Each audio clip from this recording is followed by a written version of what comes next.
Contending Economic Theories, Neoclassical, Keynesian, and Marxian. Richard D. Wolff and Stephen A. Resnick. To our readers, our previous and far less ambitious version of this book, Economics, Marxian versus Neoclassical, was well received and quite widely used in colleges and universities since its publication in 1987. That success flowed, we believe, from that book's two broad goals and the extent of their achievement. First, we sought to produce an introduction to Marxian economics that would include and build upon several of the major analytical breakthroughs in that tradition during the last 35 years. Second, we wanted to formulate that introduction in a systematic relation to the neoclassical economic theory prevalent in the United States and elsewhere. Having long taught introductory economics courses, we had learned that presenting Marxian theory through a sustained and systematic comparison with neoclassical theory is an exceptionally effective method of teaching both. Many users of our earlier book urged that we produce a new and updated version. They also offered important criticisms. One concerned Keynesian economics. It deserved to be treated alongside neoclassical and Marxian economics by means of systematic comparison. Once the long and deep economic crisis hit the world in 2007, the calls for inclusion of Keynesian economics in a new version of our book became urgent. Critiques of neoclassical economics and renewed interest in Keynesian and Marxian economics have been spreading globally now for years. Because of the rising demand for a book that presents and compares these three major paradigms, and because none currently exists, we transformed, enlarged, and elaborated our earlier book to meet that demand in this one. This new book sets forth neoclassical and Keynesian economics, each developed and discussed in its own chapter, yet also differentiated from and compared to the other. To do so, we extended our humanism versus structuralism grid for differentiating economic theories to explain the tensions and oppositions between them. We connect the comparative theory analysis to the larger policy issues that divide the two camps of theorists around the central issue of the role government should play in the economy and society. 14. To our readers, in treating Keynesian economics in a separate chapter, we emphasize Keynes' notion of radical uncertainty as it impacts the individual business investor and thereby provides an explanation for the business cycle. In showing how Keynes' structuralist economics displays an individualist, humanist, moment, we offer a new way to see the crucial similarities and differences between the Keynesian and the contending neoclassical theoretical arguments.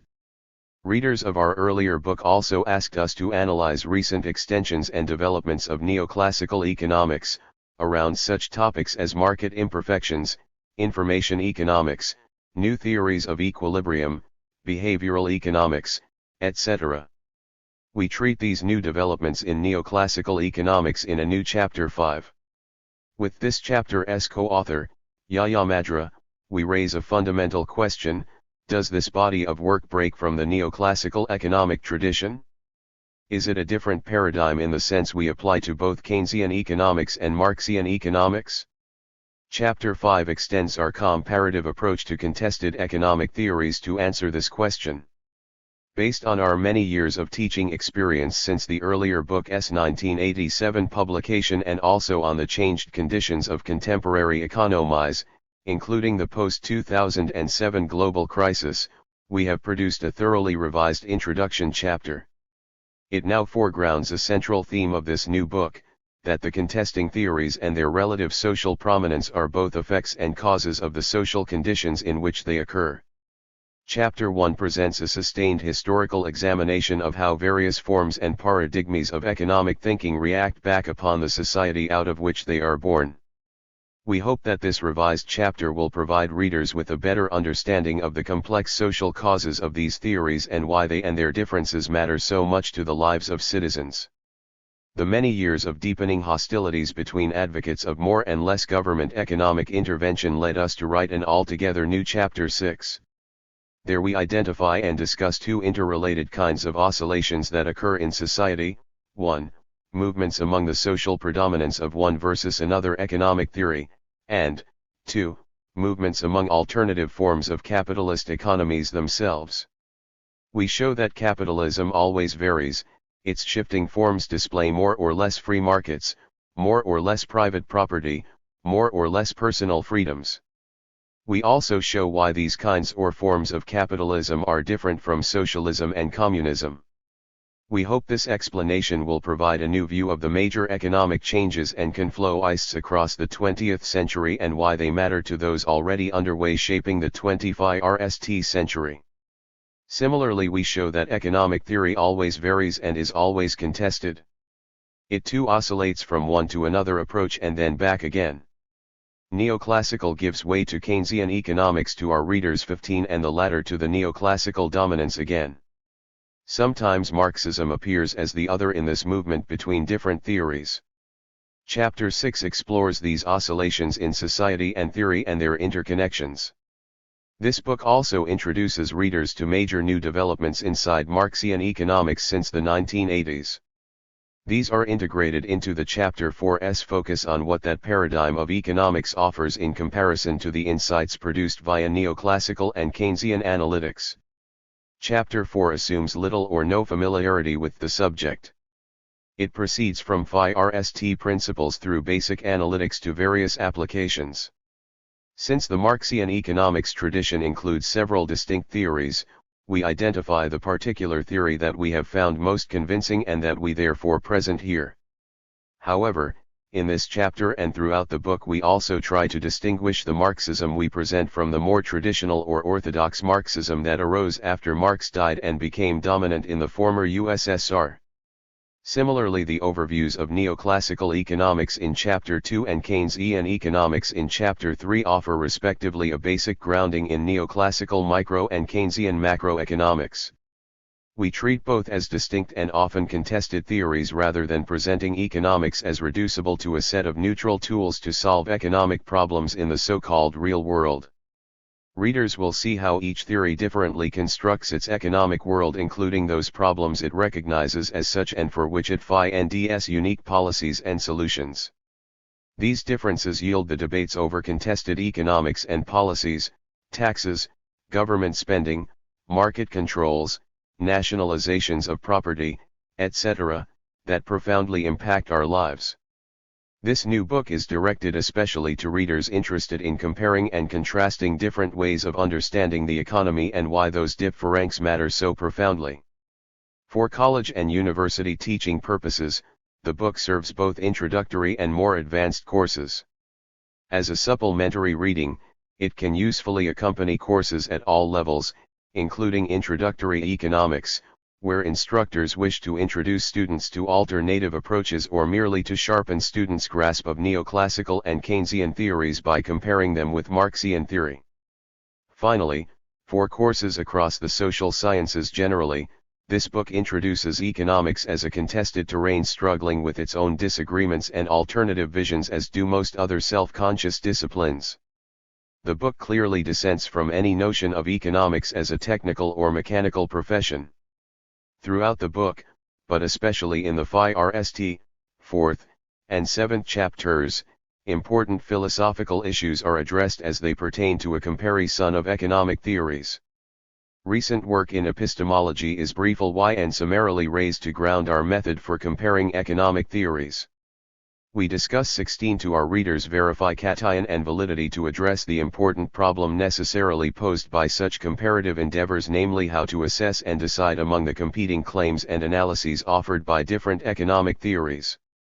Consistent with the book's method throughout, we explain that theoretical differences in economics are matched by theoretical differences within philosophy, including the epistemological issue of how to decide among alternative theories. This book's particular method of comparing and contrasting different economic theories is a useful analytical tool to compare still other forms of thinking. What we describe here as each theory's distinguishing entry point concepts, logic, produced objects, and social consequences are generally applicable indices of difference among theories. Readers are presented with a concrete examination of particular economic theories in terms of how they differ from alternative theories.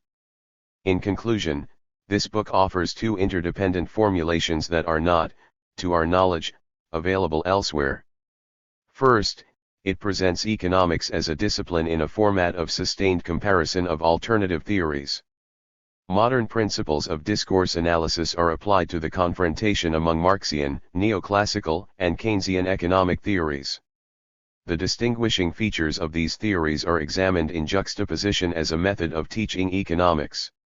Second, a Marxian theory is developed systematically, rigorously, and comparatively from its THIRD principles and assumptions through its formal analytics to some of its distinctive applications to social analysis. Acknowledgements: we wish to thank 3 individuals who helped us to prepare this revised edition.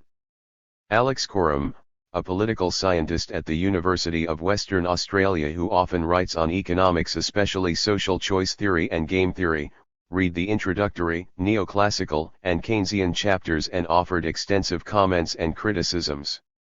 David Ruxio, an economist at the University of Notre Dame who writes extensively in political economy and postmodern economics, urged us to produce a newer and better version of our earlier text. We thank both of them for their comments and support. Special thanks go to our co-author of Chapter 5. Yahya Madra is an economist at Gettysburg College and currently at Boğaziçi University, Istanbul, Turkey. Yahya helped produce what we think is a unique presentation of late neoclassical theory not found elsewhere.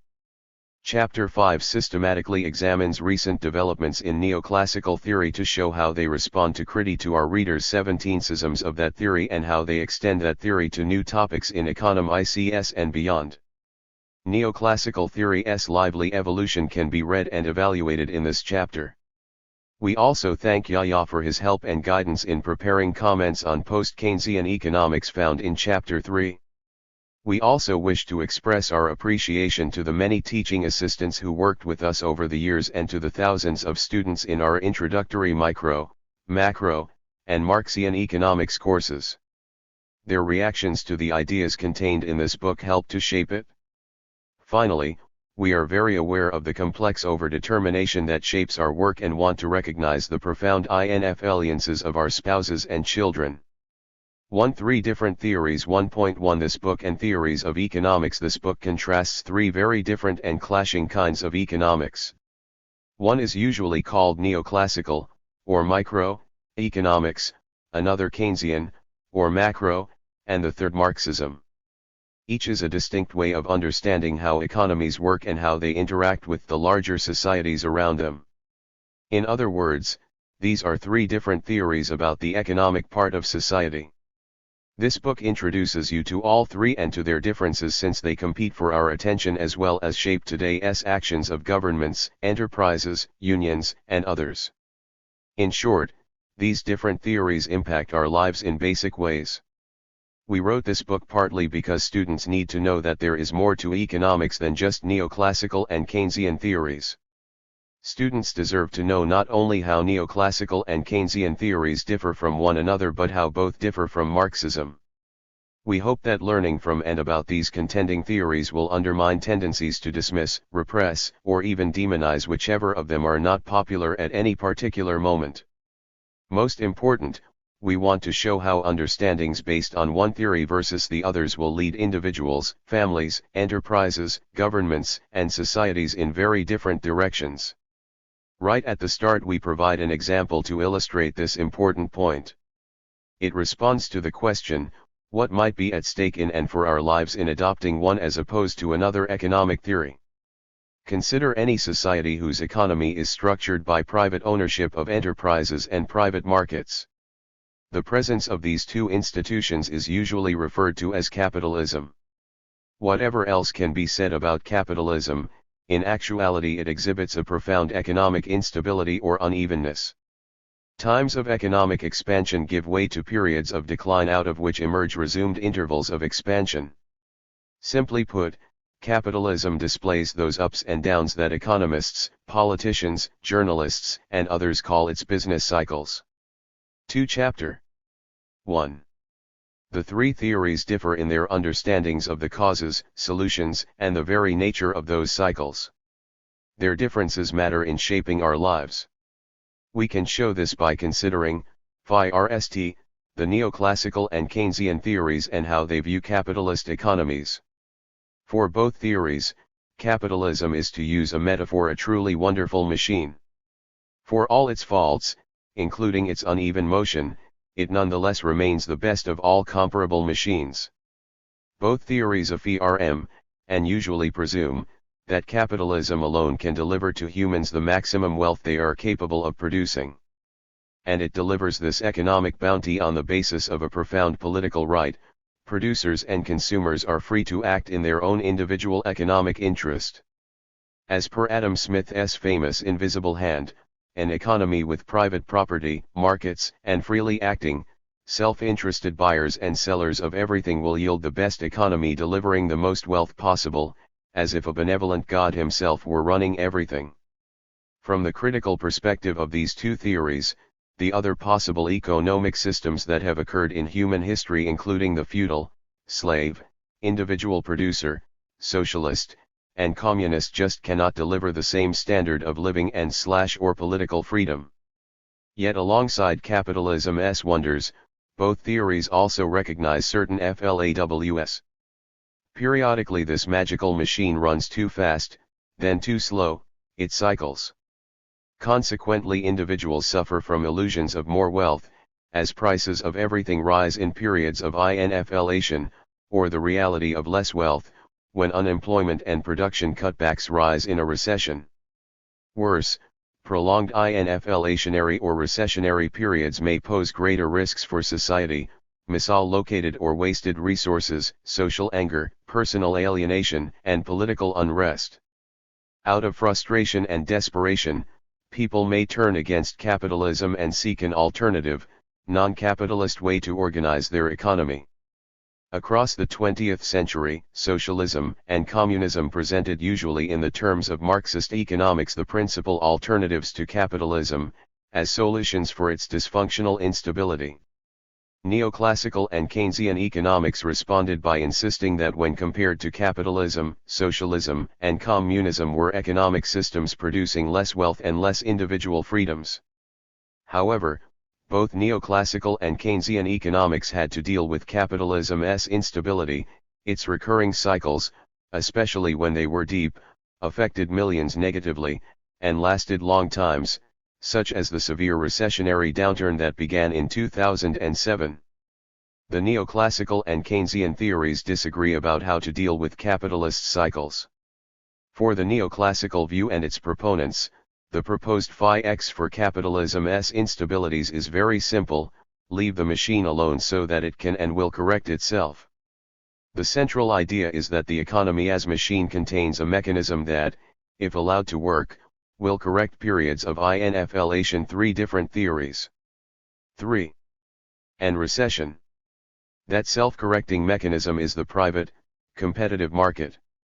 The direction in which neoclassical theory points is clear for its followers. Very little or even no outside, meaning by the state, intervention is necessary to manage, regulate, capitalism's cycles. The market economy will best manage itself if left to its own devices. No matter how well intentioned, external, i.e., state, interventions aimed at managing the economy, for example, by regulating market transactions, will only undermine the market system's otherwise successful self-corrective properties.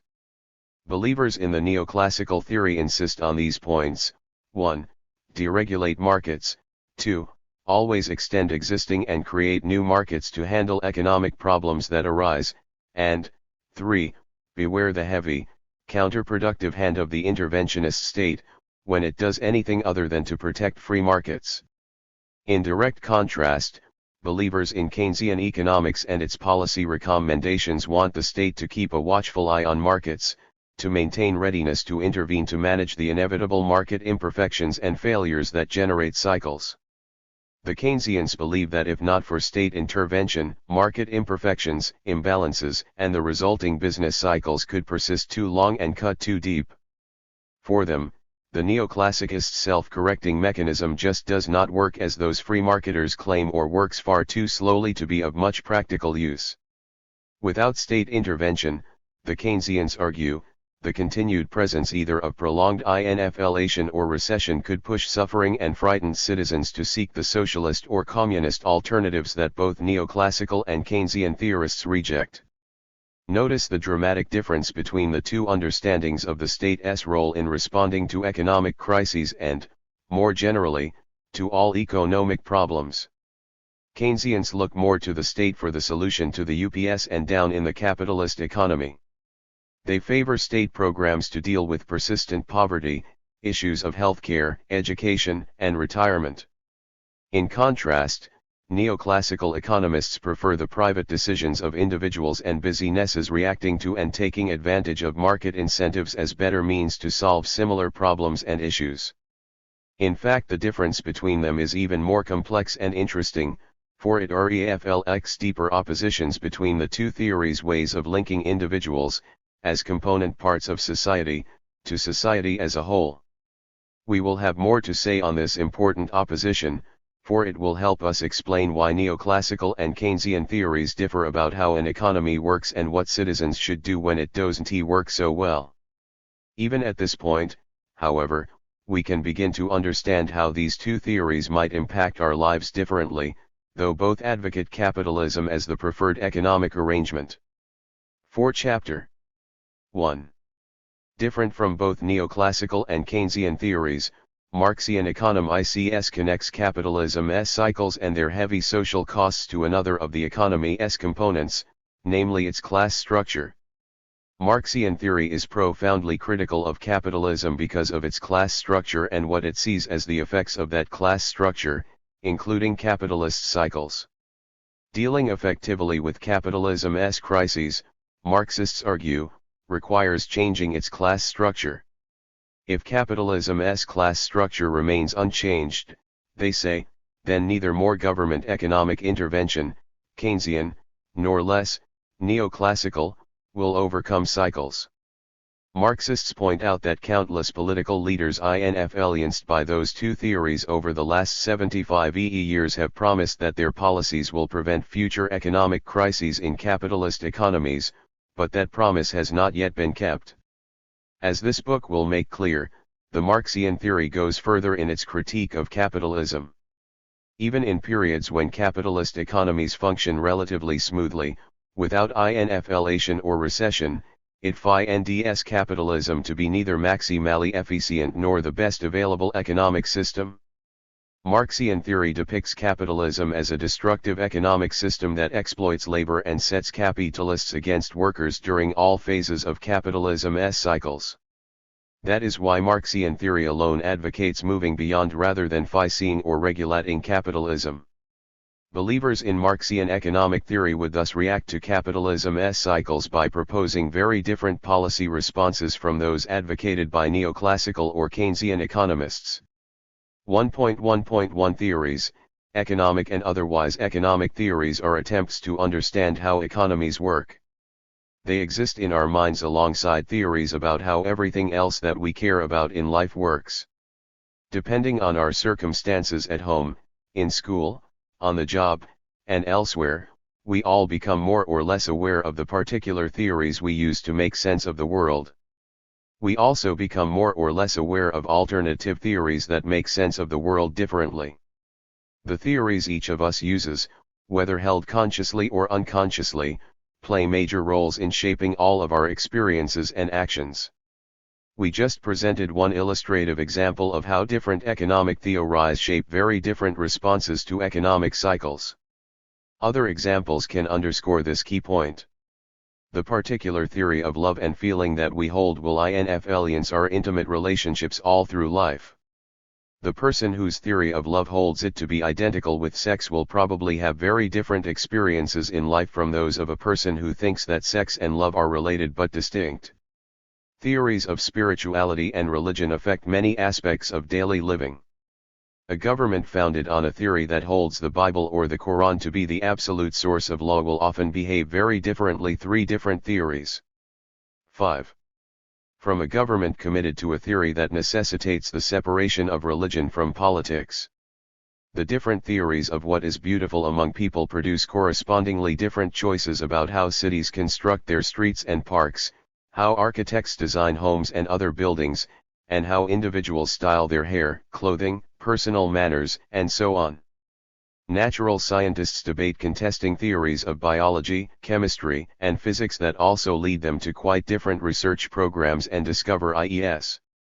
Technological change varies from community to community depending in part on which theories are believed and acted upon by community members in general and by the scientists among them in particular. Alternative theories of illness and medicine yield competing therapies and medicines. Similarly, neoclassical and Keynesian theories motivate different choices as to the role of markets and state in our society, more of one and less of the other. Marxian theory pushes us toward awareness of and choices about alternative class structures in our economy. Political leaders will prefer economic policies aimed at markets, the state, or class depending on their understandings their preferred theories of the economy. Embracing neoclassical theory leads politicians to a more hands-off policy in regard to the capitalist economy.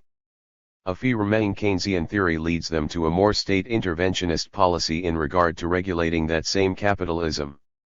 Adopting Marxian theory will lead politicians to focus on actions to alter radically the economy's class structure, to go beyond capitalism.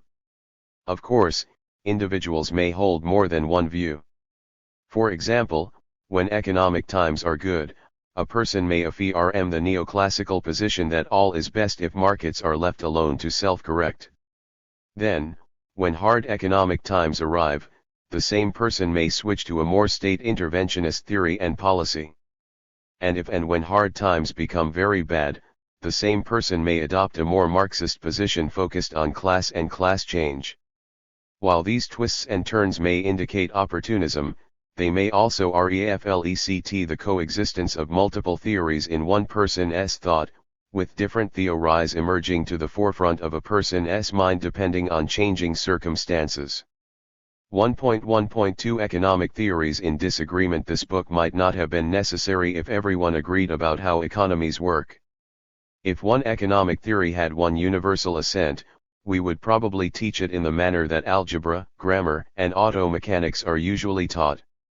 In that case, regular textbooks would suffice.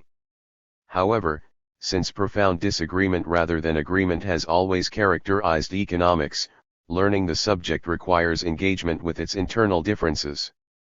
6th Chapter 1. In America and around the world, the different theories produce intense debates over how economies work, how they develop, and whether and how they ought to be changed. Neoclassical, Keynesian, and Marxian economic theories contradict each other in basic ways. Their proponents contest for people's allegiance. At the same time, to complicate matters, advocates of different versions of neoclassical, Keynesian, and Marxian theory dispute among themselves. In this book we concentrate on the three major kinds of economic theory, and only secondarily consider their differing versions. Since we all have to live with the consequences of struggles among the three great economic theories, this book aims to help you compare and evaluate them. Deeply felt thoughts and convictions are woven into the economic theories people believe in and use. How we think about the economy is influenced by how we think about nature, human community, politics, religion, causation, and so on. We do not easily change our allegiance to economic theories, precisely because these theories are closely connected to our understanding of the world and of ourselves. In short, different basic philosophies are involved in different economic theories. Thus much is at stake in the current debates and conflicts among economic theories. As you work out your thoughts about these theories, you will benefit from clarifying just what distinguishes one theory from another. 1.1.3 Are we all economic theorists? Everyone engages in economic theorizing. We all make some sort of sense of the production and distribution of goods and services. But many individuals are unaware of the particular economic theory they use. Every time you decide to produce, buy, borrow, invest, or save, or you explain the source of profits, the business cycle, or the price of a product to another person, your mind is at work, theorizing. That is, you consider and weigh various factors in reaching your explanation and decision. Every time you listen to a politician explain his or her plans and policy aimed at social security, financial regulation, taxes and expenditures, national deficits, or a national health program, you are trying to make sense of what is said and decide whether you support, oppose, or need not care about it. Making sense of the economic realities and policies around you helps shape your likes and dislikes and the decisions you make about your schooling, employment, and voting.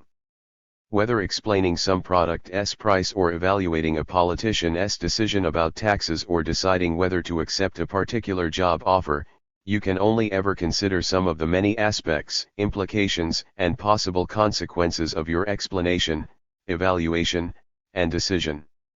Which of the many factors you take into account and how you weigh them depend on your particular theory of how the economy works. 3 different theories. 7. You cannot think about and consider everything in constructing your explanations and reaching your decisions. All anyone can do is to consider only some things, weigh only some factors, focus on only some aspects. Each of us selects only certain things to consider and considers them in the particular ways we think appropriate. What we select and how we consider what we select flow from the theory we use. By thus shaping how we think, the theories in our minds also influence how we act.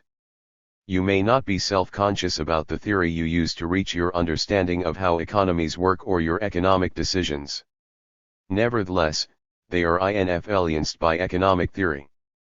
Therefore, whether or not you take formal courses in economics, you necessarily use some economic theory throughout your life. Your thinking and actions will be better served if you become aware of the alternative theories available to you and which one or more you are using, than if you remain unconscious of them. Every time a person explains why some people are wealthy and others are poor, he or she uses economic theory to produce that explanation. The same applies to explanations of why some people are employed while others go jobless, why some nations rank high or low in levels of income, and why some careers look promising while others do not. It even applies when we go to the store and speculate why the price of a new and attractive electronic device is so high. The explanations we generate with our theories then lead us to take certain actions that will differ according to which theory we use. For example, suppose that the theory we use holds that individuals' incomes are rewards for what they contribute to production. What each person gets to spend on goods and services equals what that person has contributed to producing them. Workers provide their labor, landlords their land, and capitalists their money and equipment, machines, offices, factories, etc. In this theory, wages and salaries are labor's reward, rents compensate landlords, and interest and profit go to capitalists. From the standpoint of this theory, individuals' incomes may well seem to be fair, your earnings match your contributions. Rich people contribute much while the poor offer little or nothing. A believer in this theory might oppose government programs that shift incomes from rich to poor. Such income redistribution would seem unfair because it punishes those who contribute more to production and indulges those who contribute less. A person who theorizes in this way might also oppose redistribution because it could discourage the major contributors to production and thereby diminish the society's total output of goods and services. Suppose we hold a different theory, one that sees various social barriers preventing some individuals from getting income they otherwise deserve, while others manipulate those barriers to their own advantage. As an example, consider when some individuals or groups enjoy more power over markets than others or have access to valuable economic information unavailable to 8 Chapter 1. Others. A company may be a monopoly able to raise its output price higher than the competitive price, or a group of financiers may acquire knowledge about market risks that others cannot share, insider information. Another example of such social barriers occurs when some individuals are denied access to jobs or products because of their racial, gender, religious, or ethnic characteristics.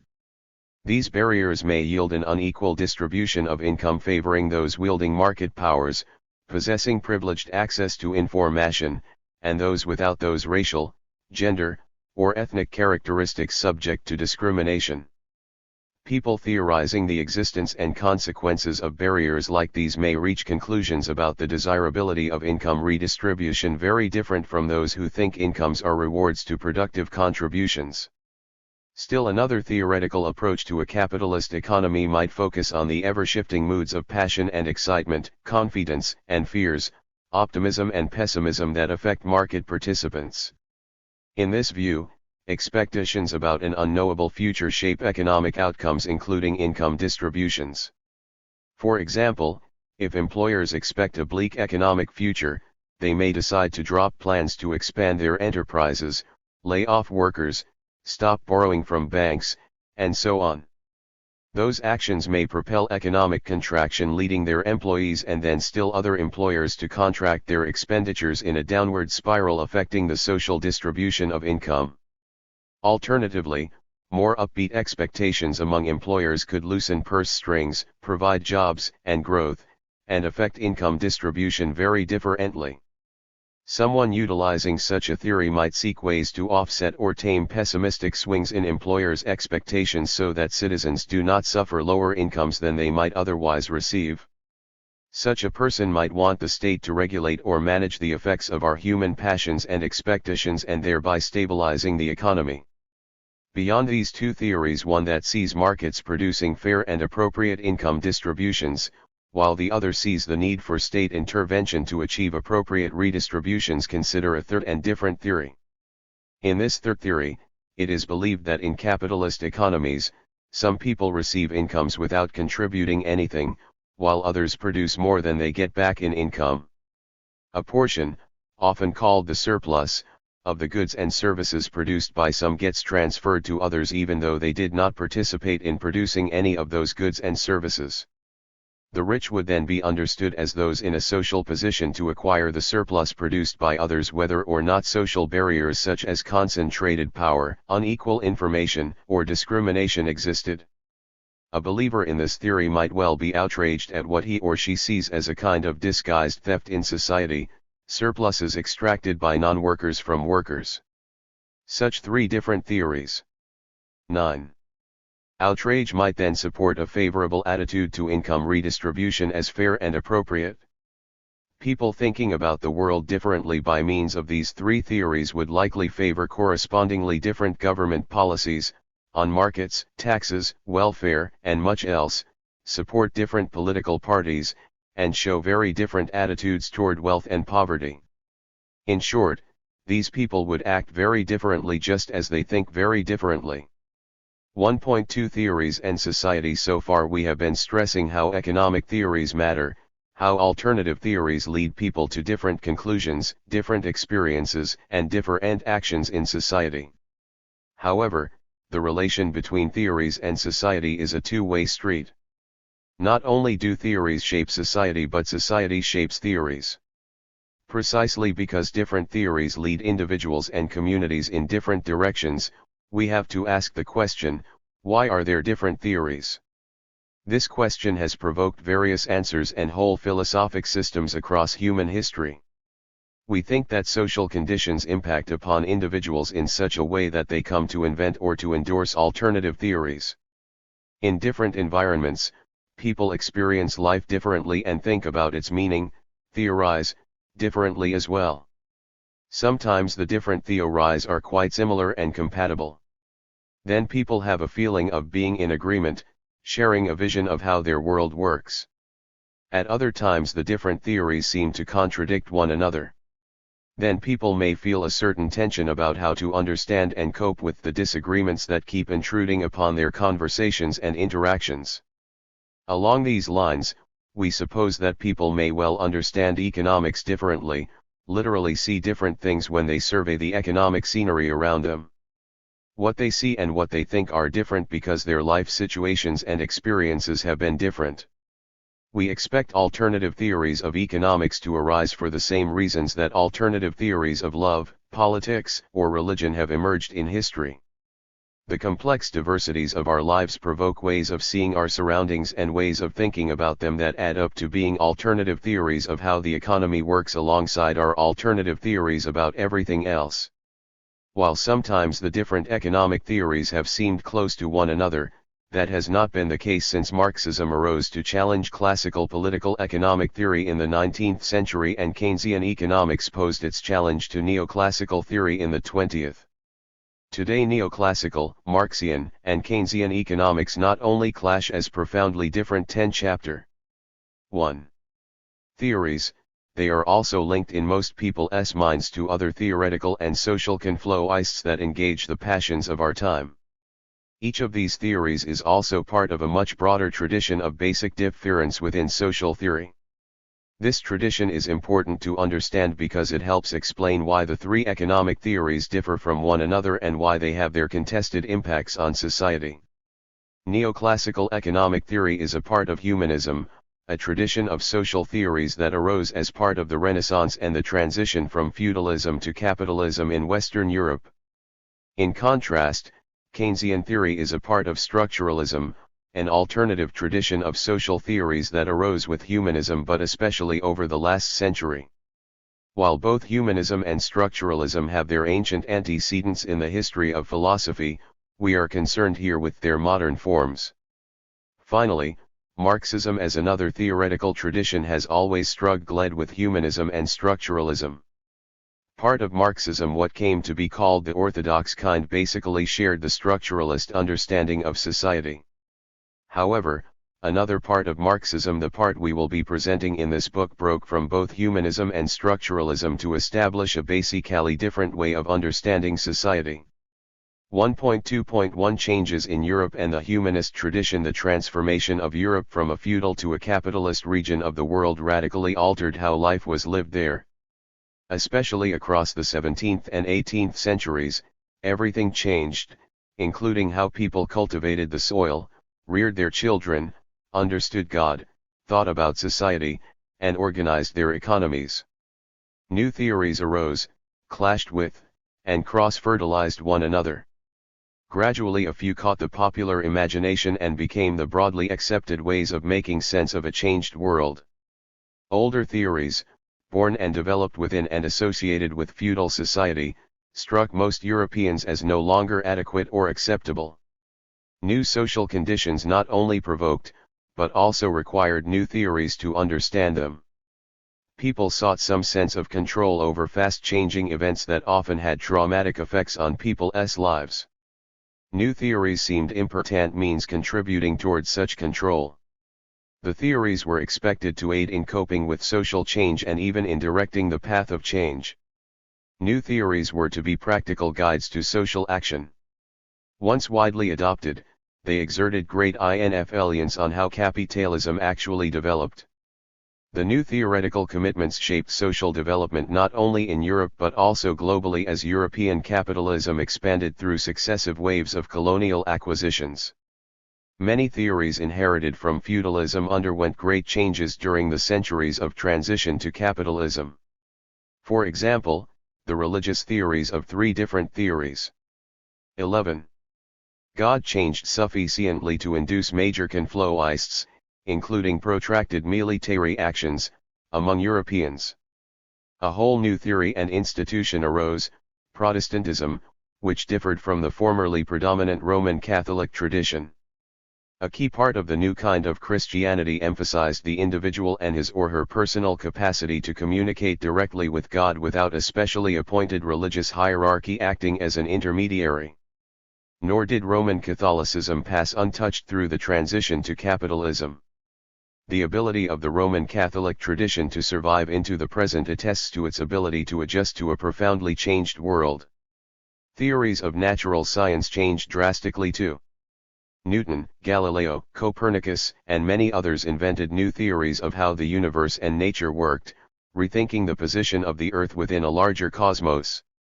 Scientific investigations of all sorts challenged biblical formulations, or at least modified them.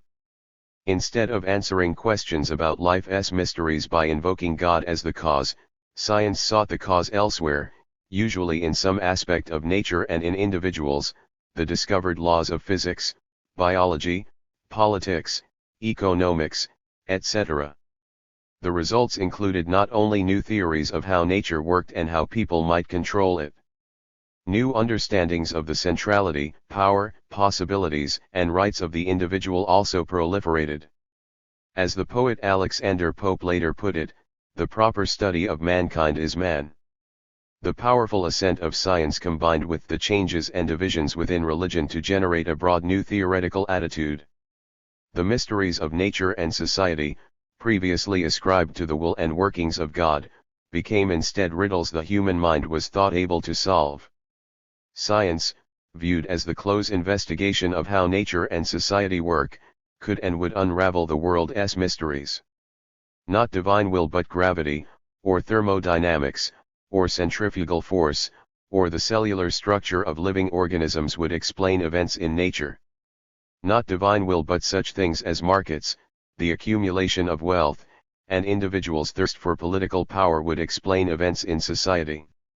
The complex and interconnected changes in ways of thought that occurred amid the transition from feudalism to capitalism gave rise to some basic themes in most of the new theories.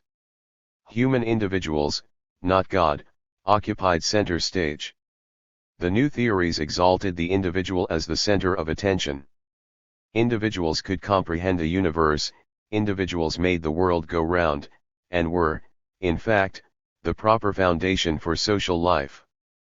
Perhaps most striking of all the changes in thought was the rediscovery and reinterpretation by Europeans of ancient Greek notions of political life. In particular, ideas of democracy attracted and inspired growing numbers. As these Europeans understood democracy, it explained the ultimate basis of society. That is, society could only exist insofar as individuals accepted limits. 12 Chapter 1. On their freedoms. Thus the only acceptable and ultimately durable form of government in any society was one that derived its power and legitimacy from, in Thomas Jefferson's phrase, the consent of the governed. This differed greatly from the feudal notion that government represented part of God's plan, a plan that hardly needed the consent of individuals. In feudal times, kings and nobles claimed that their power to govern derived from divine rights, granted by God. As capitalism displaced feudalism, not only divine rights but the kings and nobles themselves generally disappeared. Instead, enlightenment, society itself, and progress were seen to stem from the inherent reasoning ability, logic, of human beings, rather than from the authority and tradition of church and king. Humanism was the name often given to the broad change in theoretical attitude that accompanied the Renaissance and later the emergence of capitalism. It summarized the new focus on the individual as the ultimate source or essential cause of society and of thought. Humanism positioned the individual at the center of, and as the essence of, the universe, rather in the manner that previous religious thought had seen God in that place. In effect, a human essentialism displaced the earlier divine essentialism. As the German philosopher Ludwig Feuerbach put it, God did not create man, it was the other way round. 1.2.2 The new economic theories. The transitional changes in European society stimulated not only transformations in existing theories but also altogether new theories. Economic theories were such new theories. The idea of thinking about the economy as a distinct aspect of society, of separating it out from other parts, example community or family life, morality or religious practice, was new. So too was the idea that the economy was a system of particular relationships within a society. The idea that the production and distribution of goods and services constituted a special realm of society subject to its own systematic laws, rather like nature and the universe, was an original proposition. The growth of theories that designated the economy as their object had a powerful impact on Europe. As these theories elaborated their sentences, their concepts and arguments about the economy, people came to believe the notion that there existed a special part of society called the economy. They eventually accepted that every society as a whole depended in important ways on its internal economic system. It therefore made sense for individuals to study the economy and to design policies for governments to use when intervening to specify economic results, example more wealth, trade, and employment. Individuals and governments used one or another of the various three different theories. 13. Economic theories then available to reach decisions and pursue policies that affected the course of social developments throughout Europe. The 17th and 18th centuries produced mostly bits and pieces of economic theory as people struggled to understand the newly emerging capitalist world. Pamphlets were written about the new systems of production that were developing in the rapidly growing towns. There, employer-employee relationships that involved wage payments were replacing the previous landlord-peasant rent system of feudalism. The production of goods and services for sale in market exchanges instead of for use by the producers themselves, or their small, local villages, made people eager to think through how markets worked. They were most intently concerned to understand why market prices rose and fell, since their well-being increasingly depended on those prices. Writings on that subject poured forth wherever commodity trade developed and shook societies that had not previously accomplished their production and distribution of goods and services through market transactions. These were societies, largely feudal, in which religious and customary rules governed most of the decisions about who produced what and how the products were to be divided among the population. Such societies had little need to worry about market price movements, for they did not rely so much, or at all, on market exchanges. When market transactions grew a nearly universal accompaniment of the transition to capitalism, the worrying about the mysteries of price movements increased and turned into the formation of theories to explain what exactly determines prices. Money, which had been present before, took on new importance as it became the nearly universal medium for buying and selling in markets. It was required to act successfully in market-oriented economies, to gain one's livelihood. Pamphleteers wrote much about the mysteries and power of money, why it was so valuable and what determined its precise value. The problems of governments too occupied their attention as well. Governments sought advice on how to design and execute policies on taxes, supply of money in circulation, regulations governing wages, prices, rents, interest rates, building canals, harbors and roads, foreign trade, and so on. Many valuable contributions to economic analysis were made in the pamphlets, journals, and other writings that appeared in those years. Passionately committed arguments were provoked amid a growing group of active writers. This was especially true in Western Europe and above all in England, where the transition from feudalism to capitalism had deepened more rapidly than elsewhere. In the late 18th century, general interest and an abundance of writings made it possible to organize the fragmented thinking of 2 centuries into a THIRD general theory of how the new capitalist economy worked. 14 Chapter 1. 1.2.3 Classical political economy. Not surprisingly, the new general theory was deeply humanist in structure and tone. The cause and motor energy of the economy was thus assumed to be the individual. The growth of wealth depended on individual reason and laboring effort, initiative, ingenuity, and pursuit of self-interest. Problems and crises of listing any economy were to be understood as consequences of interacting individual self-interested actions within the specified social conditions they faced. In short, this THIRD modern, general economic theory also served as the foundation of the subsequently developed neoclassical theory that we treat in this book. Adam Smith's Wealth of Nations, 1776, introduced this THIRD general theory. A second English writer, David Ricardo, revised, condensed, and extended Smith's somewhat rambling work into a more formal, textbook-style exposition of basic economic theory, The Principles of Political Economy and Taxation, 1817. The general economic theory provided by Smith and Ricardo came to be known widely as classical political economy or just political economy. With many additions and changes, it dominated European thought about economics from 1780 to 1880. Karl Marx read the works of Smith and Ricardo very closely and devoted voluminous critical commentaries to them.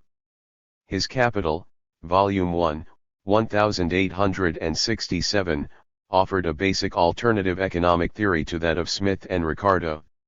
Marx gave Capital the subtitle A Critique of Political Economy. Over the last 100 years, both classical economics and the Marxian alternative have undergone changes and additions. Both have extended their theories to areas not included in the original formulations. Theorists in each camp have debated and argued among themselves as well as with members of the opposing camp. As a result, significant changes continue to be made in both theories.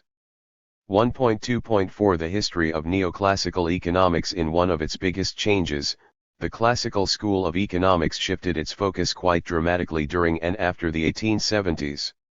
From its concern with macroeconomic issues, the capitalist economy as a whole, and especially its growth over time, classical economics turned to detailed studies of the decision-making processes of individuals and individual enterprises, what we now call microeconomic issues. Terms like individual preferences and marginal utilities, production functions and marginal costs, and general equilibrium, which had rarely figured in classical economics, now took center stage. Not all classical economists became microeconomists. Since major macroeconomic problems, inflation, depression, stagnant growth, etc., continued three different theories. 15. Periodically, to beset all the capitalist economies, some economists maintain their focus on such economy-wide problems. However, the broad shift was clearly toward a microeconomic theoretical foundation, expressed especially in viewing all economic events strictly as results of decisions reached by self-interested individuals and FIRMS. This shift was broad and deep enough to warrant a new name for classical economics, neoclassical economics. The period from 1870 to 1930 saw most of the basic propositions of neoclassical economics established and woven mathematically into an impressive general economic theory. Falling within the humanist tradition, neoclassical theory starts its analysis of the economy by specifying certain mental and physical aspects of individuals. These are basically the individual's mind, the inherent ability to reason logically, and the individual's body, the natural ability to labor and to desire objects of consumption. Everything else that happens in the economy, prices, incomes, wealth, growth, is understood to derive from or to be caused by interacting individual minds and bodies. Human beings are thus taken to be the origin or essence of the economic structure their behaviors construct. Humanism affirms that human beings can become masters of their lives on earth. Their actions alone can produce a better life for them. Neoclassical economics is the application of this humanist conception to the production and distribution of wealth. Its propositions explain how the latter result from every human being's struggles individually to use his or her personal reasoning and laboring abilities to achieve the best economic outcomes for themselves in the given circumstances. If unhampered by extraneous interventions, the free market exchanges among such self-seeking individuals will yield the greatest possible wealth, equated with well-being, for everyone, given their differing contributions to production and desires for consumption. What is remarkable in neoclassical economics is its claim that the result of individual self-interested buying, selling, working, saving, and so on, is, in effect, an economic utopia, a perfect economic harmony among all individuals and between them and nature. For this utopia to be achieved, according to neoclassical theory, society must, 1. Endow and protect each individual with the full freedom to act in his or her own self-interest, and 2. Establish the institutional framework, competitive markets and private property, that guarantees that freedom. A century before Smith introduced this vision of capitalism, Thomas Hobbes, another famous British philosopher and political theorist, had argued something quite different. In his view, any society that allowed its citizens to pursue their individual self-interest without social constraints upon them would yield a nightmare. Such a society would entail endless strife and war among its citizens, rendering their lives nasty, brutish, and short. Hobbes, the 16th chapter, 1. Called for the necessary intervention of a powerful hand, a Leviathan, or, in general, a powerful state to ensure harmony and peace within society. Smith recognized that self-interested individuals might clash, but rejected Hobbes' powerful state, which Smith and others associated with the autocratic feudal kings of Europe's past. Instead, Smith argued that the two key institutions of capitalism, free competitive markets and private property, could and would automatically channel individual self-interest, as if led by an invisible hand, into a societal utopia without need for state interventions or controls. Capitalism as a system, if properly organized, could transform Hobbes' nightmare into Smith's utopia. That idea grounded and inspired classical political economy. It held great appeal for the Industrial Revolution's capitalists. That appeal continues today. 1.2.5 The history of Keynesian economics. However, an unexpectedly destructive and lasting depression across the 1930s shook neoclassical economics to its roots, challenging its underlying humanist tradition and utopian faith in capitalism. The Great Depression staggered nearly all the West European and North American capitalist economies. Massive unemployment, falling wages and prices, bankruptcies, home foreclosures, and the consequent social disruptions and clashes followed the 1930s.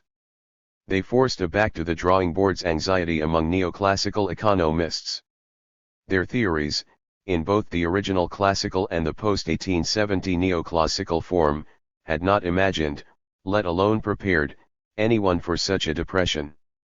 Most notions of an economic utopia delivered or guaranteed by capitalism faded quickly.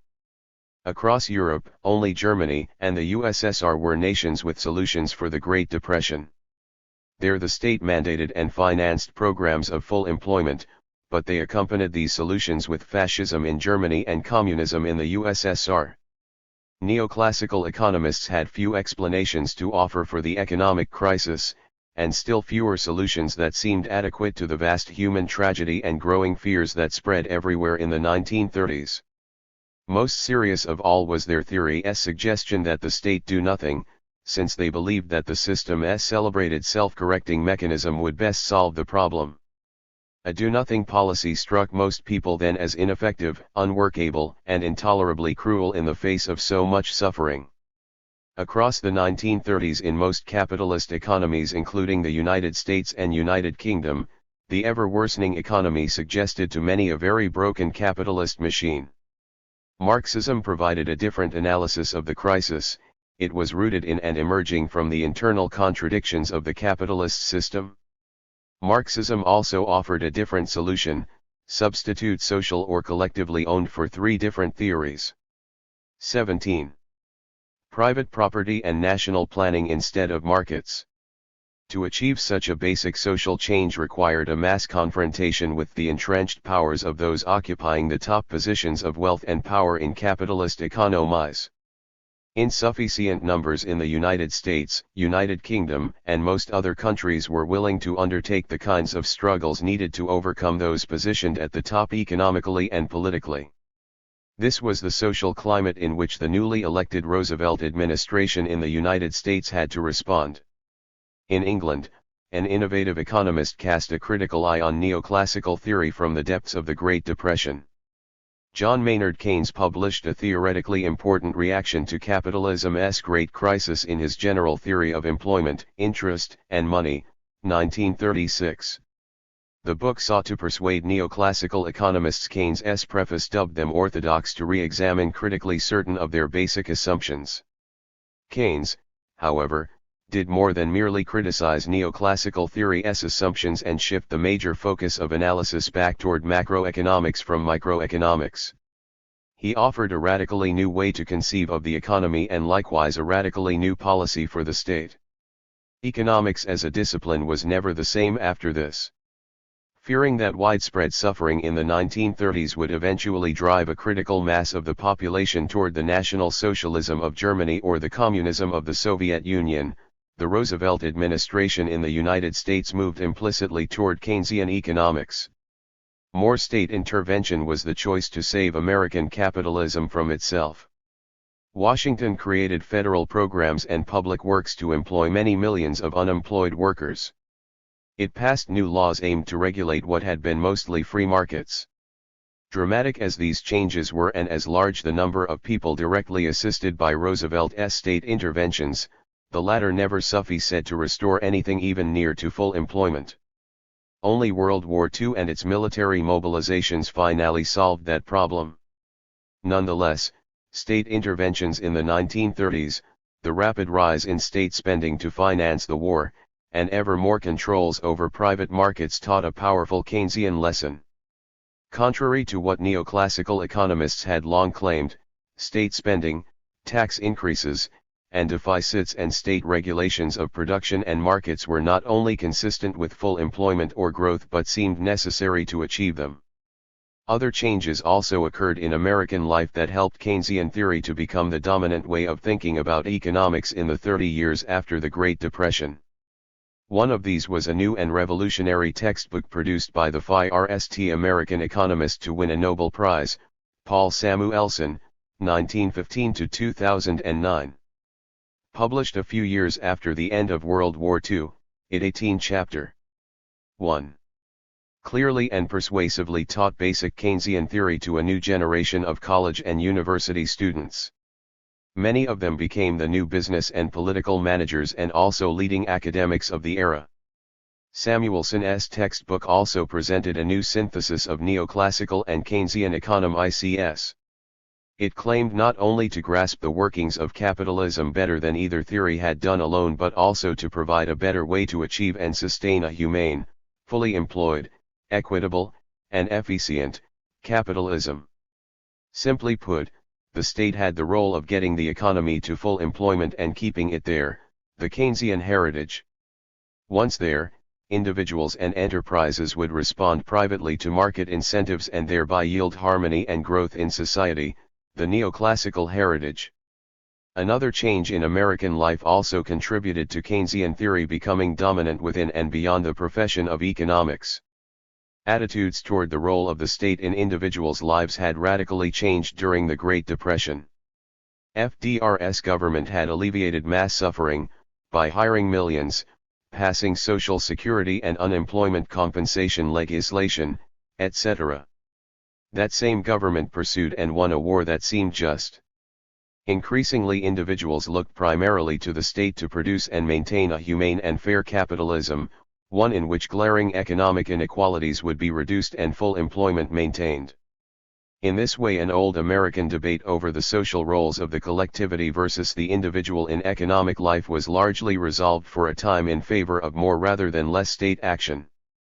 The state was seen as the necessary and effective instrument of that collectivity to provide a fair, reduced inequalities, and good, fully employed, society for all. The modern welfare state had arrived in the United States on the heels of Keynesian economic theory and the state policies that it legitimated. 1.2.6 Keynesian theory. The shift from neoclassical to Keynesian economic theory was also a shift philosophically from humanism to structuralism. In social theory, structuralism holds that certain inner laws or rules of a society determine or cause the behaviors of individuals in that society. In the words of the famous Swiss psychologist Jean Piaget, the elements of a structure are subordinated to laws, and it is in terms of these laws that the structure qua whole or system is defined. One very different from the neoclassical economics humanist tradition, where the individual is the essential starting point, Keynesian structuralism begins instead with the inner rules or laws of the macroeconomy's structure. The economy as a whole governs individuals' behaviors in most markets, in pricing goods and services, in determining how much they consume, and so on. As a three different theories. 19. Form of structuralism, Keynesian theory analyzes and presents, 1. The rules and laws that give the economy its overall structure and, 2. The ways in which that structure essentially governs the activities of producers, consumers, and other individual economic actors. For example, consumers follow structural rules governing what portion of their income they devote to consumption, their marginal propensity to consume, and what portion they save. For another example, individual entrepreneurs follow different structural rules when setting output prices, their markups over output costs, to make profits. Individuals' spending, pricing, and other economic behaviors conform to such essential rules comprising the economy's structure. Once all the rules are specified, the theory shows how they shape and connect all the different markets into a coherent macro model representing the economy. Consider for a moment the contrast between neoclassical humanism and Keynesian structuralism. The former believes that the economy is merely the aggregation, or consequence, of independently existing individuals' behavior. Simply put, individuals come rst and how the economy works depends on and reflex their behaviors. Keynesians reverse the causation. For them, the economy comes rst and individuals' behavior depends on and reflex its structural laws. Much will follow from this difference between the two. What does this difference imply for our metaphor of capitalism as a wonderful machine? Neoclassical economists look to its essential, determining micro-components, namely independently existing individuals with their intrinsic desires and wants, to figure out how it works. They logically explain how those desires and wants shape how individuals behave and thereby determine capitalism's structure and functioning. Keynesians claim instead that capitalism's inner laws govern its operation, including the individual behaviors of almost all of its micro-components. To understand capitalism then requires grasping the system's inner laws. We need to add almost all, because there is a key exception, one that we think proves the rule: individuals' investment behavior reflex no inner law of the economic structure. In considering investment behavior, Keynes moves back to a kind of humanism. He introduces new assumptions about the human nature of investors, albeit ones radically different from those of neoclassical theory. Much will follow from Keynes's humanist way of treating investors and their investment. Key results of the rise of Keynesian theory included new explanations in the 1930s for why the Great Depression had occurred and persisted until ended by massive state intervention.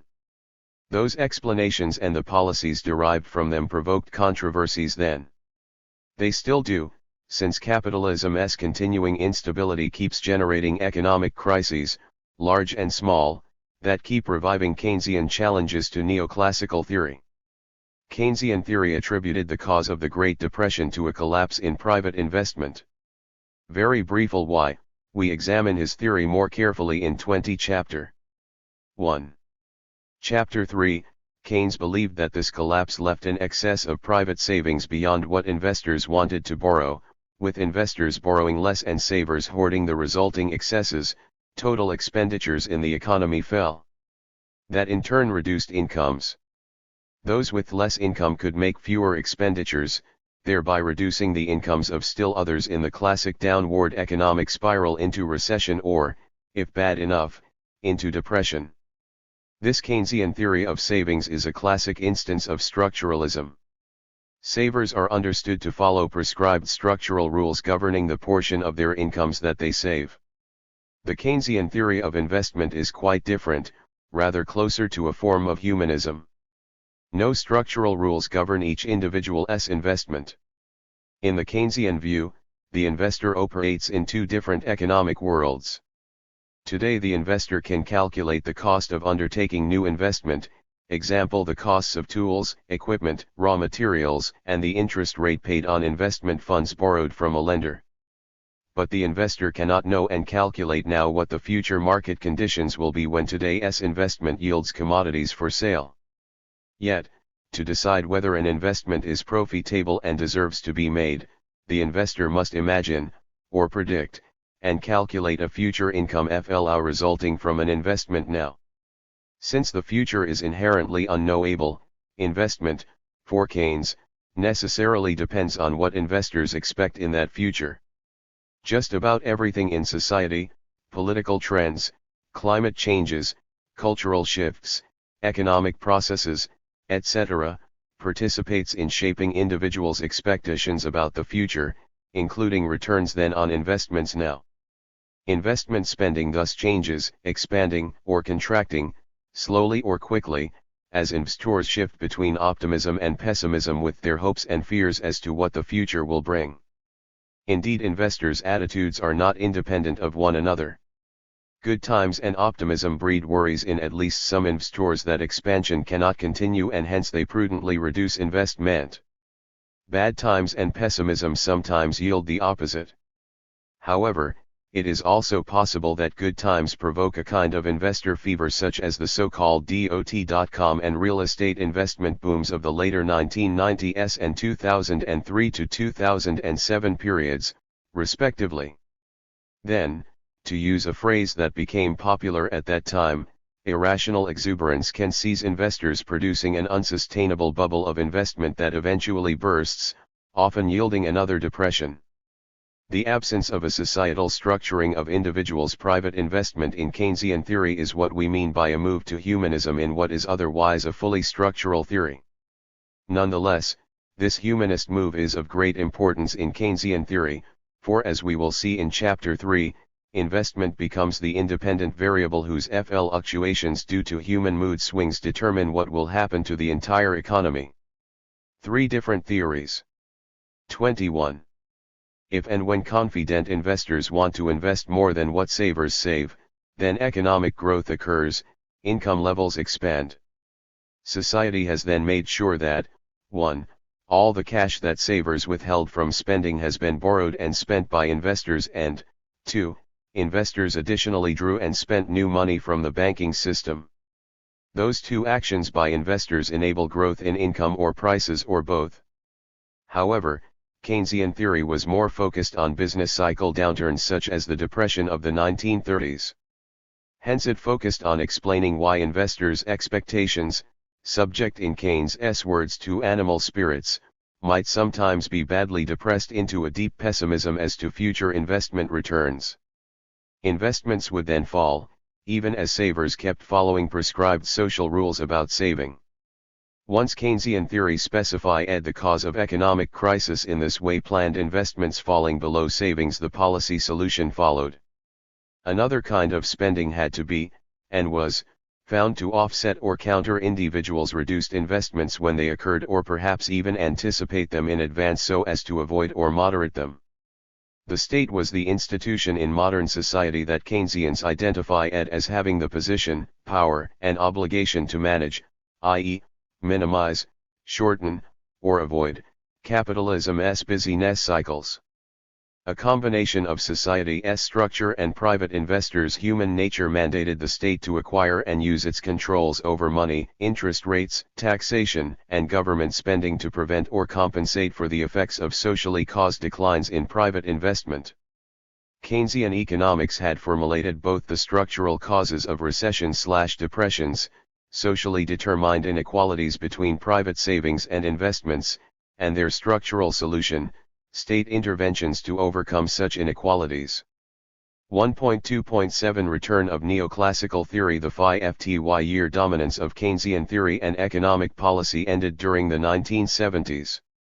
A different economic as well as political and cultural climate moved into dominance globally. Paradoxically, the partial success of state interventions that countered reoccurring capitalist cycles, and also alleviated many inequalities in national capitalisms, had contributed to this climate. The children of those who had suffered the Great Depression and World War II had enjoyed an economically more secure and more comfortable life from the 1950s through the 1970s. However, unlike their parents, they had not fought for nor did they understand the state's role in achieving it. Business and conservative leaders argued against the state's involvement in the economy by claiming it was counterproductive. For many, the need for the state to protect citizens from capitalism seemed linked to a remote and ever less relevant history. 22 Chapter 1. A costly economic reality also haunted many capitalist economies during the 1970s and early 1980s. The combination of inflation and stagnation that came to be called stagflation. That combination signaled to many that their opportunities for improved lives were fading away. It seemed that individuals no longer could or would be able to achieve economic success through their private mental and laboring efforts. Business and conservative spokespersons blamed the state's intervention and its pervasive market regulations. What Keynesians had seen as the solution for capitalism's fundamental instability was becoming viewed instead as the problem that required systematic anti-state political and economic changes. A new claim gained traction in many capitalist economies: societies had swung too far in favor of the state and social engineering and away from individual initiative and responsibility. Structuralism and Keynesian economics were associated with the former and came under increasing attack from newly ascendant humanist and neoclassical critics. They insisted that a too powerful and excessively regulatory state bureaucracy was preventing capitalism from functioning properly. Markets were burdened by unnecessary state regulations, state-protected interest groups, and taxes that produced distorted prices and wages and low economic growth, stagnation. Individual freedom, responsibility, initiative, and the wealth and growth they could generate were vanishing under the weight of overly intrusive governments. Modern societies, they demanded, should restore capitalism to those earlier and better conditions. The elections of Thatcher, Reagan, Bush I and II, Berlusconi, and others elected and intensified such attitudes toward capitalist economies. Alongside and complexly interwoven with these policy debates were other processes. On the practical side, many business interests had long resented and opposed the taxes and regulations that grew out of the Great Depression and impinged on their profits. They funded politicians, parties, publications, and institutions that promoted ideas and policies they preferred. In the context of the Cold War, some business interests equated Keynesian with socialist economics and condemned both. In the realms of theory and academe, neoclassical economic theory revived in opposition to Keynesian theory. Nobel Prize-winning economist Milton Friedman, 1912–2006, and his followers led a strong critique of Keynesian that spread during the 1970s. Its defining themes became lower taxes, privatization, welfare reform, and deregulation. Keynesian theory gave way to neoclassical economic theory as changes in academic OFFICES and government OFFICES mutually reinforced one another. The collapse of the USSR toward the end of the 1980s was widely interpreted as proof of the validity of the neoclassical worldview. Private capitalism often correlated with private, individual, action subject to minimal state intervention was celebrated as superior to the contending socialist and communist alternatives often associated with maximal state intervention. 3 different theories. 23. Capitalism defined in terms of private enterprise and free, minimally regulated, markets had triumphed over a failed communism and, by extension, over Keynesianism too. The return to dominance of neoclassical theory and the defeats of Keynesian-inspired state economic interventions had direct social effects. Politicians lowered taxes on corporations and individuals while also diminishing regulations on businesses and markets. Privatization shifting from state production and distribution of goods and services into private capitalist production swept many societies. The historical pendulum moved from collective back to private initiative. The effects of this pendulum swing were complex and contradictory. They included spurts of economic growth and renewed price competition. However, the growth that occurred also deepened economic inequalities. Corporate profits soared as workers' real wages per hour stagnated even as their productivity kept rising. Households imploded under the stress of ever more members doing ever more hours of paid labor and the anxieties of taking on rising levels of personal debts. More labor and debt were means to offset the effect of stagnant real hourly wages, but they also carried individual, family, and social costs. Debt service diminished workers' disposable incomes, more labor time left less to sustain social, cultural, and political activities with others in communities. Even as they bemoaned the loss of community or family values, individuals became more individualistic or selfish. The attitudes and even the words chosen depended on one's attitude toward the ongoing changes. Worries mounted in the 1990s that capitalist economies were becoming dangerously dependent on debt and the rapid increases in the prices of stocks or other assets, that their income and wealth distributions were becoming too unequal, and that their relationship to their natural environment seemed unsustainable. Notwithstanding widespread feelings of impending crisis, the neoclassical answer remained true to its humanist roots: leave individuals, consumers and businesses, borrowers and lenders, investors and savers alone freely to pursue their private, individual, self-interested actions that will best correct whatever market imbalances might temporarily occur. 1.2.8 Neoclassical and Keynesian economic crisis hit U.S. capitalism in 2008 and quickly spread globally. The consequent emergency government intervention supported by almost all political parties and groups poured state money into collapsed credit markets chiefly by reviving, bailing out, private banks and other financial businesses. Governments also enacted emergency regulations and market guarantees to try to limit the collapse. Keynesianism roared back into prominence, often led by the same business, political, and academic spokespersons who had been among 24 Chapter 1. Its harshest critics before the economic collapse. Neoclassical economic theory retreated in the wake of severe economic decline and the new Keynesian criticisms directed against it. While those who changed position were influenced by the theoretical arguments of neoclassical theory's critics, they also responded to the changing economic events of the day. They were caught up in the fast-emerging fear that if the state did not intervene massively and take action quickly, United States and other capitalist economies faced the threat of another Great Depression. Moreover, as also happened in the 1930s, Marxism and socialism also returned once more as the ever-dangerous alternative theory and system, the others always shadowing neoclassical and Keynesian theories and capitalism itself.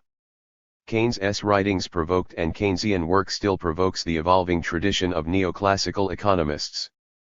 It has deeply affected public discussion of economic problems and policies throughout the world since its beginnings in the 1930s.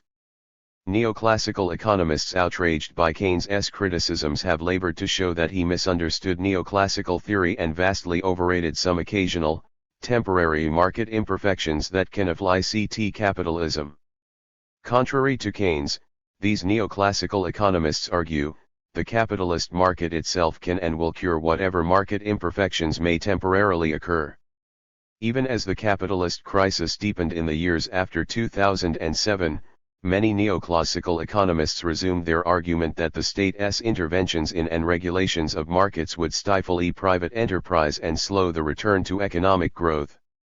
They pointed to the huge deficits that resulted when governments borrowed the money they used to rescue collapsed markets, arguing that state debt crowded out the private borrowers needed to restore economic growth.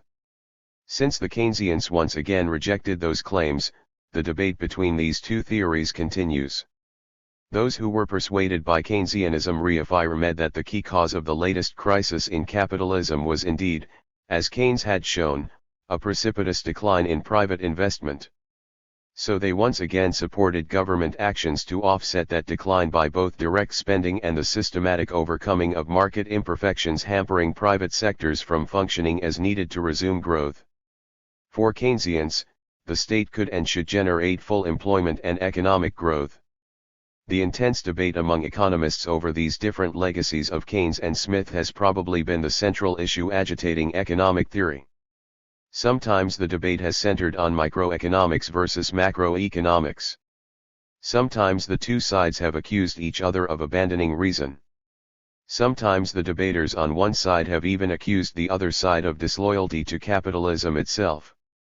It is worth remembering that various socialist critiques of capitalism also participated in these decades. 3 different theories. 25. In some college and university departments of economics around the world, the two sides have coexisted, and even included a Marxist or two, but in many departments, one or the other side effectively excluded the other. The oscillations between dominant theories in academe usually reflected the parallel oscillations in the larger worlds of politics and the mass media. Politicians and political controversies also got caught up in the debate. In the United States, Republican presidents Eisenhower, Nixon, Ford, Reagan, Bush I and II, often couched their speeches in neoclassical and anti-Keynesian terms. In Europe and beyond, conservative leaders like the United Kingdom's Thatcher and others did much the same, while joining with the United States and major international organizations like the International Monetary Fund and the World Bank in promoting neoclassical economic theory and its derivative policies. On the other side, Democrats like Presidents Roosevelt, Truman, Kennedy, Carter, Clinton, and Obama frequently chose Keynesian and anti-neoclassical language, as did Social Democrats in Europe and beyond, including many present and former socialists who sought to support Keynesians in their struggles against neoclassical economics. Administrations influenced chiefly by Keynesian economists tended toward major economic interventions, enhanced government monitoring of the private sector, greater regulation, more economically motivated spending and tax change initiatives, and the like. Administrations that resonated more with neoclassical economics tended toward deregulation, less government monitoring of the private economy, lower spending and tax rates, and so on. Practical politics rarely permitted any administration to adhere completely to either theory. Mixtures of both approaches are usual, but within contexts emphasizing one theory and its policies over the other. Just as the dominant theoretical commitments of economists and governments have impacted societies and the people living in them, so have those societies reacted back upon the struggles among alternative theories. Society and theory continually shape each other. In the following chapters we explore and analyze both theories in the light of debates between them, their differing interpretations of how capitalist economies work, and their interactions with ever-changing governments, economies, and societies. Our goal there will also be to capture those enduring, basic qualities of each theory, their humanist or structuralist assumptions, that their respective proponents have too infrequently recognized, questioned, or discussed. 1.3 The history of Marxian economics. Karl Marx's work focused overwhelmingly on the capitalist economic system. He spent much time and effort studying the writings of Smith, Ricardo, and many others who had written on political economy before him. He often 26 chapter 1. Acknowledged how much he had gained from their work. However, the theory that took shape in Marx's mind broke with that classical political economy. In Marx, the transition from feudalism to capitalism stimulated different ways of seeing and thinking about the modern world. Whereas the classical political economists welcomed and celebrated capitalism's emergence from feudalism, Marx saw the transition as a very mixed blessing. His predecessors mostly justified capitalism on the grounds of its technical dynamism, productive efficiency, and rapid rate of overall economic growth. In contrast, Marx was struck as well by the massive human costs of capitalism and their unjust distribution across populations. He reacted to workers suffering in capitalist factories and OFFICES, to the drudgery and powerlessness of their lives. For Marx, the liberation of productive capacities accomplished in the transition from feudalism to capitalism was not accompanied by the liberation of the masses of people from oppressive living conditions. Those leading the transitions from feudalism to capitalism in Europe claimed their goal was human freedom and genuine democracy, but the result in capitalism, in Marx's view, systematically obstructed and prevented those goals from being reached. Marx always acknowledged what he termed the historically positive contributions of capitalism, above all its technical and productive breakthroughs. He rather aimed to explain why, despite those breakthroughs, the transformation of feudal peasants into capitalist wage laborers occasioned so much suffering and yielded so little human liberation. In his view, the masses of people continued to be denied the qualities of work and life and consumption that their labor made possible. The freedoms that had long been limited to a tiny proportion of the people living in feudal and other pre-capitalist economic systems continued to elude the mass of people in the capitalist systems that Marx lived in as well as analyzed. Marx's reaction to capitalism clearly differed from the reactions of the leading classical political economists. Marx's theoretical training also differed quite sharply. Whereas his greatest forebears, Adam Smith and David Ricardo, developed their thinking in the atmosphere of 18th-century British philosophy, Marx's heritage was the German philosophical tradition that culminated in G.W.F. Hegel. Marx's personal history likewise departed from the middle-class stability that characterized most classical political economists. While he began life in circumstances similar to theirs, Marx was the university student son of an educated state bureaucrat. His radical leanings changed his life. When political alliances blocked his career as a university professor, he turned to active political involvements. Revolutionary upheavals punctuated the transition from feudalism to capitalism in the areas that later combined into modern Germany. Those upheavals taught Marx about capitalism's darker sides and to speak out against them. 3 different theories. 27.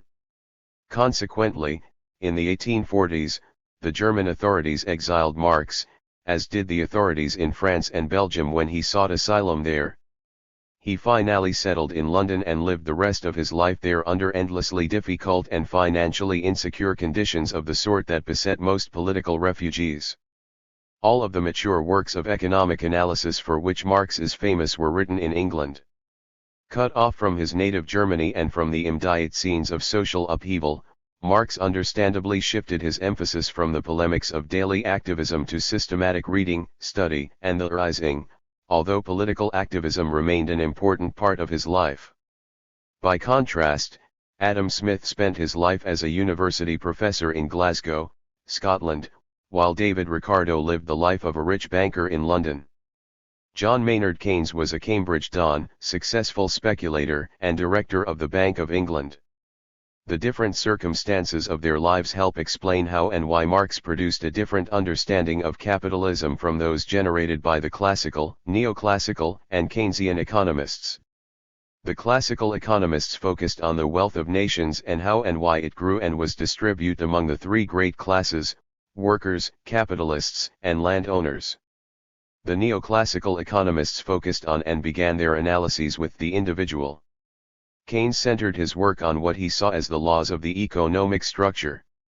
In contrast to them, Marx began and focused his theory elsewhere, on class relationships understood very differently from what the classical economists meant by the term class. Marx emphasized class as a common feature of both the fading feudalism and the rising capitalism. By class he meant one particular economic process within any and all societies in which some members of the society, the workers, perform surplus labor. Marx defined this as labor beyond that needed to produce those goods and services that the workers themselves consumed. In both feudalism and capitalism, Marx believed, surplus labor's product, the surplus, automatically and immediately became the property of persons other than the workers who had produced that surplus. Marx defined this situation as exploitation, production of surplus by one group and its receipt by another. When Marx spoke about classes, he mostly meant the 2 opposing groups defined in and by the class process, surplus producers versus surplus appropriators. In European feudalism, individuals called lords appropriated the surplus in the form of regular deliveries of goods and services, or cash received from selling them, from the serfs obliged by feudal rules and customs to make such deliveries. What the European transition from feudalism to capitalism accomplished was a change in the form of this exploitative surplus labor arrangement. New people called capitalists replaced feudal lords, but both were receivers. 28 Chapter 1. Of other people's surplus. New producers of surplus called wage laborers or proletarians replaced the feudal serfs. Exploitation thus continued, only its particular form changed from feudal to capitalist.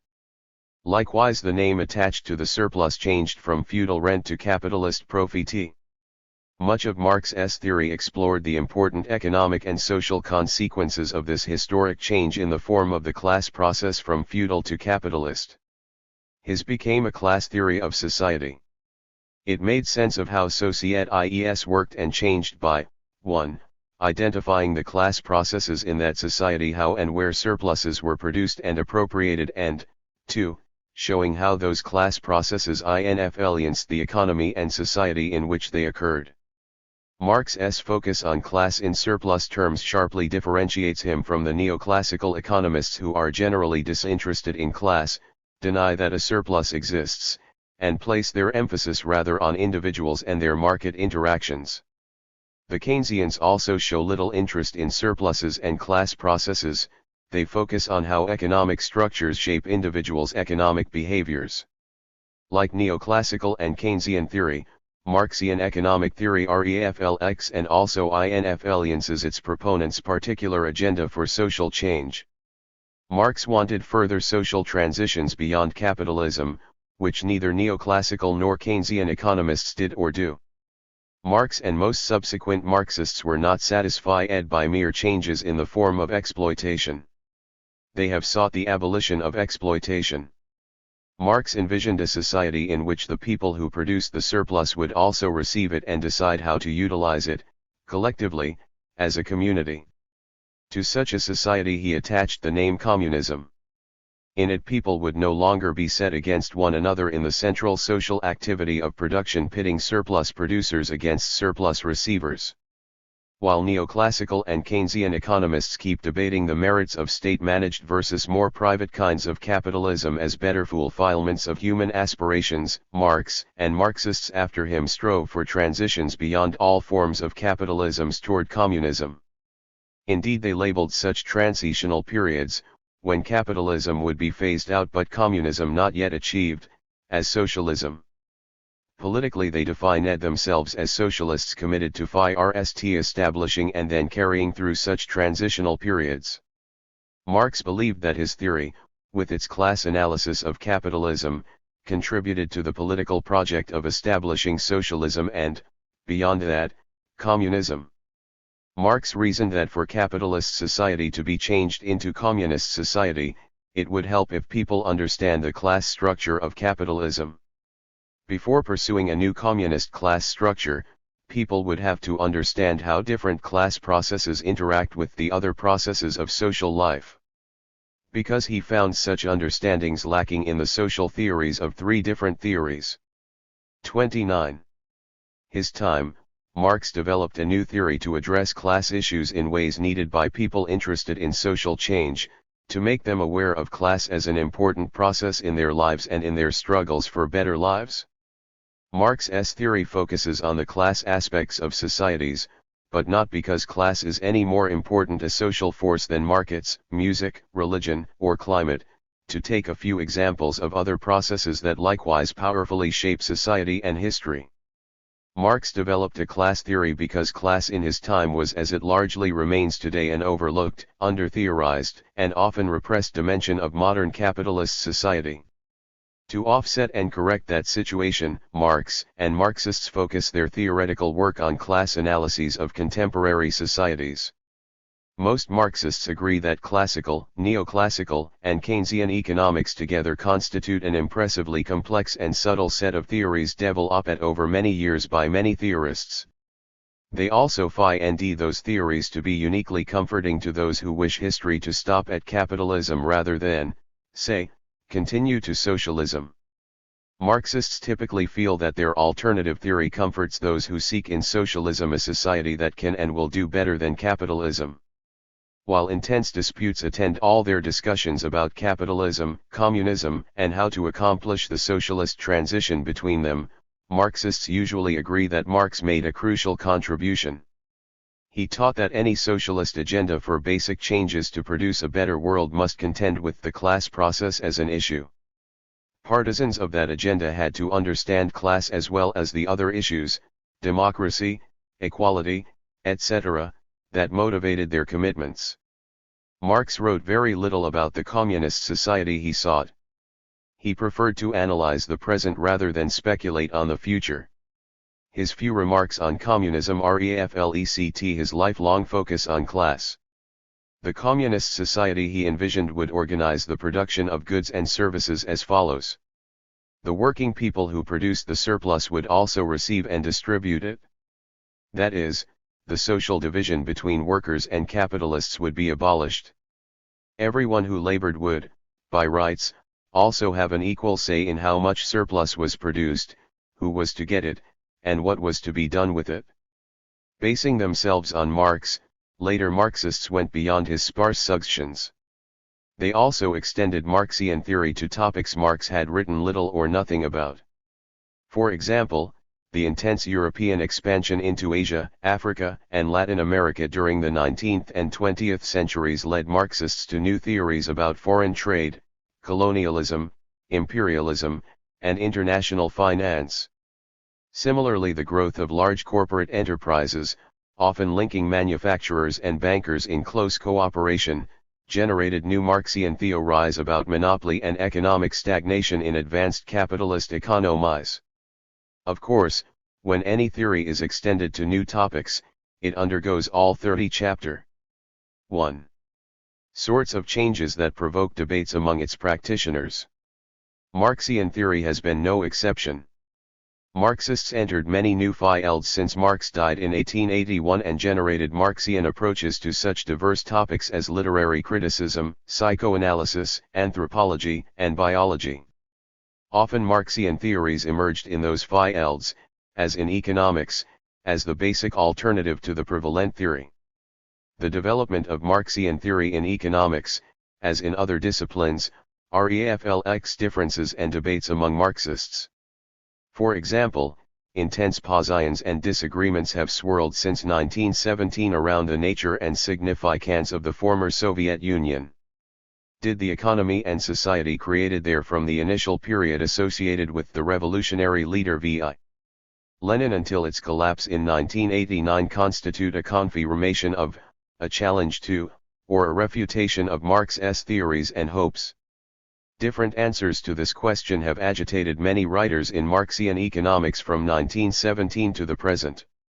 A similar debate stirred Marxists after the 1949 revolutionary victory of the Chinese Communist Party in the People's Republic of China.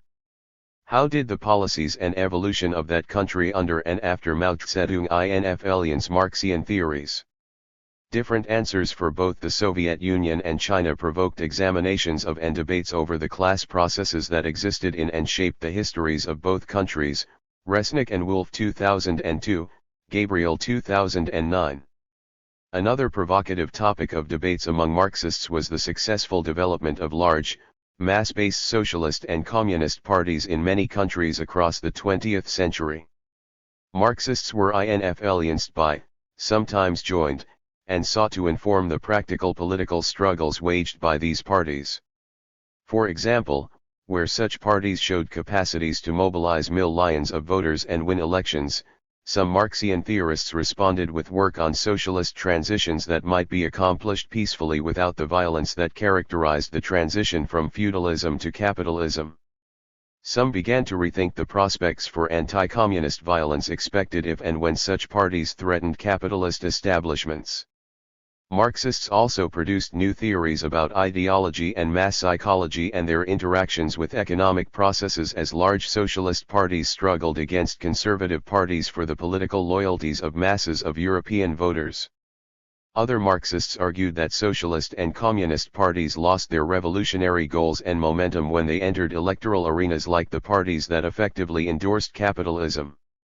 Still another major development since Marx's time that generated intense Marxist debates was the rise of powerful trade unions in most capitalist societies.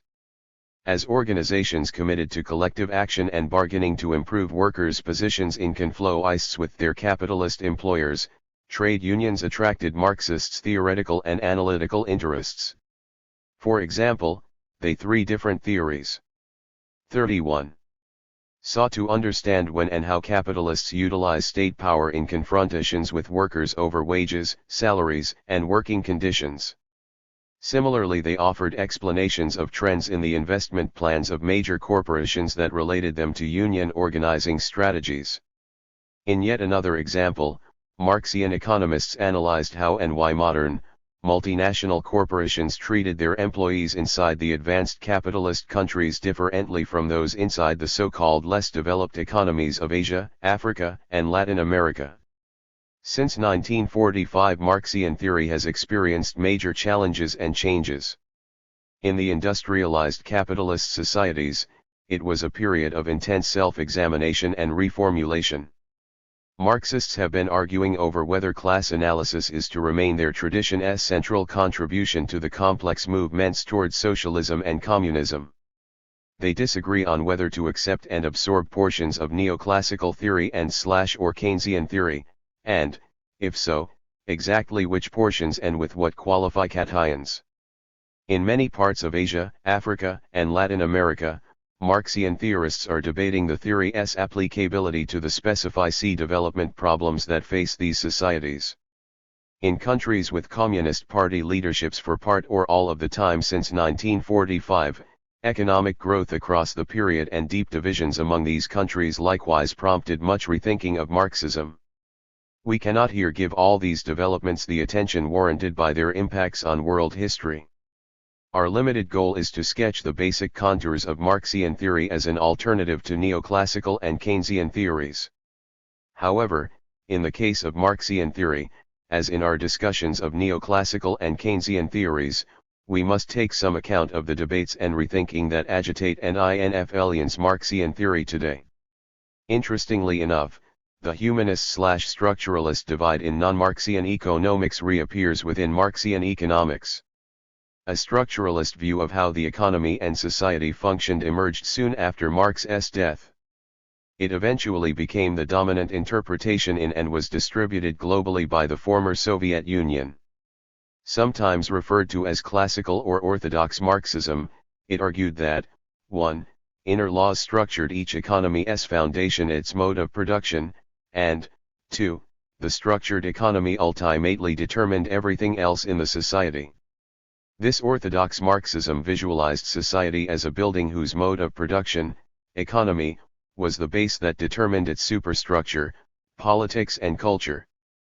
Political and cultural events, social and ideological movements, and even parts of the economy other than the production system, markets, prices, income distributions, etc., were all reduced to effects of an underlying cause, namely the mode of production.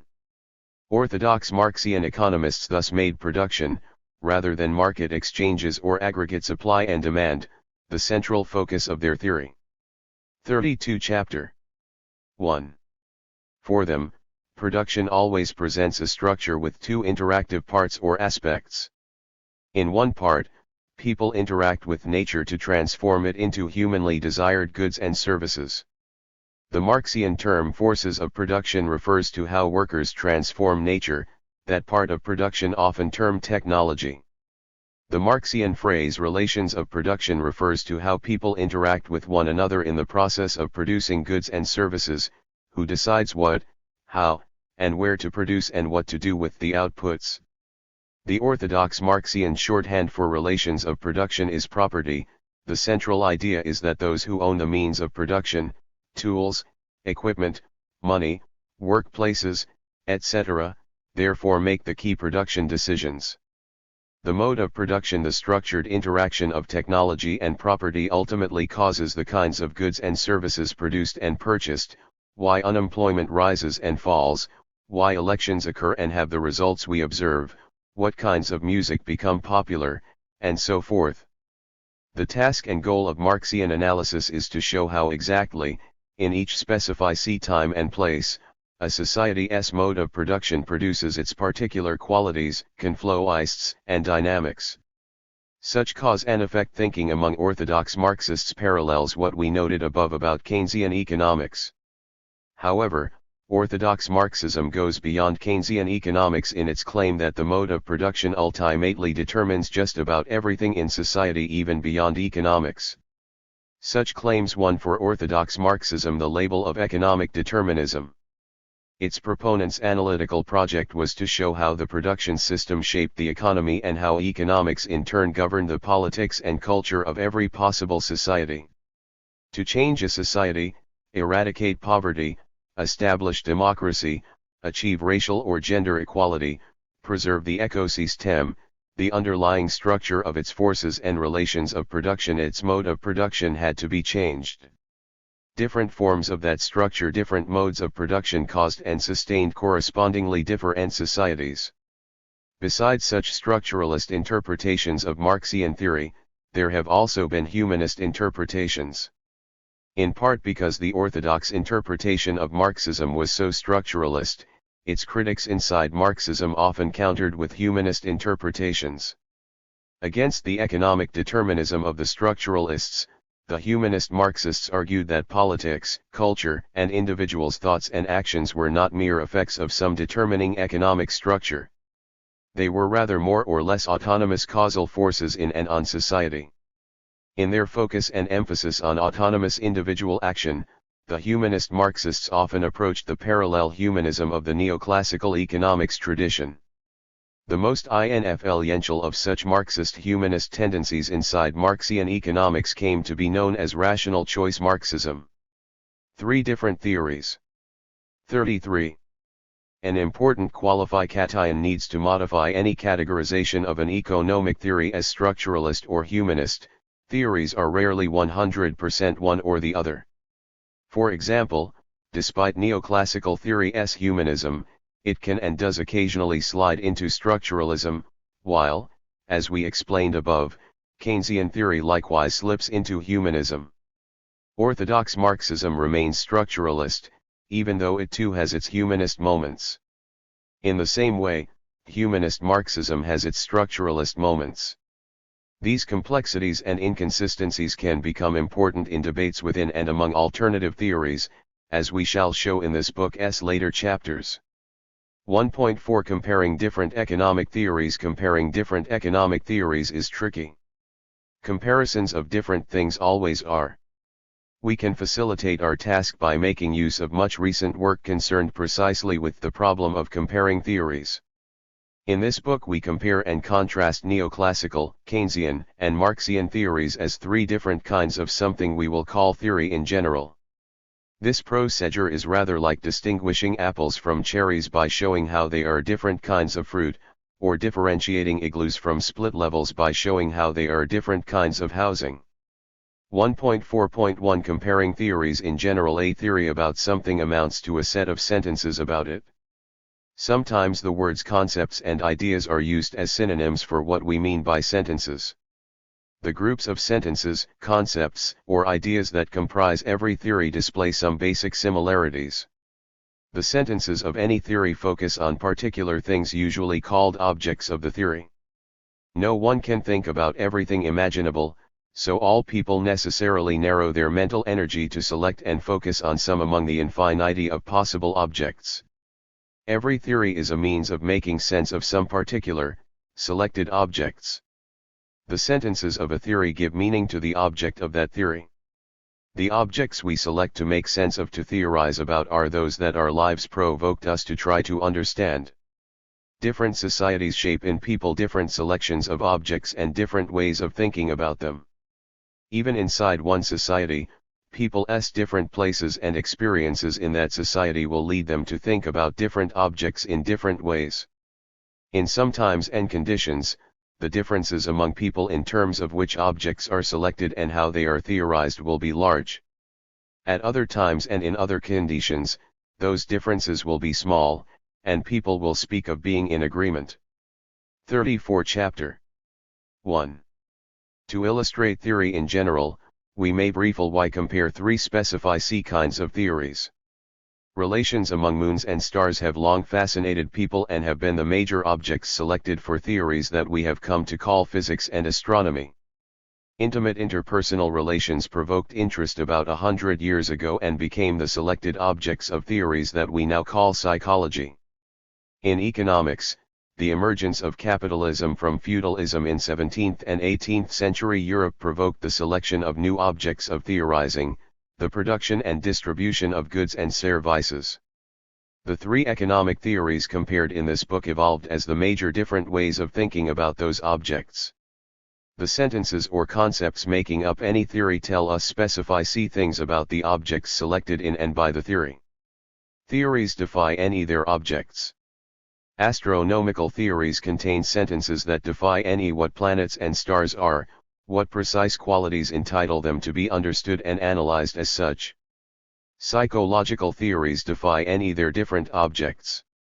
A major originator of modern psychological theory, Sigmund Freud, wrote sentences asserting that the human mind contains something he defined as the unconscious.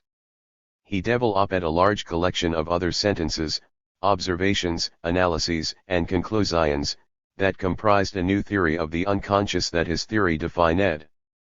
Psychologists since Freud dropped, changed, and added to Freud's sentences in their elaboration and development of psychological theories. Economic theories likewise do not merely contain such objects as goods and services and production and distribution. These theories' sentences offer particular definitions of these objects and attach particular senses or meanings to them. Indeed, the content of each economic theory is the set of sentences that attaches its specific meaning to the objects it selected for attention. No theory stands still. Just as people use theories to cope with and change the world around them, the same ever-changing world also changes people and their theories. As new experiences occur, people extend their theories to try to take account of them, to construct a meaning or sense of them. Extending a theory entails selecting and defining some new objects, changing or dropping some old objects, and constructing a new linkage among all such objects. In this way theories grow and change. When astronomers find a new body in space, they may not only extend their theory to take account of it. They may also feel the need to revise certain of their sentences about concepts of gravity or the trajectory of light or other specific objects of astronomy. Astronomical theories thus grow and change. Similarly, psychological theories grow and change depending on how people extend the theories, where they direct their theoretical attention, and what theoretical alterations they find necessary. The same is true of economic theories. New experiences with recession, inflation, or foreign trade problems, for example, may provoke not only extend three different theories. 35. Science but also changes that economic theory appears to need. We already have seen this in economics. Adam Smith's formulation of economic theory, extending and changing concepts inherited from his predecessors, sought to explain those new economic events and processes in 1776 that later came to be called capitalism. Karl Marx extended and changed the theories of Smith and Ricardo to formulate an economic theory of surplus, class, and exploitation to inform and advance workers' struggles against capitalists in the mid-19th century. Then in the 1930s John Maynard Keynes presented an economic theory that partly built on but also partly rejected and changed the previous economic theories he had learned. In reacting to a major collapse of capitalism in one of its recurring cycles, Keynes also sought to theorize a way to tame and manage those cycles. Industrial revolution, capital, labor conflow ICT, and economic depression, each of these sets of events radically altered existing economic theories and helped bring forth new theories. It is also common for developments inside one theory to contribute to changes in other theories. For example, new developments in theories of chemistry may lead astronomers to alter one of their theories. In the history of economics, changes in mathematics have helped transform economic theories. Debates and movements inside Marxian economics have influenced Neoclassical and Keynesian economics, whose changes have likewise affected Marxian economics. Each theory is always changing as the result of the many different kinds of influences shaping it. As each theory changes, so too does its impact on other theories in an endless process of mutual transformation among theories and between them and all the non-theoretical aspects of society. 1.4.2 The logics of different theories. All theories establish and follow specific rules about how they connect the objects of their theorizing. There is a systematic quality or logic to the rules governing how every theory links up whatever parts of reality it seeks to understand. Theories differ according to which particular logic links their respective objects, but all theories use some logic. A theory's logic includes its particular notion of cause and effect. Many theories assign the role of cause to some of their objects and the role of effect to others. For example, astronomers might explain the shape of one planet's orbit as the effect of a nearby star's size. The size of the star would be theorized as the cause, while the planet's orbit would be the effect of that cause. To take an example from psychology, childhood abuse might be theorized as a cause and adult neurosis as its effect. In economics, the object recession might be theorized as the effect of another object, collapse in private investment. Where some objects of a theory are viewed as causes that determine other objects as their effects, we refer to the logic of the theory as determinist. 36 Chapter 1. Alternatively, theories may link their objects in a different way, exhibiting a different logic. For example, every object of a theory may be understood as always both cause and effect of every other object. An economic depression would then be approached as 1. The effect of a literally infinite number of other, economic, political, cultural, and natural, objects, and 2. As itself one among an infinity of causes of all those other objects. The objects of such a theory would be linked to one another in a logic of mutual causation that we refer to as overdeterminist. 1.4.3 How theoretical differences matter. 3 basic processes comprise all theories: selecting objects to theorize about, defining those objects, and establishing logical linkages among the objects. Focusing on those 3 processes enables us clearly to distinguish among alternative astronomical or psychological or economic theories. Thus we can show that Neoclassical, Keynesian, and Marxian theories are different collections of sentences about different objects that they link in different ways. Neoclassical, Keynesian, and Marxian theories are alternative sets of sentences with which people can and do make sense of the world. In more formal language, the 3 different sets of sentences constitute alternative knowledges or alternative sciences of economics. Our comparison of these 3 economic theories will show how their respective objects are defined and linked differently to produce their alternative understandings of the economy. We will note that even when different theories use the same words, for example, value, price, commodity, wage, profit, and capitalism, they define any such objects differently.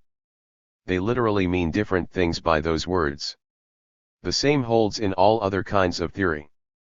Freudian and non-Freudian psychologists attach different meanings to words like libido, ego, and unconscious.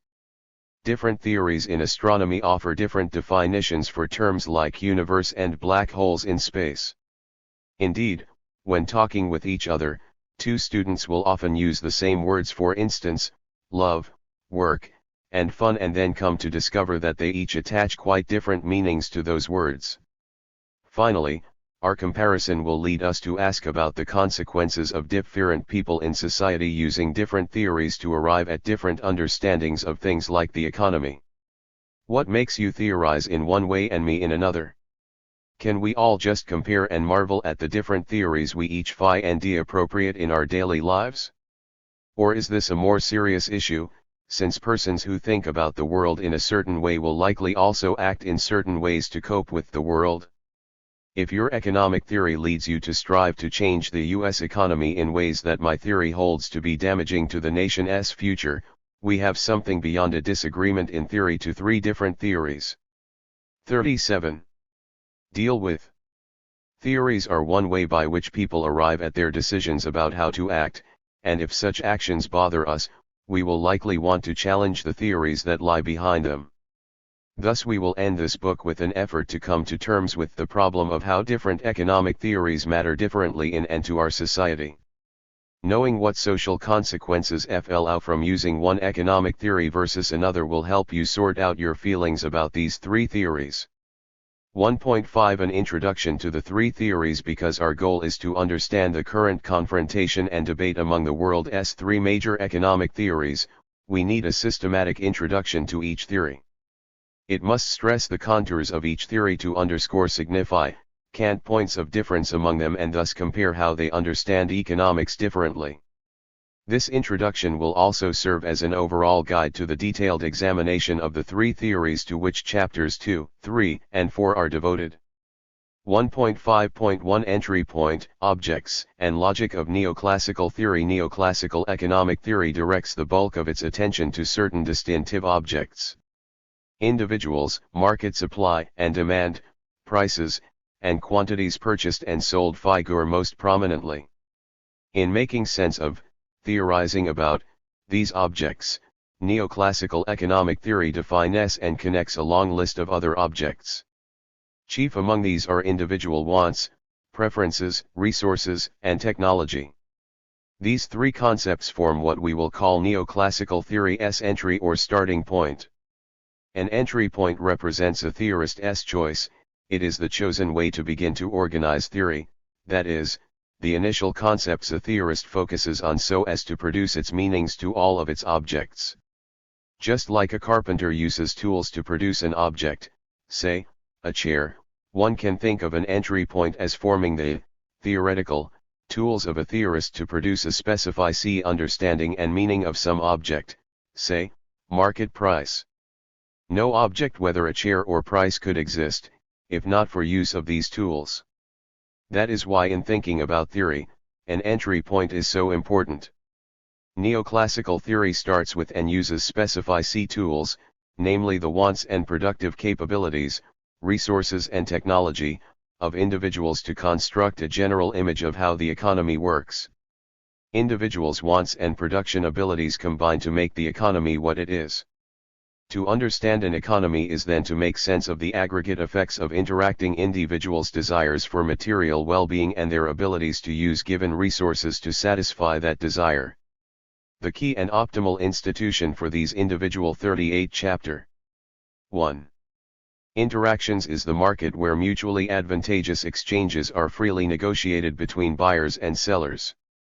Neoclassical theory demonstrates how everyone's greatest well-being is achieved when each individual pursues his/her material self-interests by utilizing whatever productive resources each own together with the available technology to engage in production and/or market transactions. What happens in an economy is always explained as the result of individuals acting in this way, with more or less allowance being made for possible external interference with individuals' freely chosen market transactions. In addition to an entry point of individuals' wants and productive capabilities, neoclassical economic theory also distinguishes itself by the particular cause and effect reasoning used to connect its entry point to all other of its objects. This reasoning forms its causal logic. It, along with the entry point concept, comprises the set of theoretical tools used. In neoclassical theory, the notion of causality usually has a few objects combining to cause some other object. It expresses this relationship by attaching the description-dependent variables to objects it views as effects and independent variables to objects it holds to be causes.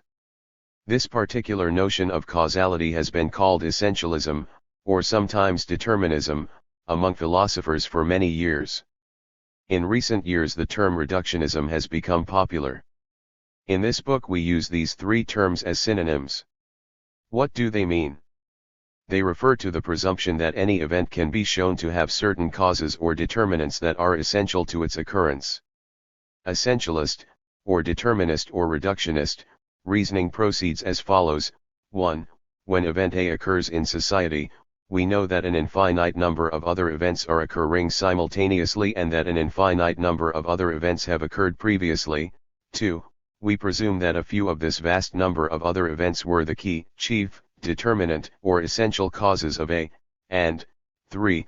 We therefore defy any theoretical work as separating the essential, determinant, from the essential, non-determinant, causes. The result is an explanation of A. The cause of A has been reduced to a few key determinants. Hence the term reductionism refers to theories that reduce the explanation of events in the world to showing how they are effects of a few essential causes. For example, suppose that event A was an increase in the price of some good during August 2011. A quick survey of economic news that month would show that many other events happened then as well. Interest rates rose, oil prices rose, the price of a complementary good fell, the value of the dollar rose, unemployment lessened, and so on. Further research would indicate that millions of other economic and non-economic aspects of our world changed during and before August 2011, rainfall diminished, tax rates were cut, the president's health care plan became an issue of public concern, military con 3 different theories. 39. FLICT spread in the Middle East, and so on. Faced with this overwhelming mass of data on simultaneous and prior occurrences, all of which probably had direct and indirect impacts on the good's price, what do neoclassical economists do? Believing that they can determine which of the many influences on the price were the most important, they affirm the basic logic of neoclassical theory. They presume that the change in the price of the good resulted from changes in the some key causes, usually listed under the headings of supplies of and demands for the good. Neoclassical economists then investigate exactly how the independent objects, supplies and demands, determine the dependent object, price change, that they seek to explain. In other words, they explain how change in the dependent objects is, reduces to, an effect of changes in the independent objects. Thus the terms determinism and reductionism can be used interchangeably to describe this particular causal methodology. Reductionists or determinists explain the events they deem to be important, worthy of their theoretical attention, by centering on the essential causes of those events. Their presumption that events have some particular, fundamental causes that can be isolated runs deep in the consciousness of many people. It appears in many theories, not only in neoclassical theory. Neoclassical theory is reductionist across its entire range of analytical claims. In its most sweeping formulations, neoclassical theory reduces the overall levels and rhythms of economic activity, prosperity and growth or recession, unemployment and decline to effects of its post-entry point, namely what interacting, self-interested and productive individuals do. Let us briefly outline how this theory works and then in the next chapter examine it in more detail. Market prices are said to be essentially caused by supply and demand.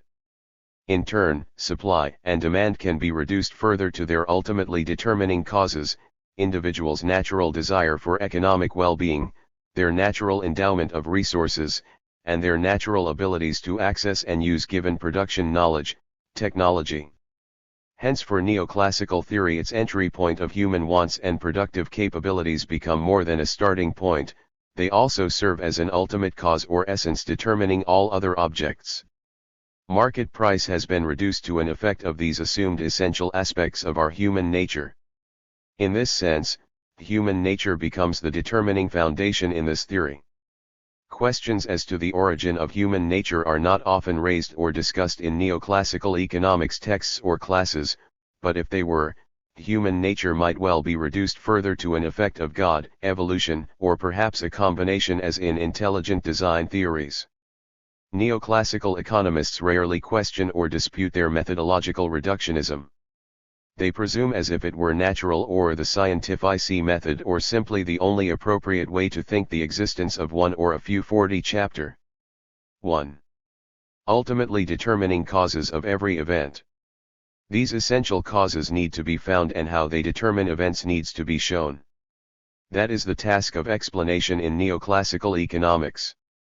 1.5.2 Entry point, Objects, and Logic of Keynesian Theory. Keynesian theory's object is the overall, total economy, what is often called macroeconomics, as differentiated from neoclassical theory's focus on the individual consumer, worker, and enterprise, or microeconomics. Thus Keynesian theory examines major aspects of the macroeconomy such as gross domestic product, national income and wealth, money supply, unemployment, consumer price index, and the economy's growth pattern. Unlike neoclassical economics, it is not especially interested in individual wants and individual market actions. Keynesian economics does not presume that the overall economy functions and develops as the result of individuals' wants and productive capabilities. With one exception, the individual investor, who is treated, as we will see in a later chapter, in a humanist way. Keynesian theory generally sees causality running in the opposite direction. What individuals do is determined by how the overall economy operates, by the connections or relations among the major aspects of the macroeconomy. These aspects and their relationships define the macroeconomic structure in and for Keynesian economic theory. It makes sense of the economy first and foremost by defining its major aspects and the structure of their interrelationships. These form its unique starting or entry point so as to understand the economy and how it works. Individuals are presumed to be born into and shaped by that structure and to behave according to its rules. Hence Keynesian theory, just like neoclassical theory, assumes its entry point to be an ultimate cause of human behavior. However, these theories radically differ from one another in their differently chosen entry points: human nature, as ultimate cause, in one, and structural rules, as ultimate cause, in the other. For Keynesian economists, the task is then to study, uncover, and show how that structure functions and evolves so that we can, individually and collectively, better fulfill our needs given that structure. The humanist determinism of neoclassical theory confronts the structural determinism of Keynesian theory. They share in common determinist logics. However, neoclassical theory makes individual human nature the entry point and essential cause and macroeconomic outcomes the effects. In contrast, Keynesian theory makes the macroeconomic structure the entry point and essential cause and human economic behaviors the effects. Keynesian economics also entails another level of essentialism in the way it connects the major parts of the macroeconomic structure. For example, the total savings and three different theories. 41. Investments of businesses and individuals determine unemployment and economic growth, recession, or prosperity. The macroeconomic structure that Keynesians analyze is phi-LLED with such cause and effect relationships among its parts as well as between that macroeconomic structure and individuals' economic acts. 1.5.3 Entry point, Objects, and Logic of Marxian Theory. Marxian theory has its distinctive objects too, those aspects of the economy that it deems to be most worthy of attention. First among these is class. That concept forms its unique entry point. It defines class as the relationship among people in which some work for others while obtaining nothing in return. To explain class, Marxian theory requires the notion of surplus that it defines as follows: some people in society produce a quantity of goods and services that is greater than what they get to keep. This surplus is then appropriated and socially distributed by people who may or may not have participated in its production. Different class relationships among people in any society are defined by different ways of organizing how surpluses are produced, appropriated, and distributed in that society. Each society's organization of the surplus positions its individuals in the roles of producers, appropriators, and distributors of the surplus. Different organizations of the surplus entail different arrangements of who produces and who appropriates and distributes surpluses, different class relations. Beyond class and surplus, Marxian theory focuses on such objects as capital, labor power, commodities, values, production and distribution, accumulation of capital, crises, and imperialism. All of these are linked to class and surplus in constructing Marxian theory's distinctive economic analyses. Since the tradition of Marxian economic theory has evolved across the last 150 years with contributions from many different societies across the globe, it includes both determinist and non-determinist kinds of economic logics. Until recent decades, the prevailing, orthodox Marxian economic theory was determinist and also structural. Unlike Keynesian economics, it was not the macroeconomic structure that determined how the economy worked and changed. It was rather the post-entry point of mode of production, the structured interaction of relations of production, property, and forces of production, technology, that determinist Marxists argued was the ultimate cause of the economy and thereby politics and culture as well. Determinist Marxists analytically divide societies into one group that owns the means of production, used to produce goods and services, and another group without such ownership. For them, property ownership became synonymous with class relations, the classic juxtaposition of rich and poor, propertied 42 chapter 1. Versus propertyless. Owners of the means of production were understood to receive the surplus produced by those without such property. Faithful to its determinist logic, orthodox Marxism explained which classes, produced and/or appropriated the surplus as the result of which classes, owned or did not own the means of production. The social organization of the surplus was the effect of, determined by, derived from, property ownership. However, in recent decades a quite different, non-determinist logic has become important inside Marxism. Some Marxists find it already present in Marx's writings. In its view, economics and politics and culture are all mutually determinant and thus interdependent. None of these components of society wields more influence than another, their qualitative differences are not reducible to a single quantitative measure. This kind of Marxist economics is thus neither humanist nor structural, since it rejects any kind of determinist logic linking its objects.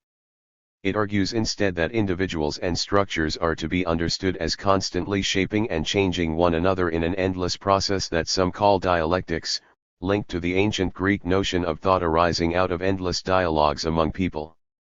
Others prefer to call this pointedly antideterminist notion of mutual interaction, interdependence, and transformation over determination. This distinctive connective logic that distinguishes a major part of modern Marxian economics is discussed further below in section 1.5.5 and in chapter 4. Marxian theory also attaches particular qualities and important qualifications to its objects. For example, it stresses the different kinds of class relationships in which surplus gets produced, appropriated, and distributed. Indeed, Marxian theory uses these different kinds of class relationships to divide human history into distinct epochs: capitalist, feudal, slave, communist, and some other kinds as well. Marxian theory also very particularly qualifies certain of its objects. For example, labor and capital are each differentiated by the adjectives productive and unproductive, and surplus value can be either absolute and relative. These and related terms are defined and developed in chapter 4. This partial, short list of key terms underscores two remarkable differences among neoclassical, Keynesian, and Marxian theories. First, notwithstanding that the same words and phrases appear in all three theories, they take on entirely different meanings across the three theories. For example, the basic concepts of capital and price as formulated and used in Marxian theory have completely different meanings in neoclassical and Keynesian theories. Second, central terms used in one theory may be altogether absent in another. Self-interest maximizing individuals are as scarce in Marxian theory as surplus labor is in neoclassical and Keynesian theories. Qualifications that are central to Marxian theory, productive, unproductive, relative, and absolute, do not figure in neoclassical or Keynesian theories. Likewise, the adjectives depend three different theories. 43. Dent versus independent, which neoclassical and Keynesian theories attach to their objects, do not exist in overdeterminist Marxian theory. 1.5.48 Aggression, theories and their objects. The sharp differences in the three economic theories' basic objects suggest that the objects of theories do not exist out there in the world just waiting for theorists to observe and theories to explain them. The world we see and the objects we find in it are shaped by the theories we use to analyze them. Here, it is important that we not get caught in a new wrinkle on that old question about which came first, the chicken or the egg. We cannot and we need not resolve the question whether the objects we find in the world came first and our theories second, or vice versa. Rather, human beings are always observing and thinking at the same time. What we see is shaped in part by how we think, just as how we think is shaped in part by what we see.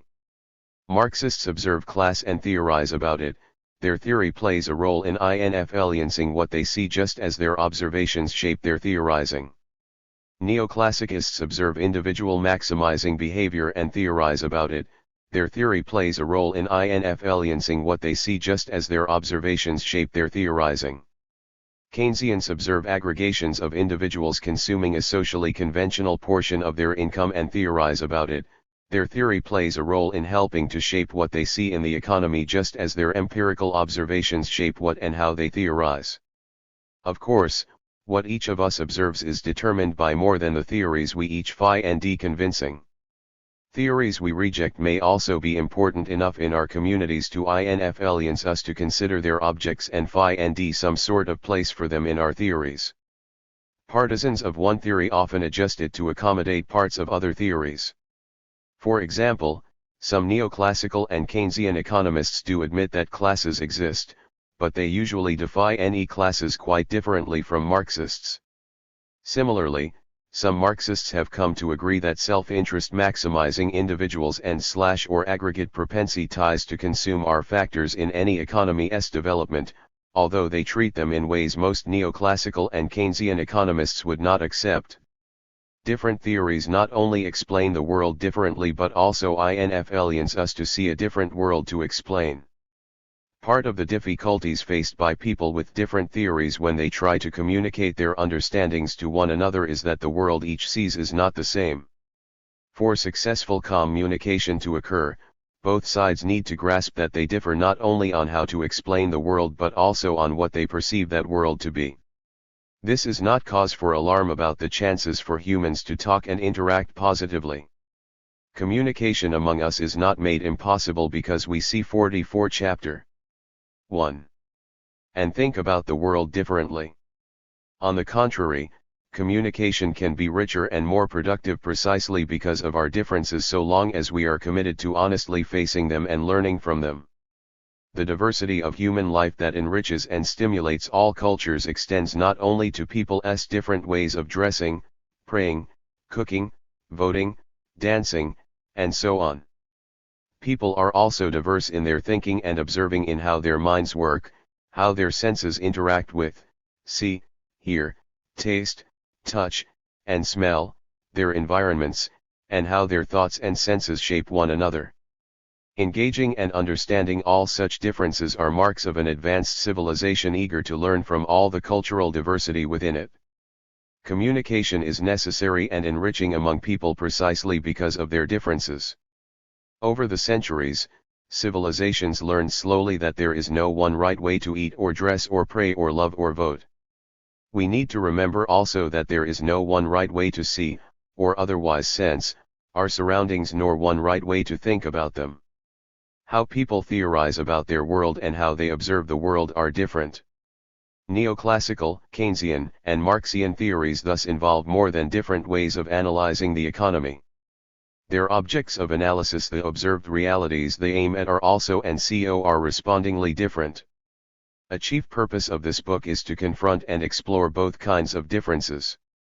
1.5.5 The logic of Marxian theory. In addition to its entry point concept of class exploitation, the most striking development within the Marxian theoretical tradition in recent decades has been the concept of overdetermination.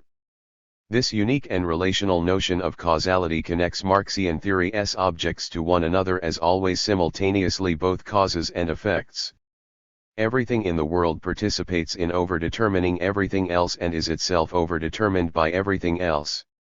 As Chapter 4 will explain, the Marxian economic theory presented here rejects any presumption that economic, or, for that matter, non-economic, events have essential causes. Such presumptions can be called, as we have said, economic determinism when there is thought to be an essential economic determinant of the event, or cultural or political determinism when an essential cultural or political determinant is thought ultimately to cause the event. The overdeterminist Marxian theory presented here thus differs from economic and other determinisms present within the Marxian tradition. The Marxian theory of Chapter 4 will instead presume that any event occurs as the result, the effect of everything else going on around that event and preceding that event. If we suppose that the world comprises an infinite number of events, then the occurrence of any one of them depends on the three different theories. 45. Influence of all the others, not some essential few. This means that since all events add their unique effectivity or influence to producing the occurrence of any one happening, no single event can ever be considered to occur by itself, independent of the existence of the others. Events thus always occur together, in relationships with one another. It follows that overdeterminist Marxian theory cannot use the independent versus dependent variable terminology or cause and effect terminology shared by neoclassical, Keynesian, and determinist Marxian economics. It cannot do so because each event is always understood to be simultaneously a cause, it adds its own influence to the creation of all others, and in effect, its own existence results from the combined influence of all others on it. Marxian theory in its overdeterminist interpretation differs sharply from both humanist and structuralist theories in economics. It understands neither human nature nor structural laws as ultimately determining causes of economic events. Instead, it understands each person's human nature as the site of effects emanating from that person's surrounding economic, political, cultural, and natural processes. his or her human nature is both an effect and also a partial cause of all those surrounding processes. The same argument applies to any structures in society, example the macroeconomy as a whole, markets, households, enterprises, the state. All such structures are likewise sites of effects emanating from the interacting processes comprising their surroundings. From the perspective of an overdeterminist theory, individuals and social structures are similarly understood, each as sites of effects. Neither can exist independently of the nexus of processes that create them and into which they are interwoven. In the Marxian tradition, this kind of logic was historically referred to as dialectical reasoning, derived from Marx's way of understanding how events exist, are caused. However, despite its place within the Marxian tradition, we will not use the term dialectics in this book. We will use instead the newer and, we think, more exact term overdetermination to refer to this Marxian notion of causation. Given its long history, dialectics is a term overloaded with diverse meanings deriving from frequently bitter debates, especially among Marxists. One important reason for preferring overdetermination is to differentiate its meaning from many of the meanings attached to dialectics. That way we can specify a unique Marxian theoretical logic not burdened with the complex intellectual history of dialectics. To illustrate this Marxian notion of overdetermination, consider the occurrence of an economic recession.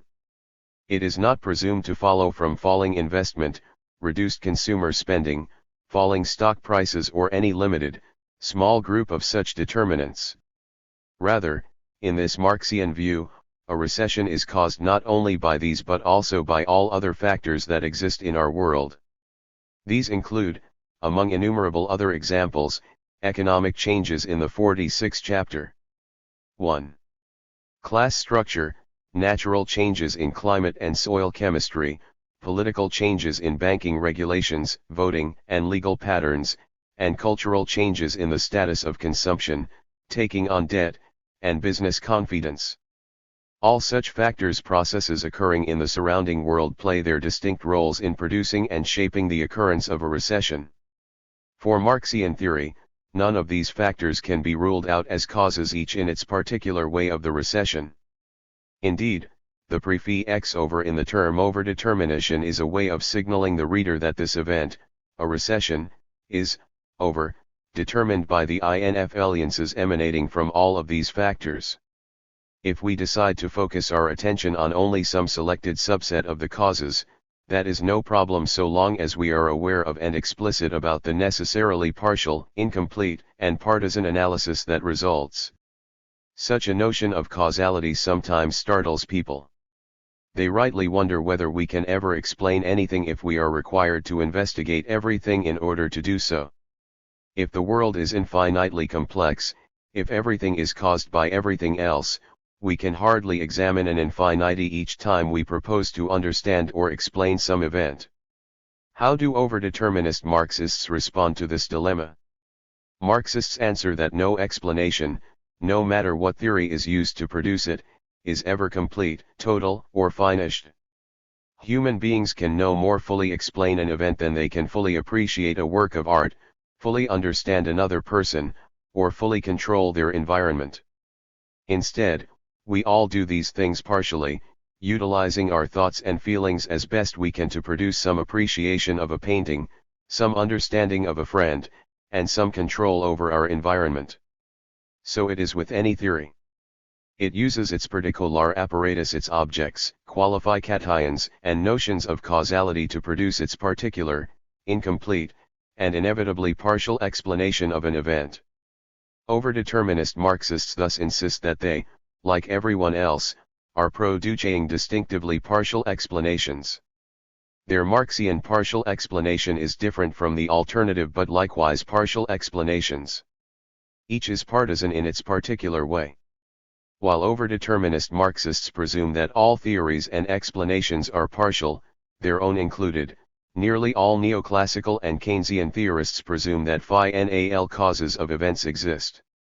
Such Neoclassical economists believe their theory can and will find and disclose those final causes and thereby yield a complete explanation. Such Keynesians believe the same for their quite different theory. For both such theorists, once discovered, these final causes by definition cannot be reduced to anything else. That is why such theorists believe that they have produced, or will produce, a complete explanation. By contrast, overdeterminist Marxists do not refer to any final causes. For them, nothing that exists is a cause without being also an effect. Each aspect of society, for them, is dependent on all the other aspects. No event or aspect. 3 different theories. 47. Of a society is independent, nothing determines other things without itself being determined by them. Marxists do not look for the ultimate causes of events because they presume that such final explanations do not exist. Most neoclassical and Keynesian theorists do look for and claim to have found such essences among the objects of their theory, although their preferred essences differ. Hence they order aspects of society into dependent and independent variables, more and less important causes differentiated from one another and from the effects they produce. Overdeterminist Marxian theorists produce their admittedly partial explanations of economy and society and contrast them with the partial explanations produced via alternative theories. Because of its unique entry point of class, Marxian explanations focus on the class aspects of economy and society but do not claim that they do so because class is the essential, ultimate cause of social structures and changes. Such a claim would violate their commitment to overdetermination, their rejection of the presumption of and the search for essential causes of any kind. Hence class is an entry point but not an ultimate cause or essence. If class is no more a cause of historical development than any of the other non-class and non-economic components of a society, then why do overdeterminist Marxist theorists focus their work on class as its entry point and present their explanations of economic and social events in class terms? Their answer to this question has 2 parts. 1. Class as an aspect of social life has been neglected in and by other theories and theorists, and, 2. That neglect of class has prevented people from constructing the kind of societies that Marxists would like to see. A theory of social structures and historical changes that is partial to, emphasizes, class, the overdeterminist Marxists argue, can help remedy the neglect. In economics, such Marxists point out, neoclassical and Keynesian theories ignore or dismiss the existence of class, exploitation, and class can flow ICT. Marxists want to direct attention to class because they see it as a part of social life that will have to be changed if social justice is to be achieved. Marxists clearly feel that their theory will stimulate the needed attention. Notice that their justification of the focus on class is not a claim that it is some final and ultimate determinant of historical change, but rather a judgment about how analytical thought can and should be oriented to INFLians and achieve social goals. That is why Marxists make class their particular starting point and conceptual tool in analytical thought. 1.5.6 Communication among neoclassical, Keynesian, and Marxian economists much separates these economists from one another. People in each camp try to make sense of the world they all live in, but they do this differently and so 48 chapter 1. Produce different explanations of that world. It is almost as if each kind of theorist lived in a different world. As we will see, they produce different understandings of capitalism, profits, wages, and prices. Yet they do inhabit the same world, and at times they communicate with each other. Historically they have read others' books and articles, sometimes they debate with each other at conferences. Non-economists convinced wholly or partly by one or the other theory likewise communicate with each other in all kinds of situations inside families, workplaces, and social gatherings of all sorts. An interesting question thus arises: what happens when people committed to different theories communicate? The answers vary. Sometimes one side gives way to the other. A meeting of minds occurs as people who think one way decide to change their minds and think the other way. Basic disagreement gives way to unanimity. This is one kind and result of communication among people. Sometimes, after each side has presented its conclusions, knowledge, and the theory it used to produce them, neither side abandons its positions. Both reflect on and react, in their own ways, to the differences between them, perhaps by adjusting their theories. This is another kind and result of communication.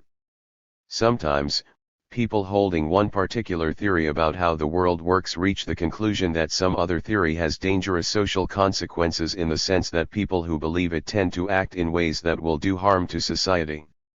Then discussion and communication change into verbal or even physical battle as people holding these two theories seek to control, constrain, and sometimes even eliminate one another.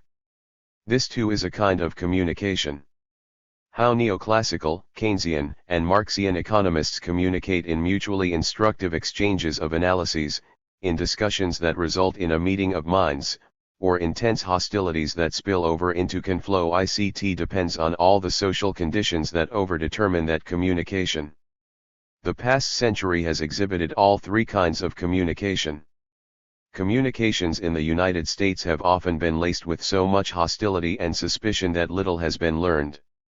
Since Marxists have frequently been blocked from university or other positions that would allow their theory more exposure and general discussion, most Americans have had little opportunity to encounter Marxian theory or to communicate with Marxian theorists. This has had negative consequences for the majority neoclassicists and Keynesians and the minority Marxists. We hope that this book will improve matters by enhancing the likelihood for better, mutually instructive communication between the three theoretical traditions. 1.6 Conclusion. One major objective of this book is to acquaint readers with the central difference of the three dominant economic theories in the world today. Another three different theories. 49. Equally important objective is to aid readers in reaching their own conclusions about these theories. Depending on which one, or a combination, you find convincing, your understanding of economics will be influenced in one direction or another. In turn, how you understand economics will influence how you see the world and your actions in it. In short, your theory matters tangibly in terms of your conversations and other actions day by day. This book's concluding chapter will therefore present some of the different consequences in terms of people's general beliefs and actions that flow out from one theory as opposed to those that emanate from the other. Our premise is that you will be concerned to know how the differences in theory explained in this book make a difference in daily life. We can assure you at this point that they make significant differences indeed. 2. Neoclassical Theory 2.1 The Neoclassical Tradition. This chapter presents the logical structure of neoclassical theory in terms of its distinctive objects, logic, and conclusions.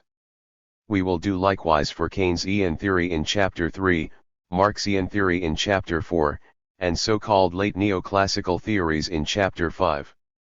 We begin this chapter by specifying the initial objects of neoclassical theory. These are the objects with which the theory begins to construct its analysis and around which it focuses its analysis. As explained in Chapter 1, we call these the conceptual entry points of neoclassical theory, how it enters into its theorization of the economy. Next we discuss neoclassical theory's logic, the method it deploys to link its entry point concepts to all the other objects contained within its theoretical structure. Finally we examine the theory's conclusions, its unique analysis of the objects with which it is concerned. In presenting the overall structure of neoclassical theory, we have assumed that our readers are basically familiar with its specific parts, typically those covered in an introductory economics text. Our chief intention in this chapter is not to teach or even review the components of neoclassical theory, the analytics and derivation of supply and demand. Rather, it is to discuss the overall structure and logic of the theory. This task is often neglected in introductory neoclassical textbooks. There the theory is presented and applied, but little or no attention is paid to the particular internal structure of the theory, its unique component parts and how they interact. The lack of theoretical self-consciousness reduces students' abilities to recognize and solve internal problems and inconsistencies of the theory. It hampers the creative application of the theory and also hinders neoclassical economists' ability to understand, communicate with, and learn from other theories and theorists. This and the following chapters aim to overcome these limits systematically by comparing and contrasting the different entry point objects, logics, and conclusions of the three major, alternative economic theories. 52 Chapter 2. 2.1.1 Neoclassical theory's contributions. The originality of neoclassical theory lies in its notion that innate human nature determines economic outcomes. According to this notion, human beings naturally possess the inherent rational and productive abilities to produce the maximum wealth possible in a society. What they need and have historically sought is a kind of optimal social organization, a set of particular social institutions that will free and enable this inner human essence to realize its potential, namely the greatest possible well-being of the greatest number. Neoclassical economic theory defines each individual's well-being in terms of his or her consumption of goods and services. Maximum consumption equals maximum well-being. Capitalism is thought to be that optimum society. Its defining institutions, individual freedom, private property, a market system of exchange, etc., are believed to yield an economy that achieves the maximum, technically feasible output and level of consumption. Capitalist society is also harmonious, its members' different desires for maximum enterprise profits and for maximum individual consumption are brought into equilibrium or balance with one another. The writings of both the early classical and the later neoclassical economists underscored these two key ideas, attaining the maximum technically feasible wealth and consumption and achieving social harmony. For the readers of Adam Smith, 1723–1790, the new spokesman for and advocate of capitalism in 1776, capitalism as means to achieve any nation's maximum wealth was a revolutionary idea. Capitalism was then still struggling against feudalism, a declining but still powerful non-capitalist set of social institutions and ways of thinking. Smith's argument that maximum social wealth flowed from maximum individual freedom to pursue one's economic self-interest was, to say the least, startling. Indeed, over 200 years later, it remains a remarkable claim. Classical economists stressed the idea of maximum feasible wealth creation, while later neoclassical writers focused more on the idea that individual pursuit of economic self-interest in capitalism could and would yield a harmonious rather than a conflict-ridden society. By the end of the 18th century, the long transition from feudalism to capitalism in England had created new conditions that demanded a new theory to explain them. What demanded explanation was the vast new wealth pouring out of growing industrial factories. New ideas were likewise required to explain, 1.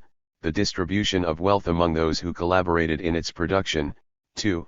How so productive an economic system could be reproduced and extended, and 3. How best to respond to the recurring business cycles that threaten to disrupt the new capitalist system. Neoclassical theory. 53. The early classical writers responded to the pressures of their times, the demands for explanations of economic events and trends, but also the demands of governments for new policies to deal with new economic problems. Many focused on answering a key question: was free trade preferable to restricted trade between nations? Others concerned themselves with debating whether monopolies granted by governments to merchant companies hindered economic growth. Still others asked whether guild restrictions on craft production should be abolished in favor of placing no restrictions on individuals producing and selling whatever the market would bear. Economic analysis and policy prescriptions were deeply intertwined then, as they have continued to be ever since. The classical economists' new ideas reflected their times but also reacted back upon those times.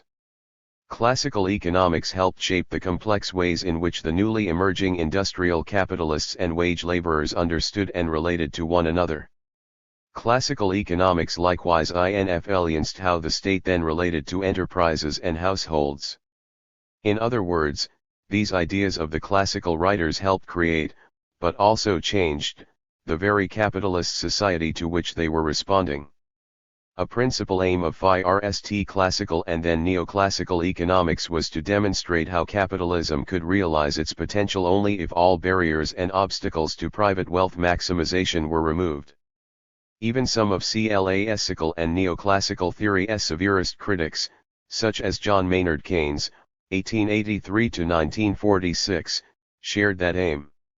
In Keynes's case, the obstacle to be removed was a lack of effective demand that prevented and distorted capitalism from operating as it could and should. It took a very different kind of critic, Marx, and a very different kind of critical theory, Marxism, to challenge the classical, neoclassical, and Keynesian economists' common belief that capitalism could yield the maximum well-being to the greatest number. 2.1.2 Emergence of neoclassical theory after Adam Smith. When Adam Smith died in 1790, no country in the world had yet become a fully capitalist society. England, however, was well on the road to capitalism and would be followed after the 1850s by the countries of Western Europe, the United States, and Japan. Classical economic theory spread to and developed in all these countries, often extending its reach to issues that its two founders Adam Smith and David Ricardo, 1772 to 1823, had barely mentioned. As capitalism spread globally, not only did classical economics move with it, but so too did the social divisions and tensions associated with capitalism. Capitalists and workers especially clashed as the new wealth production was not distributed in ways everyone approved. Socialism arose to challenge capitalism in the forms of labor unions, strikes, mass labor, and socialist parties in National 54 Chapter 2. Politics, and a new, critical economic theory articulated most influentially by Karl Marx, 1818 to 1883, and the Marxist theoretical tradition he founded. In response to these developments and challenges, classical economics was transformed in the 1870s. What emerged had its roots in the work of Smith and Ricardo but was different enough to merit a new name, neoclassical economics. Where classical economics had focused on national levels of wealth creation, growth, and government's economic policies, the neoclassical school concentrated more on the economic behavior of the individual elements of modern economies, enterprises, consumers, and workers. Those behaviors based on those elements' innate desires, goals, and resulting choices were thought to determine how economies functioned, including the determination of commodity values that the old classical economists and Marx had rather attributed to labor. Neoclassical economics after the 1870s went on to produce a remarkable theoretical tradition whose central concerns grew from the analysis of consumer choice and the behavior of firms to encompass topics like income distribution, business cycles, market structures, general equilibrium, foreign trade, growth, and economic development. In the late 20th century, the traditional neoclassical theory gave way to new variations and formulations that are discussed as late neoclassical theories in Chapter 5. The Great Depression of the 1930s dealt a major blow to neoclassical theory. Many neoclassical economists worried that the theory that had developed over the previous 60 years was inadequate. The only solution their theory offered was to allow the workings of free markets, what neoclassical theory celebrated as the optimum economic organization, to self-correct and thereby overcome the Great Depression. Yet the suffering of so many during the 1930s was so great that the market solution, even if it worked, might come too late to save capitalism from the growing mass of its critics. The immediate danger was social revolution by the unemployed, the poverty-stricken, and the many disillusioned with capitalism as an economic system. In such dangerous times for capitalism and neoclassical theory, John Maynard Keynes, an important neoclassical economist himself, engaged in a remarkable theoretical self-criticism. Keynes attempted two things: to show why the operation of free markets alone would not necessarily end the depression and, more important, to offer another way to end the depression without destroying capitalism in the process. Keynes's explanation and new policy challenged neoclassical theory's celebration of free markets so profoundly that it effectively split modern non-Marxian economics into two, often contending schools. One retained the name neoclassical economics and has continued its focus on the micro level of economic life and its celebration of free markets. The other came to be called Keynesian economics and focused instead on the limits of markets, on the macro level of neoclassical theory. 55. The economy, and on the market interventions needed from the state to secure maximum employment, price stability, and economic growth. 2.1.3 Which economic theory will we present? To present all the theoretical variations within the Neoclassical, Keynesian, and Marxian traditions would be an overwhelming task. Yet to present only one approach from each would be to invite the criticism that we have ignored viable alternatives. Nonetheless, we have chosen to follow the latter course. Only one version of each of these traditions will be presented. They are the approaches with which we feel most comfortable because we have found them to be the most persuasive and coherent, especially as alternatives to one another. The Neoclassical and Keynesian approaches we present are also fairly representative of those taught in most micro and macroeconomics textbooks in the last 25 years or so. This last consideration is of some importance to us since we prepared the chapters on Neoclassical and Keynesian theory presuming what our readers already encountered in introductory micro and macroeconomics courses. We do make one exception to this approach. In recent years a number of economists have argued that new theoretical developments have yielded another alternative to the Neoclassical, Keynesian, and Marxian theories presented here. No commonly agreed label has yet to be attached to this theoretical alternative. However, its adherents believe that it broke from prevailing economic theories and represents a new approach to the understanding of how individuals and an economy work. Because of the importance of such a claim, we will examine it in Chapter 5. Doing so also will explain a number of recent theoretical developments, including game theory, and new institutional economics that have begun to appear in introductory economics textbooks. We will show why these varying developments fall within and continue the basic logical structure of neoclassical theory. Because of this continuity, we refer to these recent developments as late neoclassical theory. 2.2 Market values, the analytics of supply and demand. We begin where most introductory economics courses start after the usual initial preparatory lectures. The set of questions hardly minor that neoclassical economists often ask concerns prices. First, what specifically determines the prices of goods and services produced by human beings? A similar second question asks, what determines the prices of the resources necessary to produce those goods and services? Why, for example, does an apple cost 56 Chapter 2. Money, and why does it cost less than an automobile? Why does the performance of work command a wage, a kind of price for the laboring activity? If the wage is a reward for work, how do we account for interest as a reward for saving? What explains the origin of profit in society? Typically the neoclassical answer to these price questions, and indeed to almost all questions about the economy, entails what neoclassical economists call market analysis. Markets are considered to be locations or sites in society where prices are determined. As you likely already know from your introductory textbook, an important device of neoclassical market analysis is the graph depicting supply and demand schedules.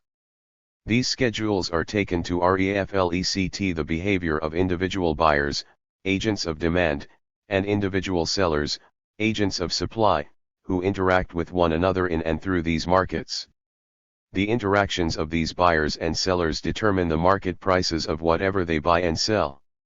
Figure 2.1 depicts the demand behavior of all buyers as sigma d, where sigma signifies the summation of all the individual demands, d, and the supply behavior of all sellers as sigma s, where sigma signifies the summation of all the individual sellers, s. The interaction of buyers and sellers determines the price of the commodity, p. We may say, then, that P is the neoclassical economist's answer to the question of what will be the specified C price for this commodity. We now price per unit, P, supply equals sigma SP, demand equals sigma D. 0. Q. Total quantity of the commodity demanded and supplied, Q, figure 2.1 determination of price by market actions of demanders and suppliers. Neoclassical theory. 57. Know how much this commodity is worth, according to this particular theory of price. Here we may explain our use of mathematical graphs and equations to present neoclassical theory, and other theories in this book. there is certainly no necessity to use mathematics. Everything in economics can be explained just as clearly and logically without it. However, since mathematics became the preferred language of modern neoclassical and Keynesian economics, we use some mathematical language to convey their structures. Beginning with a few essential ideas about human nature, and on the basis of a few simple rules of mathematics, neoclassical theorists have been able to construct a deductive knowledge of some complexity and power. Their basic mathematical reasoning involves what is typically called the constrained maximization problem. It is assumed to be in the nature of each human being to maximize his or her well-being, subject to some societal constraint. The language of geometry is used repeatedly to express this idea throughout the different parts of the theory. Once its key location within the logic of that theory is understood, the use of math is less of a problem for students of economics, and the basic message of neoclassical theory becomes more apparent. Neoclassical economists prefer and emphasize mathematical formulations partly because the language of mathematics, especially geometry, shares the deductive reasoning used in neoclassical arguments. Another factor is the desire of neoclassical economists to bestow on their work the aura of science and truth that surrounds mathematics. Many Keynesians and modern Marxists are similarly motivated to couch their arguments in as much and as advanced mathematics as possible. They have often used mathematics to suggest that their respective economic theories have the force of mathematical necessity, the absolute truth often associated with the so-called hard natural sciences, rather like the claim that 2 + 2 = 4. Such claims of absolute truth then become the basis of declaring alternative economic theories to be matters of gross error, rather like claiming that 2 + 2 is not equal to 4. In any case, we use mathematics in this and the next chapters only to recognize its place in contemporary economics, not to endorse any theorist's claims that one or another economic theory has found and embodied any absolute truth. For neoclassical economists, the mathematical analysis of markets focuses on the behavior of those agents, individuals and enterprises, who relate to one another by offering to sell and/or buy privately owned goods, services, and resources. The neoclassical answers to our earlier questions now follow directly. The prices of all produced things and resources are determined in and by the interactions between agents of supply, sellers, and of demand, buyers, within a market. The prices and quantities of things exchanged in markets are the voluntary, mutually agreed outcomes of those interactions. What drives the 58th chapter? 2. Market behaviors of buyers and sellers in reaching these agreed outcomes are their underlying desires, preferences, and productive abilities. The geometrical analytics of supply and demand is a shorthand way to depict and discuss a rather complex relationship among human beings who engage one another as potential buyers, agents of demand, or sellers, agents of supply. Apples cost money, then, because of the peculiar interaction of the demand for and supply of apples. Automobiles cost a different amount of money than do apples because of the specifically different supply and demand interactions that determine their value. Laborers receive wages because of the unique demand for and supply of that which they produce and sell, their ability to work. Savers obtain interest from supplying their savings because of the unique demands for and supplies of such savings. Finally, laborers receive a different amount of money than do savers because of the different supply and demand configurations that characterize each of these resource markets. We now have a partial definition of the neoclassical theory of value. An object of market exchange has a value determined by the supply and demand for it. The definition is incomplete, however, because neoclassical theory then asks what exactly causes the supply and demand behaviors of the individual human agents of supply and demand. 2.2.1 The determinants of supply and demand. To answer this question of what determines supply and demand, neoclassical theory takes another step. It identifies the underlying forces that ultimately shape the behavior of market agents. In perhaps its most important hypothesis, neoclassical theory argues that observed market prices result fundamentally from a basic human interaction between the wants and productive abilities of individuals. Neoclassical theory aims to show precisely how basic underlying wants and productive abilities of human beings ultimately govern, via supply and demand, the determination of market prices. Simply stated, the neoclassical hypothesis holds that the value of all goods, services, and resources is caused by the interaction between human beings' wants and productive abilities. Put this way, the reductionist logic of neoclassical theory becomes evident in its explanation, i.e., theory, of price. In the THIRD instance, price is caused or determined by the agents of demand and supply. The theory then looks behind these agents' market behaviors, buying and selling, to discover the forces that ultimately cause those behaviors. A neoclassical theory of price becomes, in the last instance, a theory of these forces, the wants and productive abilities of human beings. Wants are cast in a variety of terms including utilities, tastes, choices, and preferences, while productive abilities typically refer to technologies and resource availabilities.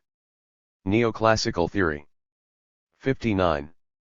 Is there a next step to some even more basic determinants of wants and productive abilities? The neoclassical theorists' answer is no. The wants and abilities are assumed to be the final causal determinants of supply and demand behavior and thus of price.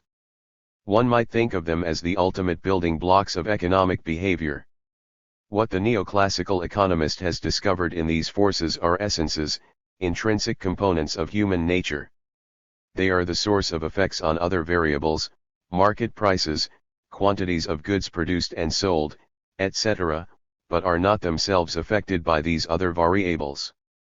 Individual wants and productive abilities are the essential forces that generate all other economic events, such as demands, supplies, and prices. Of course, the tastes and productive abilities of human beings may change.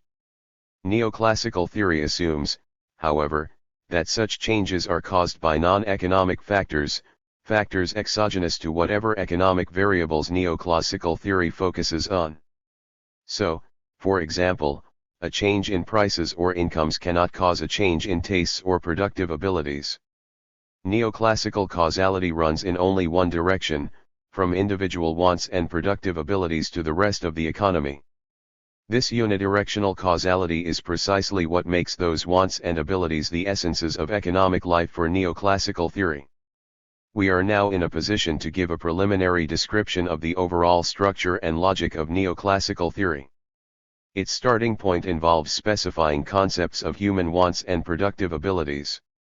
The notion of productive abilities is further divided into two connected concepts: the technology of production, widely referred to as the production function, and the available productive resources, land, labor, machinery, etc.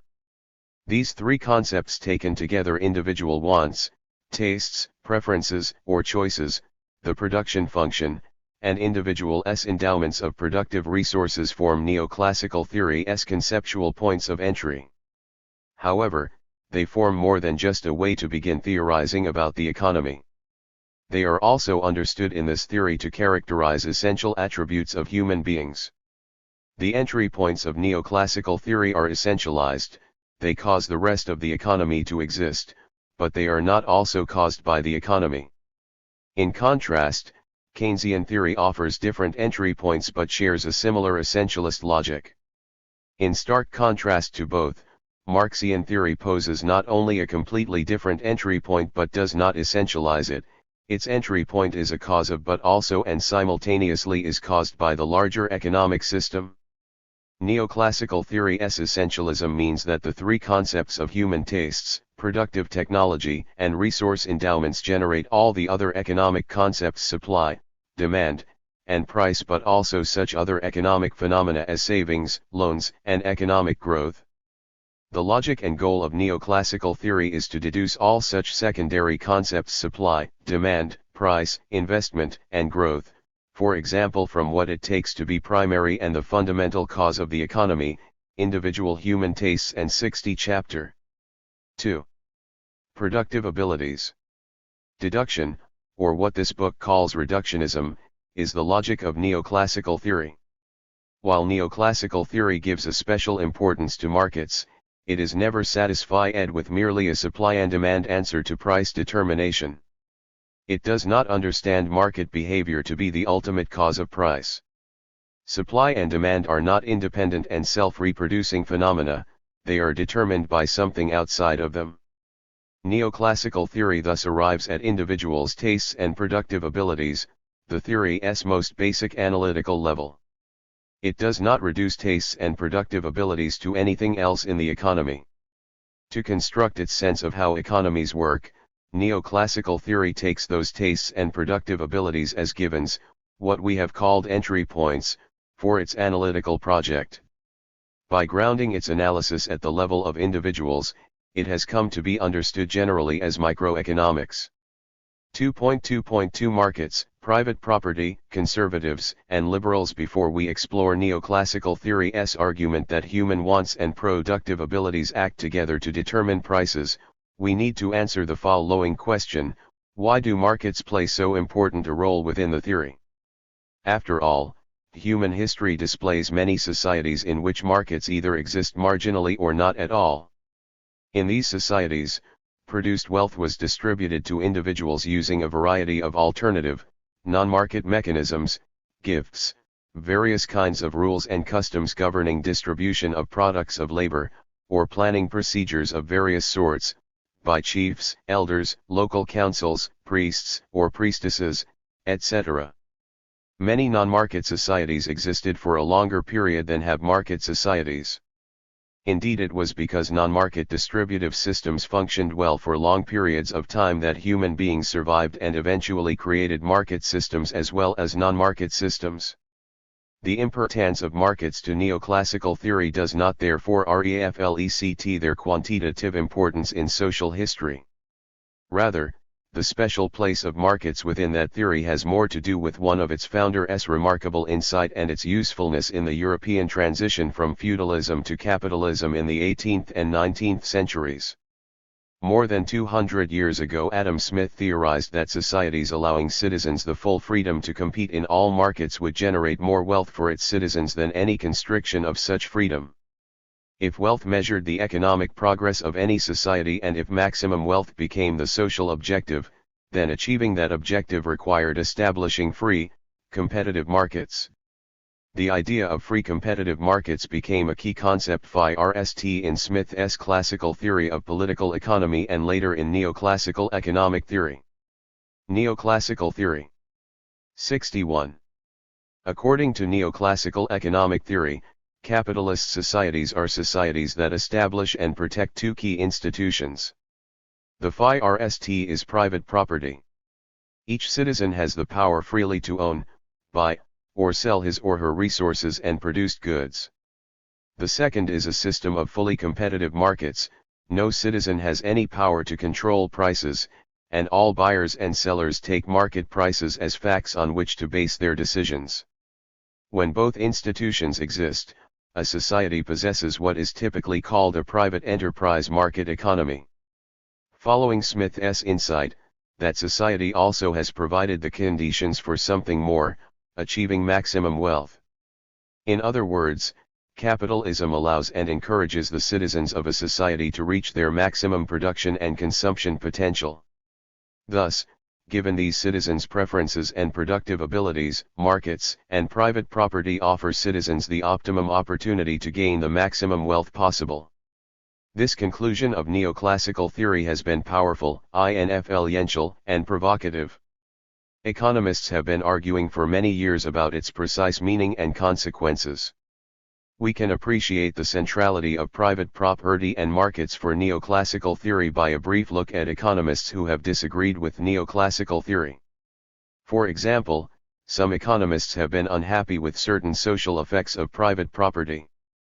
They understand this particular institution to produce unequal distributions of wealth and power among the citizenry.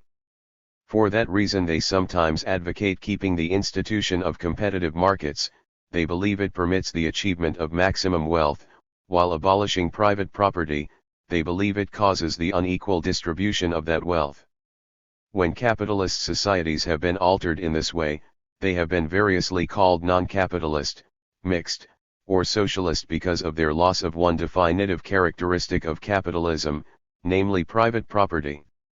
This kind of change that has occurred in capitalist economies is interestingly connected to an economic system often termed market socialism or democratic socialism. That is a kind of economy, and politics, far more popular in Europe than in the United States.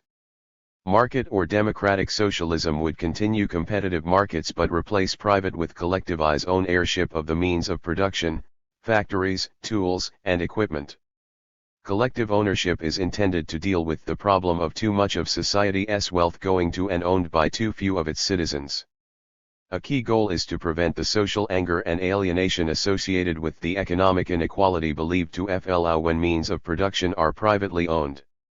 Other kinds of socialists, and also many of those who call themselves communists, have advocated an economic system with neither private property nor markets. They sought to replace private with collective property in the means of production but also to replace markets with government planning as their preferred means of distributing resources to producers and products to 62 Chapter 2. Consumers. In disagreement with them, the market or democratic socialists have argued that competitive markets are the better distributive mechanism than planning because the power to plan concentrates too much power in the too few hands of state planners. Markets, they argue, distribute power across large numbers of individual consumers and producers free to make their economic choices, buying and selling. Market socialists, like the devotees of neoclassical theory, see markets as democratic institutions. Markets, unlike government planners, also allow choices that serve the needs and desires of all market participants, and thus the maximum wealth and consumption possible, rather than primarily the needs of the government. Market socialists believe that competitive markets also generate economic ups and down, recurring cycles of prosperity and recession, boom and bust, that can be debilitating if not dangerous to society. Thus democratic socialists follow Keynesians in advocating state controls over markets to mute and slash or offset their cycles. Supporters of market socialism have thus tried to combine what they take to be the best aspects of the three economic theories, Marx's collective ownership of the means of production, Smith's competitive markets, and Keynes's state management of the business cycle arising from competitive markets. Now we can clearly state the position of the vast majority of neoclassical economists. They defend and argue for both institutions, insisting that private property and competitive markets are mutually supportive of one another as well as necessary for maximum wealth. In their view, to eliminate the institution of private property, hoping to achieve a more equal distribution of wealth, is to jeopardize the competitive market necessary for maximum wealth to be achieved. Despite their differences, neoclassicists, Keynesians, and market socialists affirm the importance of markets as vehicles that allow and facilitate the citizen's achievement of maximum wealth. In other words, when markets perform properly, a society is efficient, it produces as much as possible with its limited resources. It follows that imperfections in markets, whatever their source, may prevent a society from achieving its maximum wealth production and consumption. These economists all recognize a major economic problem in the occurrence of market imperfections in modern societies. Neoclassical theorists also propose solutions to this problem. The most conservative neoclassical economists think the best solution is to protect the institution of private property from those who would reform, regulate, or destroy it. They urge leaving competitive markets alone. They argue that most market imperfections are caused by the quite visible interference of human beings and bureaucracies in the workings of supply and demand. In their view, efforts to reform or modify private property and competitive markets are inherently wrong, since they create the very barriers to maximum wealth. Neoclassical theory. 63. The market imperfections that are the problem in the first place. Leave buyers and sellers alone, they insist. Let them pursue their own self-interest in free markets and work out individually their desires, wishes, and abilities to produce. Then all citizens will be better off. These economists warrant the label conservative because they want to conserve from change those institutions that defy any society as capitalist and that encourage maximum wealth for its citizens. From this perspective, the role of the state is quite small. basically to protect private property and competitive markets from institutions and people within and without the state who would undermine their operation. Liberal neoclassical economists believe that the best solution to the problem of market imperfections is for some individuals and institutions to intervene in these imperfect markets to get them to work properly. Market imperfections are understood to flow partly from the very nature of buyers and sellers themselves. The only way to compensate for this imperfection in human nature is to intervene so as to get the market to work properly. In the view of liberal neoclassical theorists, to leave the market alone, as the conservatives would have it, is to allow this imperfection to continue and thus risks that society will not reach its maximum point of efficiency in generating wealth. Keynesian economists go further than the liberal neoclassical economists. The Keynesians see more and deeper and longer-lasting market imperfections that constantly threaten wealth maximization and so require constant government monitoring and intervention to overcome those imperfections and their effects. However, Keynesians rarely advocate that the state take over the enterprises from their private owners. They see no need to do that and fear its consequences for undermining the otherwise desirable workings of markets. Keynesians limit their proposals to specify state policies that can shape and regulate the economic choices of individuals and private enterprises in the interest of precluding, overcoming, or offsetting market imperfections. The market socialists go still further than the Keynesians. They do advocate collective ownership, nationalization, of the means of production to create state-owned and managed enterprises, at least in some key industries, as the necessary way to limit or overcome business cycles and socially divisive inequalities of wealth. But like the Keynesians and the neoclassical economists, they too favor competitive markets as the best institution to manage the distribution of resources and products among individuals and state enterprises. Most economists, at least in the United States, embrace varying combinations of these perspectives at various points in their lives. Under the pressures of changing economic and political conditions, they shift from one position to another or from one combination of perspectives to another. Likewise, they may emphasize one perspective within a composite perspective more than 64 chapter 2. Another and then change that emphasis.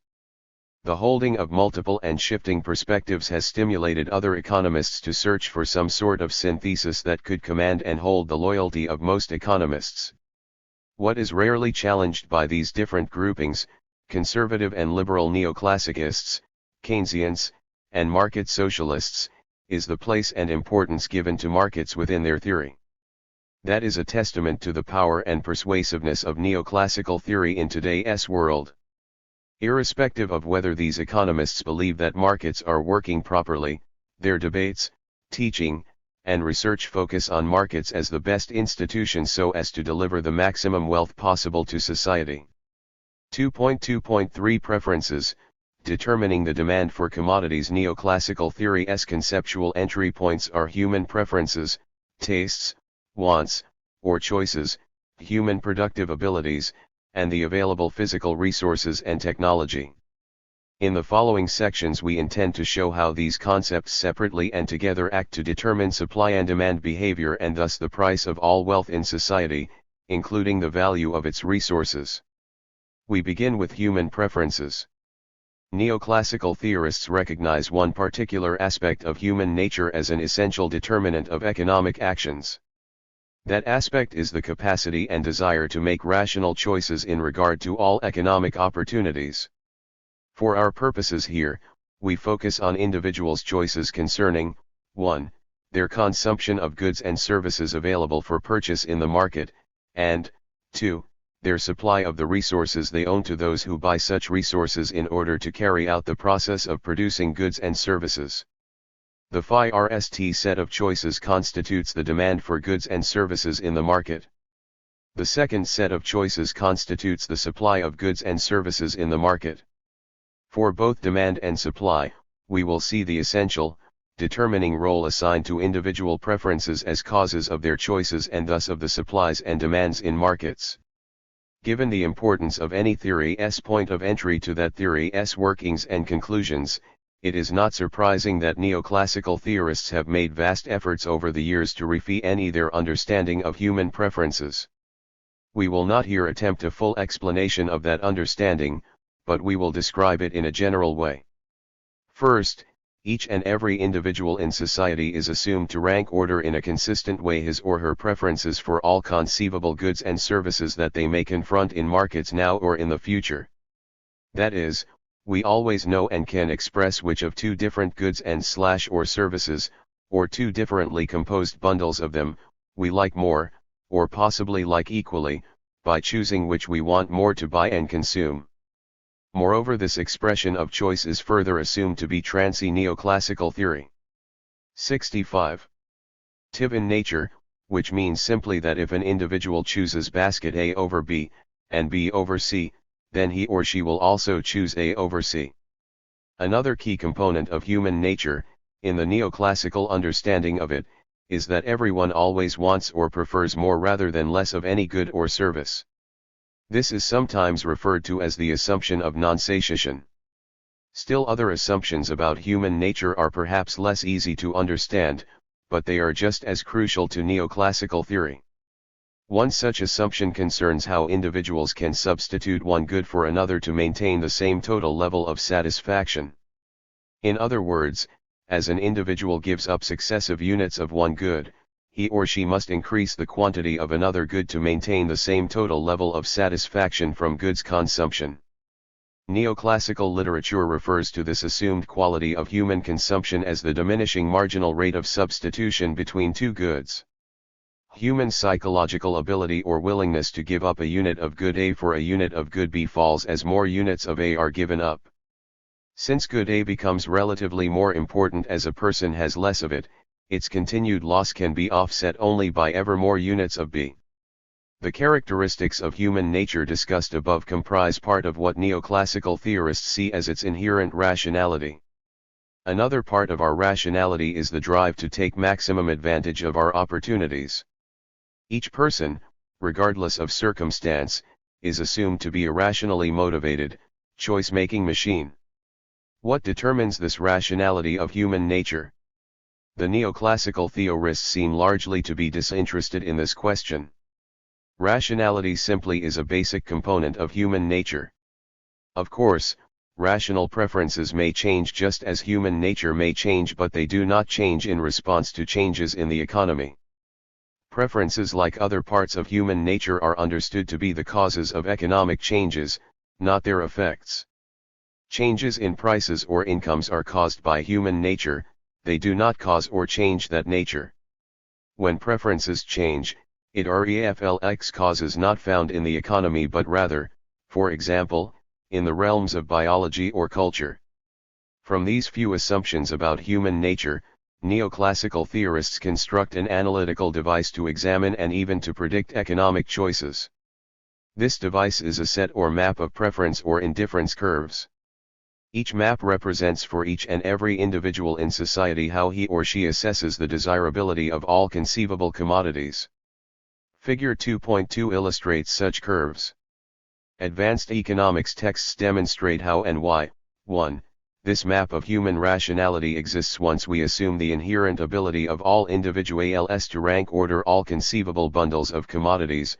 2. Movements in a northeasterly direction, to higher preference curves, represent an individual's attainment of higher levels of satisfaction, derived from the assumption of non-satiation. 3. All curves are negatively sloped, also derived from the 66th chapter. 2. Commodity 2, Q. 2. 0. Commodity 1, Q. 1. Figure 2.2. Set of preference curves depicting an individual's taste for two commodities, Q1 and Q2. Assumption of non-satiation. 4. There are no sharp jumps or gaps in the curves, following from a technical assumption of continuity. 5. The curves do not touch or intersect, derived from the assumption of consistent behavior. And 6. All curves are convex to the point of origin, following from the assumption of a diminishing marginal rate of substitution. Preference curves are used within neoclassical theory to help explain almost all economic choices we make as individuals, including the demand for and supply of all commodities and resources in the economy. The powerful explanatory role of these curves should not be surprising, given the essentialist logic of neoclassical theory. It is precisely the nature of a theoretical essence that it ultimately determines the actions of all other entities treated in the theory. Neoclassical theory now adds some additional assumptions needed to construct its analysis, its picture of how the economy works.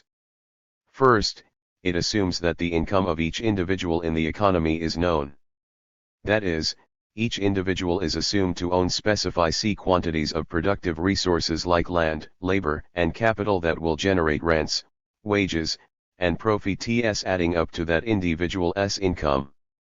Second, it assumes that each individual takes the prices of commodities as given.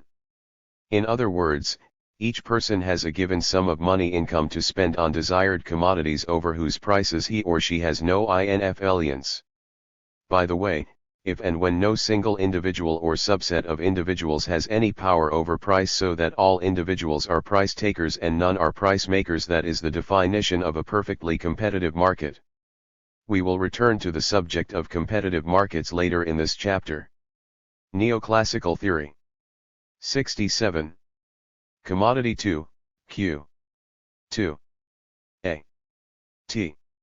V. 4. 3. I. 2. 0. B. Commodity 1, Q. 1. Figure 2.3. Optimal solution for the consumer is at point T, where the highest preference curve has been reached, 3, subject to the income constraint, AB. The optimal point is described in the text as μ1/μ2 equals P1/P2. With these additional assumptions about incomes and prices, neoclassical theory constructs one of its key diagrams to explain the demand behavior of individuals. Figure 2.3 poses and answers a fundamental question: given individuals' unlimited wants, recall the assumption of non-satiation and the map of each individual's infinite number of preference curves, how do they cope with limited money? See the only straight line, AB, drawn in the diagram. 1. How do individuals bring unlimited wants into harmony with the limited incomes imposed by our economic environment? Point T in Figure 2.3 represents the best point attainable by any individual. There, the individual has reached the highest preference curve achievable, thereby maximizing his or her wealth equals satisfaction, given the owned resources and resulting income that constrain what that person can spend. Point T then is the outcome of each individual's struggle to make the best of his or her market opportunities in order to reach the highest possible preference, satisfaction, level. This is what neoclassical theory means with the phrase maximizing one's opportunities. That is what the theory presumes every rational person does. Let us examine this solution point T in Figure 2.3 more carefully. It expresses neoclassical theory's view of human beings' fundamental struggle. 68 Chapter 2. To bring our private ability to choose rationally, given by our individual natures, into harmony with our social opportunities to substitute, given to us by the impersonal market. On the one hand, the social opportunity to substitute is measured by the price ratio between the two commodities, PL/P2, the ratio for substituting one good for the other.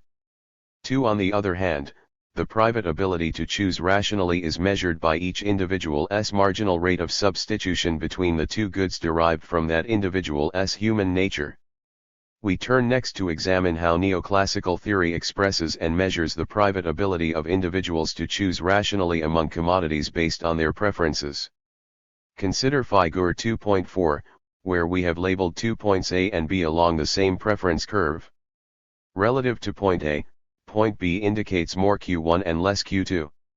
A problem arises: how are we to compare this loss of one good with a gain in the other? Is there a unit of measure, some property common to both goods, that would allow us to compare this loss and gain? Neoclassical theory answers yes. Commodities share the property of being sources of human satisfaction, they have utility for the humans who therefore choose to acquire them. Utility, a property assumed common to all commodities, therefore serves as a standard of comparison among them in neoclassical commodity 2, Q. 2. A, delta Q2. B. 0. Commodity 1, Q, plus delta Q. 1. 1. Figure 2.4. Movements along a preference curve, from A to B, can be thought of as balancing the loss in utility with the gain in utility. Delta Q2 MOOC 2 equals plus delta Q1 MOOC 1 loss gain. Neoclassical theory. 69. Theory S. Understanding of economies. As we will see in Chapter 4, Marxian theory answers a parallel question quite differently. It makes abstract labor time rather than utility the common property of commodities around which Marxian theory builds its understanding of economies. Different economic theories generate different standards for comparing different commodities. According to the definition of a preference curve, any individual will be indifferent to different bundles of commodities along his or her curve. Thus, as seen in Figure 2.4, the consumer is understood to receive the same level of satisfaction or utility at point A as at point B.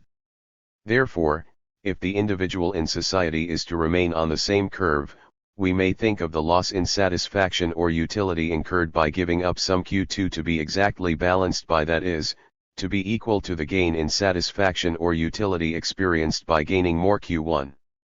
Figure 2.4 shows the loss in Q2 as delta Q2, the minus sign indicating that the consumer has lost some Q2. It shows the gain as plus delta Q1, the plus sign indicating the consumer's additional consumption of Q1. 3. The loss in satisfaction or utility is typically written as delta Q2 mu2 and the gain as plus delta Q1 mu1, where mu1 and mu2 represent, respectively, the per unit marginal utilities of the commodities. 4. Along the same preference curve, by definition, these two terms must always equal each other. Delta Q2 mu2 equals plus delta Q1 mu1. Neoclassical theory has used what it assumes to be the common property of both commodities, that they are objects of utility, as its weighting scheme, the respective marginal utilities, to understand the substitution of one commodity for the other. We now have an exact measure of the private ability to substitute one commodity for another along any given preference curve. Solving the equation above for delta Q2 / delta Q1, we get delta Q2 mu MRS 1 equals 12. Delta Q1 mu2, where MRS 12 stands for the marginal rate of substitution of commodity 1 for commodity 2. Let us recast the aforementioned neoclassical solution in these new terms. The optimal point for the individual, point T in Figure 2.3, can now be written as mu1 p 1 equals mu2 p2. The private ability to choose rationally among commodities, as measured by this ratio of marginal utilities, is equal to the social ability to consume, as measured by the ratio of prices. In reaching this point, the individual has acted in an efficient way in regard to consumption decisions, the best 70 chapter. 2. Possible consumption result has been achieved given the market constraint faced. It is but a small step to derive demand curves from Figure 2.3. By continually varying the price of one of the commodities, say PL, we can predict an individual's demand behavior, that is, what amounts of commodity 1 he or she would like to buy at these different prices. Figure 2.5 illustrates this procedure. In Figure 2.5 the price of commodity 1 has been decreased relative to the price of commodity 2, the new price lines, denoted in the figure as AC, AD, and AE, indicate the assumed decreases in the price of commodity 1. As the constraint faced by the individual changes with each assumed decrease in price, ever new points of correspondence between the private and social ability to substitute are generated. The logic of the theory that asserts this essential human struggle to achieve the highest possible level of satisfaction guarantees that these new points of correspondence will be reached. The resulting new points of balance, or what neoclassical economists often refer to as equilibrium points, are indicated in Figure 2.5 by the letters U, V, and W. Obviously many such points could be produced. When all of them are connected, a price consumption locus, denoted in Figure 2.5 as TW, is constructed. Each of the equilibrium points of this locus thus represents an equal ITY between the ratio of marginal utilities and the corresponding price ratios. Figure 2.5b shows the derived demand curve for the commodity 1 depicted in Figure 2.5a. The horizontal axes of both figures are lined up since both measure the demand for Q1. Each point on the price consumption locus, TW, in Figure 2.5 is mapped onto the demand surface in Figure 2.5b. Following the dotted lines from Figure 2.5a to Figure 2.5b, we phi and d the points T, U, V, and W in Figure 2.5b, these points constitute the demand curve for the commodity Q1. We know that such points must fall in a southeasterly direction because we have previously assumed a continued lower price of P1 relative to P2 and an increase in the demand for Q1. 5. The well-known downward sloping demand curve for any individual is thus logically derived in Figure 2.5b. Using the same procedure, we could derive an individual's demand curve for each commodity, Q1, Q2, Q3, and so forth. By adding up such demand curves across all individuals, we could derive the aggregate demand curve for each commodity in the society, as shown in Figure 2.1. Each of these curves would be constructed from individuals' preferences and incomes and from the prices these individuals faced. The logic of the diagrams illustrates this construction. Figure 2.5b is derived from Figure 2.5a, and Figure 2.5 is derived from Figure 2.3. In the interaction of preferences, incomes, and prices, we therefore have a partial answer to our initial question of what determines individuals' demand for commodities. Let us examine this conclusion more closely. Neoclassical theory. 71. A. Individual's preference map and price consumption locus commodity 2, Q. 2. A. Price consumption locus. W. V. U. T. 0. B. C. D. E. Commodity 1, Q. 1. B. Individual's demand curve for commodity 1 price of commodity 1, P. 1. T. U. V. W. QD equals F, P, P, Y. 1. 1. 2. 0. Commodity 1, Q. 1. Figure 2.5. Derivation of an individual's demand curve for commodity 1, B, from the price consumption locus of that individual, A, 72 Chapter 2. For any particular individual, the prices of commodities are determined, as previously noted, by the market. Preferences are also assumed to be given, in this case by the individual's human nature. What, however, determines the individual's income? The wage income of any one individual may be thought of as the wage rate earned per hour times the number of hours worked. If we let W stand for this wage rate and H stand for the hours worked per individual, we have Y equals WH, where Y represents the income earned. The total wage income for all individuals would then be Y equals WHL, where L stands for the given total number of workers and Y for their aggregate wage income. To keep our focus on the core of neoclassical theory, we will make the simplifying assumption throughout that the total number of laborers is phi xed while the number of labor hours they offer varies. We may now ask what determines W and HL for workers. The answer is the aggregate demand for and the aggregate supply of labor, that is, the labor market, which is depicted in Figure 2.6. Figure 2.6 demonstrates that the intersection of the total demand for and supply of labor hours determines simultaneously the wage rate for each individual, W, and the total quantity of labor hours supplied and demanded, HL. Once again recalling the logic of neoclass money wage rate, W, total supply of labor hours W total demand for labor hours. 0. HL total labor hours demanded and supplied, HL, figure 2.6 determination of the money wage rate and the labor hours demanded and supplied in the labor market neoclassical theory. 73. Sickle theory, we may ask, what determines these particular supply and demand schedules and thus the wage income of individuals?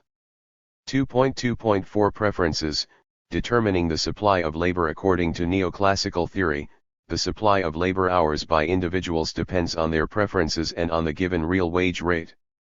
Neoclassicists assume that individuals spend income on commodities and that income is derived from work, that is, from the quantity of hours allocated to work by each individual. The person who offers more hours in the labor market receives more income and can then purchase more commodities. Income provides the individual with satisfaction or utility, since it is used to purchase objects of utility, that is, commodities. However, the more hours an individual offers in the labor market, the fewer hours he or she has available for leisure. Neoclassicists assume that leisure has utility for individuals just as purchased commodities do. Therefore, each individual must choose between the consumption of commodities, via offered hours of work, and the consumption of leisure. Figure 2.7 depicts the choice between real income, the collection of commodities purchased, and leisure time. Since we are endowed with only so many hours per day, we must choose between the two items of pleasure. Parallel to our previous map of preference curves, we have drawn in this diagram a set of curves showing the trade-off between real income and leisure. It is real income, year 0. Leisure, L. Figure 2.7. Set of preference curves depicting an individual's taste for real income, YR, and leisure time, L. 74 Chapter 2. Worth underscoring the point that all of our previous statements concerning the derivation of preference curves apply here as well. They are, as always, dictated by our human nature. Along any given preference curve, we may calculate the individual's private substitution, that is, choice between real income and leisure time. To differentiate this marginal rate of substitution from our previous one, we will use the subscripts L for leisure time and YR for real income. Mul MRS equals, LR mu ER, where mu stands for the marginal utility of leisure time and mu L year for the marginal utility of real income. 6. Let us now introduce the real wage rate faced by each individual. It is determined, like all prices, by the impersonal workings of the competitive market. In this case, the question is, how many hours of labor will any individual offer, given this real wage rate and his or her preferences for leisure and real income? To discover the answer, we employ the same procedure that we used in the previous analysis of an individual's choice between any two commodities. The same theme repeats itself in a slightly different form. Each individual struggles to achieve the highest preference curve possible, subject to whatever constraints are given. In this example, the goal of the individual is to maximize the satisfaction received from consuming real income and leisure, given the economic constraint of a real wage rate, which is the price of that leisure in terms of the real income foregone. Figure 2.8 shows a real wage rate line, AX, which has been derived in the following way. Suppose that OX is the total quantity of hours available for both leisure and work. It may be considered the endowment of time available to any individual. Assume, for the moment, that an individual works XX hours, measured from X, and thus chooses OX hours of leisure time, measured from O. If the individual receives a total real income of XY dollars, then the real hourly wage rate is XY real income equals WR, XX number of hours worked, where WR stands for the real hourly wage rate. Introduce, now, the set of preference curves from Figure 2.7 into Figure 2.8. Using the logic we employed in the previous section when we discovered the most efficient consumption point for the individual, point T in Figure 2.3, we can write the optimal point in Figure 2.8 as T.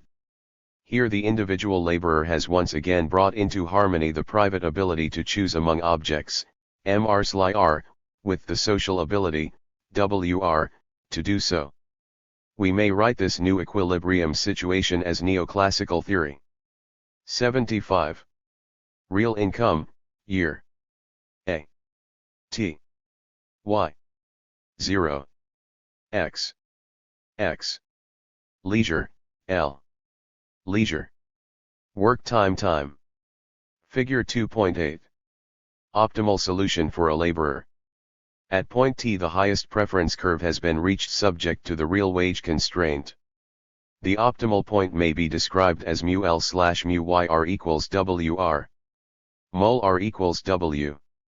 Mu ER. To derive the supply of labor hours from this preference map, let us first vary the real wage rate in figure 2.9a. Suppose that the real wage is increased, as indicated by the new lines XB, XC, and XD. New points of equilibrium are reached by the individual indicated in the diagram by the points B, C, and D, where once again the MR/R is brought into equality with each new real wage rate. Connecting these equilibrium points, neoclassicists derive an individual S offer curve of labor hours, indicated in the diagram as TBCD. The supply curve is derived directly from this offer curve. Figure 2.9b lines up its horizontal axis with that of figure 2.9 as such that the hours of work offered by the individual can be measured in both diagrams, reading from right to left in both. The dotted lines drawn from the offer curve in figure 2.9 map out the points T, B, C, and D on the indicated supply curve of labor hours in figure 2.9b. As the real wage rate increases, the supply of labor hours rises.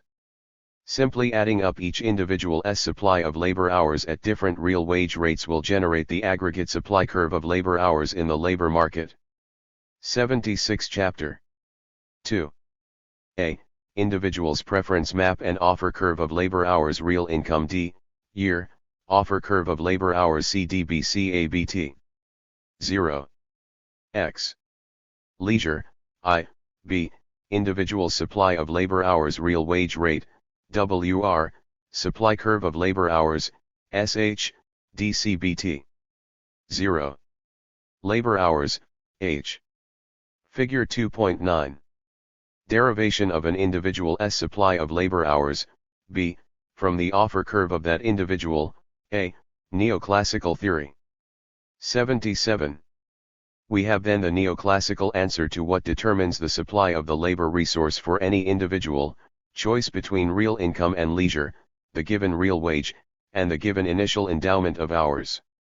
The individual S endowment of hours, 24, is as much given by nature as is the choice between income and leisure. As before, the real wage is given by the competitive market. Thus we may conclude that for any given real wage and endowment, the supply of labor is determined by human nature and individual S preference to acquire real income via work rather than to choose leisure and no income. 2.2.5 Preferences and scarcity. Determining the demand for labor. We now turn to neoclassical theory's explanation of the demand for this labor and, therefore, to its explanation of wage determination. Any producer's decision about how much labor to hire depends on how that labor will affect the producer's profits. For example, if additional labor adds to profits, then a decision will be made to employ more. If, however, additional labor reduces profits, then the opposite decision will be made. For any given cost of that labor, that is, wage rate, neoclassical theory recognizes two factors that affect the decision to hire and the impact of that decision on profits. Those factors are the marginal productivity of the additional hired labor, the extra commodity output it will produce, and the price of the extra commodities. If the dollar value of the marginal product is greater than its cost, in terms of the wages that have to be paid to acquire it, then the labor will be employed. If the dollar value is less, the labor will not be hired. The demand for labor then depends on the marginal productivity of labor and the price of the output produced by that labor. We may state the same proposition in a more formal way.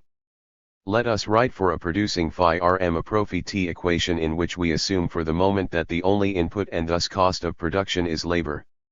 That profit equation would read pi equals PQWHLI, where pi stands for the firm's profits, P for the price of the commodity being produced and sold, Q for the quantity of the commodity produced, W for the money wage, and where LI stands for the workers hired by this firm and H has already been defined. The equation states simply that profits equal total revenues, PQ, minus total wage costs, WHLI. Now let us see what would happen to this profit equation if the quantity of labor hours changed. Before we write down a new equation, however, we need to recall that each producer is assumed to have no power over commodity prices or wage rates. The competitive market gives all output and input prices 78 Chapter 2 to each producer. Therefore, in the profit equation above, P and W will not change when the producer produces and sells more output resulting from the assumed purchase of more labor input. Keeping this in mind, we write the new profit equation as delta pi equals P delta Q W delta H Li, where delta indicates a change in the appropriate variable and the overbar in P and W indicates that these variables do not change because of any producer's decision to hire more labor. To derive the phi NAL impact of the changed labor hours on the phi RMS profit TS, divide both sides of the profit equation by delta HLI. Delta pi. Delta Q equals PW. Delta HLI. Delta H Li. If delta pi slash delta HLI is positive, then clearly an increase in the demand for labor will add to profits. In this case the dollar value of the marginal product, P delta Q delta H Li, is greater than its cost, W. If, however, delta pi slash delta HLI is negative, then the additional labor will not be hired. The dollar value of the marginal product is less than the money wage. Only when the given money wage rate, W, is equal to P delta Q delta H Li will the firm neither gain nor lose profits by expanding or contracting its demand for labor. At that point, it will have maximized its assumed objective, namely its profits. Clearly, the preceding profit equation demonstrates that the output price, P, and the marginal productivity of labor, delta Q slash delta HLI, together determine the demand for labor. For this reason neoclassical economists often refer to the derived demand for labor, the demand derived from these two variables. The next logical question then becomes, what governs the price and the marginal productivity from which the labor demand is derived? Let us begin with price. As we have already noted, price is derived from market competition and given to each producer.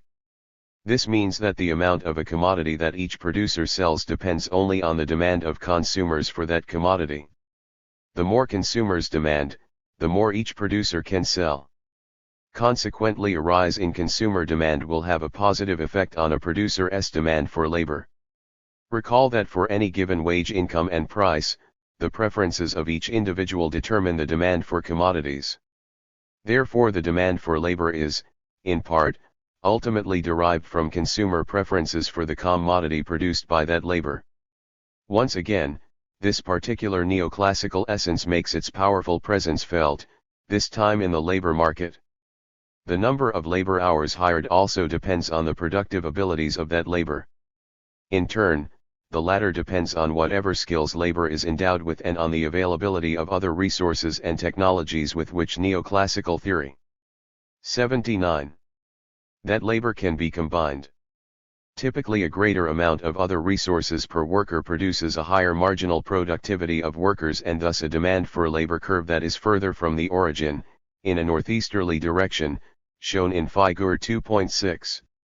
The demand for labor is also affected by the degree to which other resources can be easily substituted for the labor resource. If, for example, other resources are a good substitute for labor, then the demand for labor curve in Figure 2.6 will be relatively more elastic than it would be if they were not.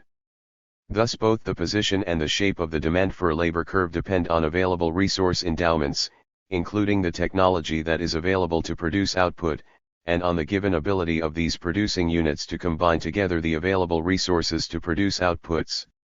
The latter ability of individuals is captured in what neoclassical theorists call a production function. For any given technology, the production function is the relationship between the quantity of input resources and the maximum quantity of outputs obtainable with those inputs. Its theoretical location within neoclassical theory is as important as the already discussed preference function relating quantities of consumption inputs to the output pleasure produced. Both functions act as powerful essences within the theory, and both are equally necessary to explain the ultimate determination of values in society. The production function is sometimes referred to as a neoclassical production function if it satisfies certain assumed conditions. Quite parallel to the neoclassical preference function, these conditions permit this production function to exist and have certain properties that are deemed useful by neoclassical theorists. These production conditions are taken to be as natural a part of society as the conditions associated with the preference function. They are taken to be either an inherent attribute of human beings or a part of the physical nature with which we interact. For the sake of convenience, we will assume only two inputs, labor and something called capital. The latter will stand for the machines, tools, and other materials used in the production process. Briefly why, there are several key production conditions. Both inputs, capital and labor, must be positive for output to be positive, and the more capital and labor the society has available to it, the greater the potential output will be. The marginal product of each input is positive, but this product will fall in magnitude for each input as the quantity of one increases while that of the other is held constant. Texts usually refer to this property as the natural law of diminishing marginal returns. Thus the marginal product of capital, labor, will approach zero as the capital, labor, resource is increased while the labor, capital, resource is held constant, and the marginal product of capital, labor, will become infinitely large as the amount of labor, capital, increases while that of capital, labor, remains constant. 80 Chapter 2. Output, Q. QMP equals 0 HLQ equals F, HL, K. 0. HL, total labor. 1. Hours, HL, Figure 2.10 production function showing the relationship between the maximum output, Q, obtainable with the available resources, variable inputs of labor, HL, and a phi xed input of capital, K. Figure 2.10 depicts such a production function. It shows the relationship between real output and a variable amount of labor input when we assume a phi xed input of capital. 7. The latter is denoted by K in the equation for the production function shown in the figure. The greater the number of labor hours available to produce output, the larger that output will be. However, because of neoclassical theory's law of diminishing marginal returns, the rate of increase of output tends to fall as more labor is used. In other words, the measure of this law, the marginal productivity of labor, falls in magnitude when labor is increased while capital is held constant. Finally, the marginal product of labor approaches zero, after point, HL, 1 in the figure, as we continuously expand only the labor input. Figure 2.11 depicts the derived marginal product of the labor curve. An increase in the capital resource will now shift both the production function and its associated marginal productivity curve upward as pictured in figures 2.10 and 2.11. An improvement in the initially given technology will do the same. Therefore, the marginal productivity of labor, including its shape and its distance from the origin, depends on both the underlying production function from which it is derived and the availability of the other resource, in this case, capital. Paralleling our explanation of the origins of human preferences, neoclassical theory takes both this underlying production function, i.e., all of its properties, and the initial resource endowments as given. Once again, we encounter neoclassical theory. 81. Marginal product of labor hours. Delta Q. Delta HL. 0. Total labor hours, HL. Figure 2.11. Marginal product of labor hours derived from figure 2.10. A shift in the curve is due to a change in the capital resource or a change in technology. The assumption that human beings are endowed not only with some initial quanta of labor and capital resources but also with an inherent technological ability to be productive, expressed metaphorically as their production function. We may conclude, therefore, that the marginal productivity of labor, its existence, shape, and position, is governed by these two neoclassical essences: technological and resource, input, endowments. 2.2.6 Determination of wages and commodity demands. The determination of wages follows logically from the supply and demand for labor. First, we add up all the demands for labor hours by each producing unit to derive the aggregate demand in the labor market. Next, we consider the interaction of this aggregate demand with the aggregate supply of labor hours described in the previous section. Figure 2.12 pictures the interaction of these aggregate labor market curves. Initially, it might seem that the aggregate supply of and demand for labor alone provide the ultimate explanation for what determines wage incomes. However, that would be a superficial analysis. Looking deeper, i.e., looking at the previous figures from which figure 2.12 is derived, we see that the ultimate determinants of the market supply of and demand for labor and thus of wage incomes in society are certain underlying 82 chapter 2. Money wage rate, W. Total supply of labor, mol. SH equals sigma P mu ER. W. Total demand for labor. DH equals sigma P MPH. 0. S. Total labor hours. H equals DH demanded and supplied, SHDH. Figure 2.12 Determination of money wages and employment in the labor market as derived from the leisure, real income choice on the supply side and the marginal product of labor on the demand side traits of human beings, their preferences, production functions, and resource endowments. This is precisely what has been shown in the last two sections. There is no need to look any further for explanations, for nothing else in neoclassical theory determines these three essences. As essences in that economic theory, they cause economic events but are not caused by them. A wage income for each consumer and wage costs for each producer in society are determined ultimately by our nature as rational consumers and productive human beings. This conclusion should not be underestimated. It means, for example, barring market imperfections, that the relatively high incomes for some individuals in society can be explained on the basis of those same individuals' preference for work rather than leisure or on the basis of the relatively high marginal productivity of their labor. Similarly, the incomes of the poor can be explained on the basis of their choice of leisure time rather than income via work or on the basis of their relatively low marginal labor productivity. In either case, ruling out any market imperfections, the wage incomes of individuals in society are explained on the basis of these individuals' own human nature or the technology that is available to them. Indeed, for any given technology, i.e., for any production function and resource endowment, the relatively rich are rich because they choose to be so, while the rela neoclassical theory. 83. Tivoli poor are poor because they choose not to be rich. Simply put, as individuals we are responsible only to ourselves for the wealth we ultimately enjoy in this world. As we will see in Chapter 4, this neoclassical conclusion differs dramatically from the Marxian explanation of incomes in a society. Now that we have considered neoclassical theory's explanation of wage determination, we may return to that theory's analysis of individual demand for different commodities. Remember that we showed how these demands were derived logically from the given preferences and wage incomes of individuals. We have just demonstrated how preferences and productive abilities determine what individuals earn as wage incomes.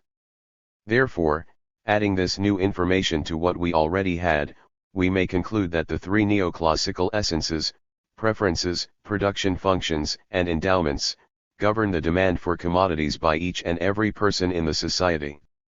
2.2.7 Preferences, determining the supply of capital in neoclassical theory. Labor owners offer their privately owned labor resource to producers in return for a wage. In parallel fashion, owners of capital offer their privately owned resource to producers in return for a price or rental fee. This return, or as we will see, this rate of return, is the percentage return per unit of time earned by the owners of capital. For example, an individual might supply $1,000 worth of owned capital to a producing firm and be paid $100 a year for doing so. The rental price paid would then be $100 a year for the use of $1,000 of capital. Alternatively, the received rate of return on the capital would be 10% per year. 10% equals $100/$1,000. Producing firms must pay this rental price of $100 per year to the owners of capital in order to acquire $1,000 worth of this resource, which is assumed to be necessary for production to take place. Thus the income of owners of capital whose contribution unit to production is $100 per year, or a rate of 10% on $1,000 of invested capital. To derive the offer curve of an individual's capital resource, we employ the procedure we used in deriving the offer curve of an individual's labor resource. Suppose that each individual in society could choose between present and future consumption of commodities. In other words, an individual might save some of his or her current income, that is, not consume all of it now in order to make that saved income available for consumption in the future. Since we assume that both current and future consumption provide utility to individuals, each person must choose between the consumption of commodities now and consumption in the future. Figure 2.13 depicts this choice. CT indicates the real amount of current consumption and CT plus 1 signifies the real amount of future consumption. These preference curves satisfy all the properties previously outlined for any object 84 chapter. 2. Future real consumption, C, T plus 1. 0. Current real consumption, C, T. Figure 2.13. Set of preference curves depicting an individual's taste for future real consumption, CT plus 1, and current real consumption, CT, of pleasure. Once again, these properties and these curves follow from neoclassical theory's conception of human nature. Along any such preference curve, we may calculate the private ability of each individual to choose between future and present consumption. To differentiate this new kind of marginal rate of substitution from previous ones, we have used the subscripts CT and CT plus 1. Thus we have MUC MRST 1 equals CT plus MUC plus 1, where MUC stands for the marginal utility of present real consumption and T MUC represents the marginal utility of future real consumption. 8. In the Neo-T plus 1 classical literature, this measure has sometimes been taken to represent the personal struggle we all go through in attempting to trade off present against future consumption. In a sense, it indicates the degree of our impatience about the future consumption of objects of pleasure. Figure 2.14 introduces an individual's given current real income as may assured by OA. At point A, the person spends all that real income on current real consumption items, year equals. Suppose that a certain portion of that real income TCT is saved, say, an amount of income equal to A. This means that only 0A of neoclassical theory. 85. Future real consumption, C, T plus 1. E. B, 1 plus RR. 0. A. Current real consumption, C, T. Consumption savings. Figure 2.14. Trade-off between current and future real consumption, the real rate of return on supplied capital that income is being consumed. Let us further assume that this savings takes the form of capital supplied to the production process. We may think of an individual as lending a portion of his or her current real income, savings, to a producing unit. This supplied capital allows the unit, or firm, to produce more goods and services and thus make possible more consumption in the future. An alternative way to think of the same process is to recall that individuals who do not spend all of their current real income on consumption thereby make possible a diversion of resources from the production of current consumer goods to the production of new capital goods, machines, tools, materials. These new capital goods can then be used to expand consumption possibilities in the future. Therefore, a decrease in current consumption, i.e., savings, makes possible an expansion in future consumption. Returning to Figure 2.14, suppose that A of income can be transformed via this process into, say, a B of future consumption. The slope of a line drawn from point A on the horizontal axis, passing through point B, and ending at point E on the vertical axis measures the amount of future consumption gained relative to the present income given up, i.e., the present income saved. Rather 86 Chapter 2. Then consumed. If we let RR be the real rate of return earned by an individual on the savings of A, then this slope, measured by OB/A, also is equal to 1 plus RR. In other words, the individual's savings of A is assumed to have been loaned to producers in the form of capital and earns a rental of RR% per unit of time. The individual thus will have available in the future more consumption than is given up in the present, the earned rental income of RRA plus the original principal of A. Real consumption in the future may expand by that total amount. A B equals A, plus RR. 1.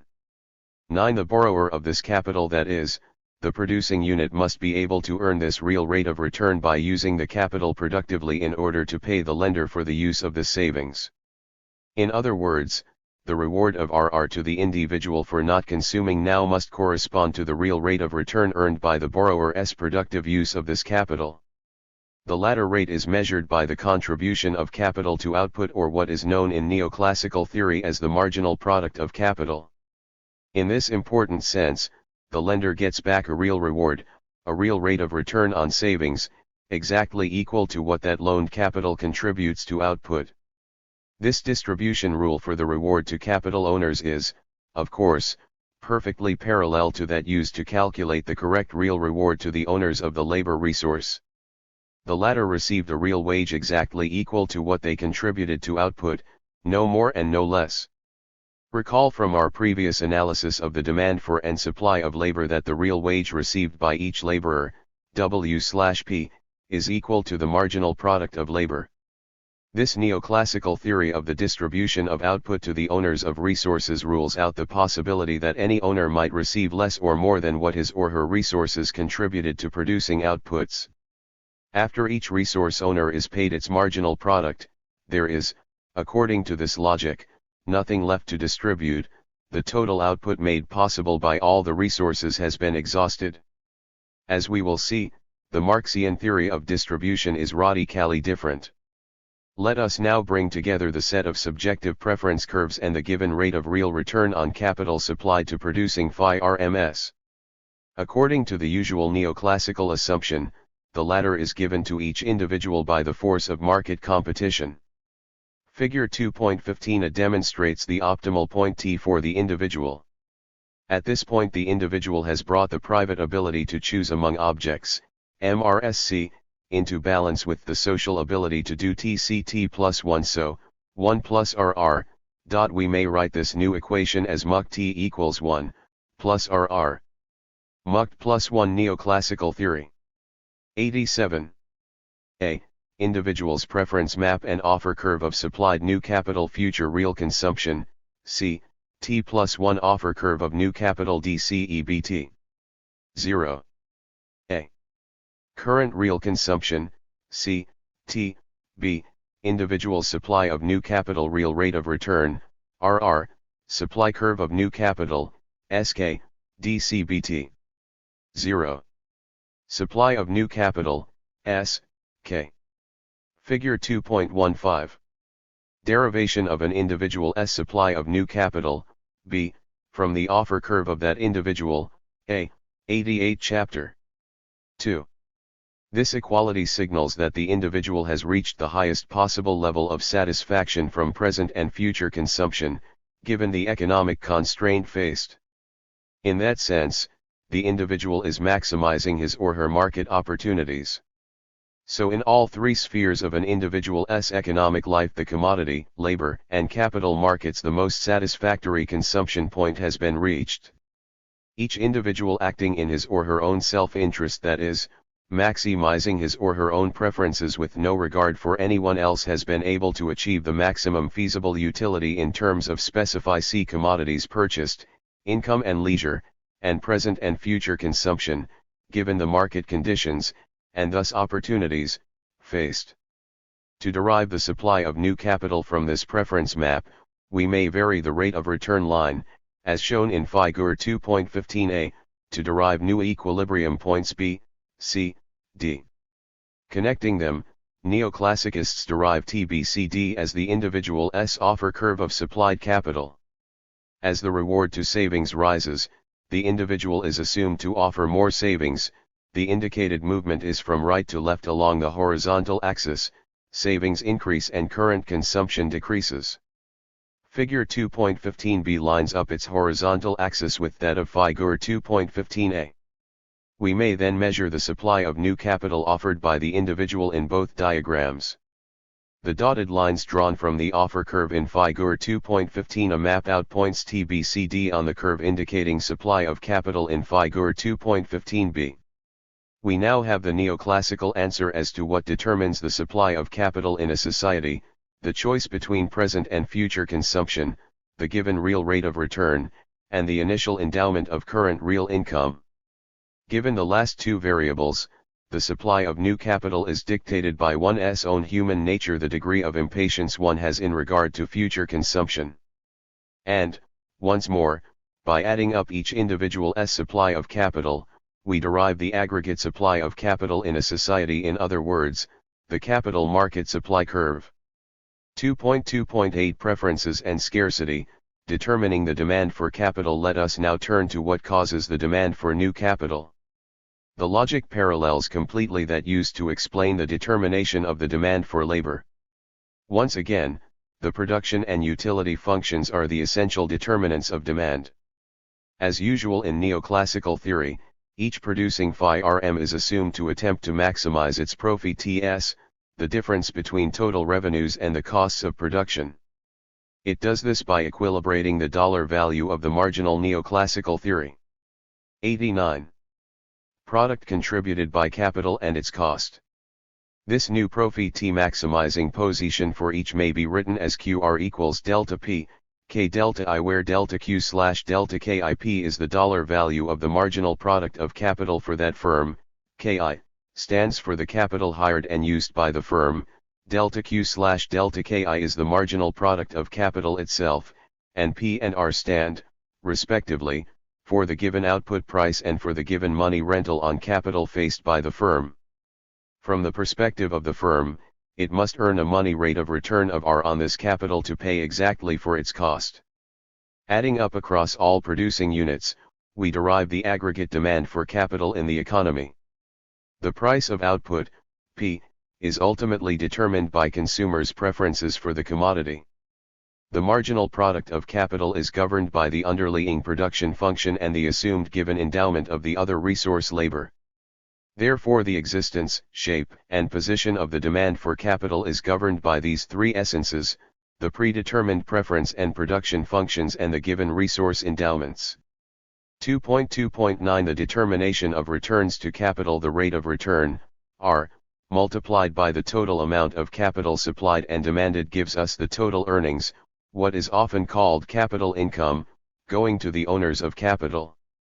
These earnings refer only to what the owners of capital, like the owners of any resource, have contributed to the production process. 10 Each resource, labor and capital, receives as income from the economy precisely what it contributes to make that income possible. Owners of the labor resource received their reward for not consuming leisure, just as owners of the capital resource received theirs for not consuming all of their current income. The private decisions to abstain from leisure time and current consumption permit these resources to flow out to producing units, where they enjoy a particular, marginal, productivity. Figure 2.16 brings together the derived aggregate supply of and demand for capital to determine simultaneously the money rate of return on capital and the amount of capital demanded and supplied in the economy. We now know, however, that both market curves are grounded in three forces that determine their very existence, shape, and position. These forces explain, therefore, the level of, and whatever change occurs in, the rate of return on capital. They are the inherent marginal productivity of the capital resource, technology, the initial endowments of labor and capital, and the degree of impatience of individuals for future consumption, preferences. 90 Chapter 2. Money rate of return, R. Total supply of new capital. Muc st plus 1k equals sigma sk equals sigma p, 1 muc R total demand for new capital. dk equals sigma p mpk. 0. D. Total new capital k equals sk demanded and supplied, sk dk, figure 2.16 determination of the money rate of return and amount of capital supplied and demanded in the capital market as derived from current and future consumption choice on the supply side and the marginal product of capital on the demand side. February 2, 10 Distribution of income in society, returns to capital and labor. Neoclassical theory provides a unique explanation for the distribution of income, for what owners of capital and labor respectively receive from society's produced output. The specify C preferences of individuals regarding the resources they may supply, the specify C production functions available to producing phi RMS, and the initial resource endowments owned by individuals combine to determine the distribution of wage and capital incomes among them. Returns to labor and capital reflect a balance between scarcity, captured by the given production function and resource endowments, and tastes, captured by the respective utility functions for income versus leisure and present versus future consumption. Each owner of a resource receives a return to that resource which is worked out by this balance. It follows that the neoclassical explanation for what ultimately determines income and its distribution in society is remarkable both for what it claims and for what it rules out as a possibility. The claim is that each individual gets back from society a quantum of wealth exactly proportional to what each has contributed to society. This theory of distribution is remarkable for its inherent fairness. It is also remarkable for what it rules out: exploitation. Exploitation, in the sense of some individual or set of individuals receiving some produced neoclassical theory. 91. Wealth from society without giving any in return to it, is clearly not possible. Yet exploitation is precisely what Marxian theory claims does exist in society. What neoclassical theory logically rules out as a possibility is, in fact, the entry point of Marxism. This paradox has both fascinated and provoked economists for the last 100 years. We want to make one final comment on income distribution. The question of whether an individual is a receiver of returns either to capital or labor, or possibly both, can be answered only by examining that individual's preferences. Some may prefer, for example, to offer labor hours and consume all their income now. Such individuals would receive only wage incomes. Others may prefer to do the opposite, they would receive only capital incomes. Still others may prefer to do both, thereby receiving both wage and capital incomes. The key point is that their decision to occupy one or more of these positions is a function only of their personal preferences, which are grounded in their human nature. The decision of one individual to be a receiver of income from capital has absolutely nothing to do with the decision of another individual not to be one. This is guaranteed by the initial assumption that the preferences that produce such decisions are essential parts of each person as a unique individual.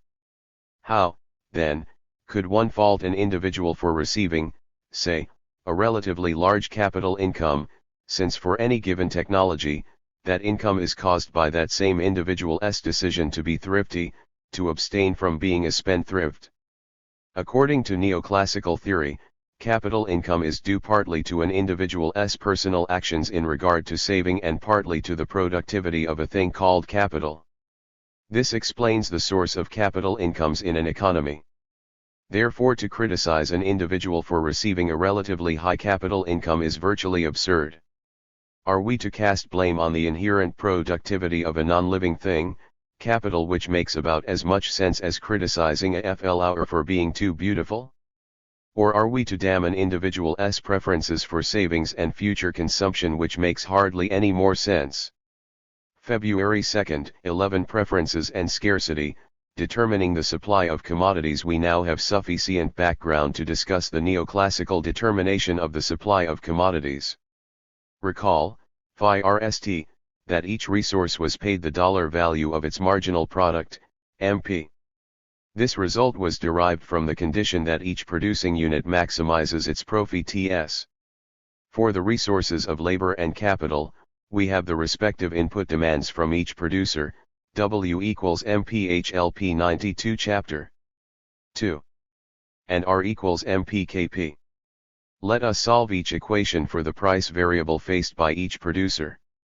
WP equals MPHL, RP equals MPK. It follows, then, that for each producer WR equals MPHL MPK. Profit maximization implies equality between the extra cost, W, incurred by a producer per extra output added by labor, MPHL, and the extra cost, R, paid per extra output produced by capital, MPK.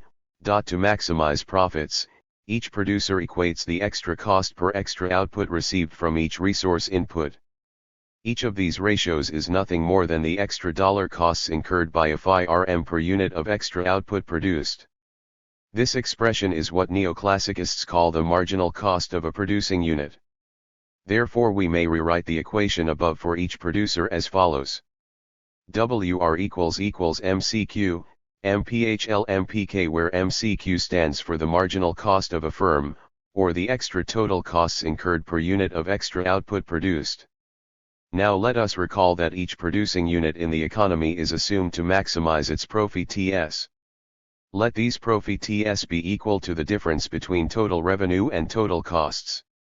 Pi equals PQC, where P is given by the competitive market to each producer and C now stands for that producer's total costs, the sum of wages, WHLI, and capital, RKI, costs. Consider the change in a producer's profits when both revenues and costs change.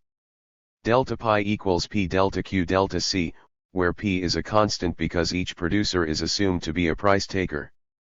To consider the impact on profit TS of a change in the quantity supplied by the producer, divide both sides of the equation by delta Q to derive neoclassical theory. 93. Delta pi. Delta C equals P. Delta Q. Delta Q, where delta C slash delta Q stands for the marginal cost of output that we just derived from a firm's input costs and production function, the profit maximizing equality between W slash MPHL and R slash MPK. If PMCQ, the extra dollar profit T received by the producer from supplying more output, is greater than the extra dollar cost to do so. Clearly, the phi RM will want to supply more since that particular action raises the level of its profit TS. If, however, PMCQ, then the phi RM will have absolutely no desire to supply more output. Indeed, it will want to produce less because the extra dollar cost of producing more would be greater than the extra benefit the phi RM would receive by doing so. Producing more in such a situation would only lower the phi RM's level of profit TS. It is only when P equals MCQ that the producer has maximized profit TS. At that point marginal profit TS are neither rising nor failing. This equation and the resulting dynamic of a producer are illustrated in Figure 2.17a, where DD represents the demand curve facing a producer, and SS indicates the phi RM's marginal cost. For the different levels of prices faced by this phi RM, different quantities will be produced according to the phi RM's given marginal cost condition. For example, it could maximize its profit TS only at the point where the given demand price intersects the phi RM's marginal cost curve, point U in the diagram. Any point to the left of U would mean that profit TS could be expanded if the phi RM supplied more, PMCQ in the equation above. That would be the phi RM's signal to expand. Any point to the right of U would mean that profit TS could be expanded if the phi RM supplied less, PMCQ in the equation above. That would be the phi RM's signal to contract. Neoclassicists conclude that this marginal cost curve is the competitive phi RM's supply curve. By adding up all such curves across all producing units, they derive the aggregate industry supply curve for each commodity in the economy. This is shown in Figure 2.17b. 11. In neoclassical theory, the supply curve of any commodity is a function of its input costs and the marginal productivities of those inputs. However, as shown in previous sections, those input costs and productivities are derived, in turn, from individuals' preferences, ability to produce, and resource endowments. We may conclude, therefore, that the supply of commodities in a society is also derived ultimately from these same three essences, which form, of course, the entry point of neoclassical theory. According to this account, FI-RMS supplying commodity outputs are purely passive entities. Their producing behavior merely reflects more basic underlying behaviors, those that flow out from the preferences of suppliers of resources to FI-RMS and from the preferences of consumers of the products produced by them. The producer's behavior likewise reflects the relative scarcity of 94 chapter 2. Sigma SQ. Sigma SQQ sigma D equals QS equals QD of an industry, B, is the EQD equals QSTE supply curve of an industriagate supply of the agreg, B. 0. PP visual producers. Rice per unit, PSQD. SUSQ visual producers, one of which is represented in A. E of a commodity from the supplies of Indi S gate supply of A, supply curve of one producer D. 0. pp 2.17 eation of the aggregate rice per unit, p figuratory sum of the supplies of the industry neoclassical theory. 95. Resources shaped by the available production function, technology, and by the resource endowments given naturally. Given the technology, any FI-RMS behave or reduces to and is therefore explained in terms of the will of those who own and supply its capital and its labor as well as the will of those who demand its commodities in the market. It has no autonomous will of its own. February 2, 12 Demand and supply again, determination of prices. We have now assembled all the parts needed to complete the explanation of the neoclassical theory of value. Figure 2.18, which summarizes the overall structure and logic of the theory, combines the different pieces of the argument presented in the previous sections. Reading from left to right, we first encounter the theory's three governing essences: preferences, production function, and endowments in the entry point column. Following the arrows emanating from this column, we see the influence of preferences on the demand for commodities, along the bottom of the diagram, and the influence of preferences, the production function, and endowments on the supply of commodities, upper part of the diagram. Other arrows trace how preferences and productive abilities determine the different demands for and supplies of the two resources in what are called factor of production markets. In turn, the arrows emanating from these competitive resource markets show the influence of incomes on the demand for commodities and of costs on the supply of commodities. The resulting demand for and supply of commodities act together to cause price, as shown in the last column at the right of the diagram. In neoclassical theory, the value of things, after all is said and done, depends on our tastes and productive abilities as human beings. The value of our wealth and well-being may rise or fall depending on what we ourselves want and what we ourselves are capable of producing.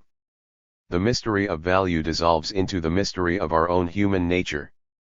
One may start anywhere in Figure 2.18 and by following the arrows eventually retrace the ultimately determinant influence of human preferences and productive abilities.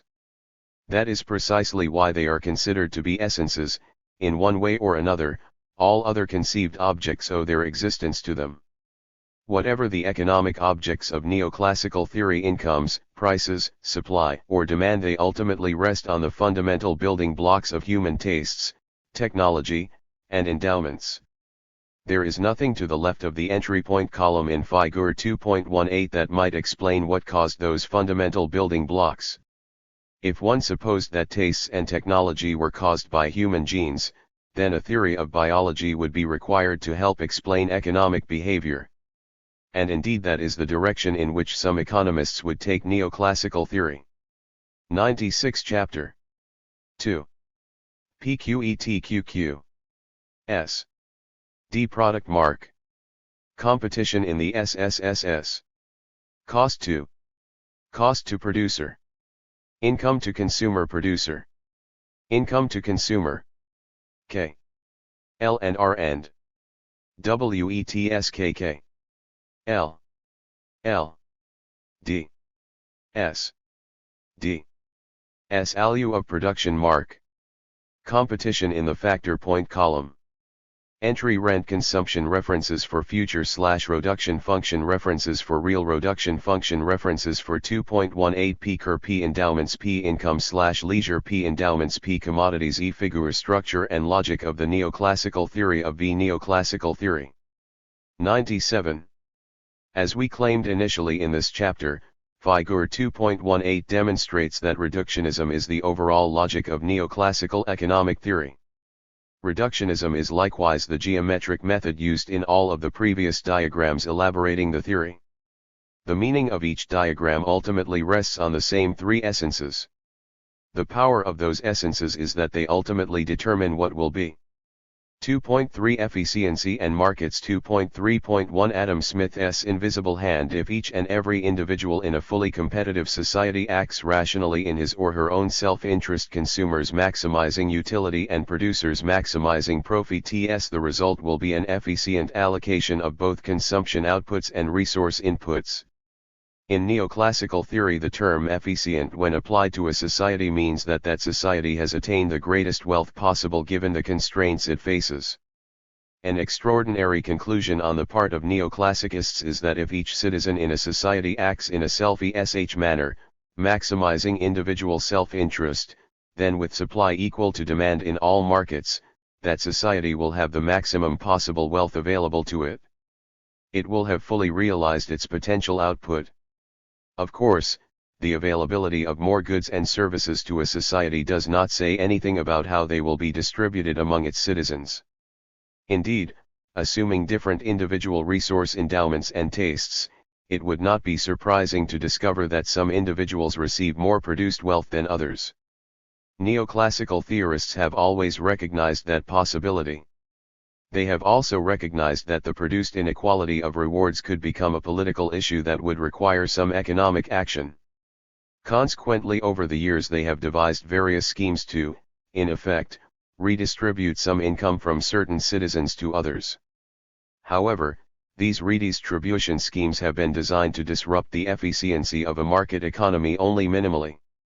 There is a close connection between this efficient or optimal consumption and production result and the role of competitive markets. To see this connection, recall that competitive markets require that each individual in the society be a price taker.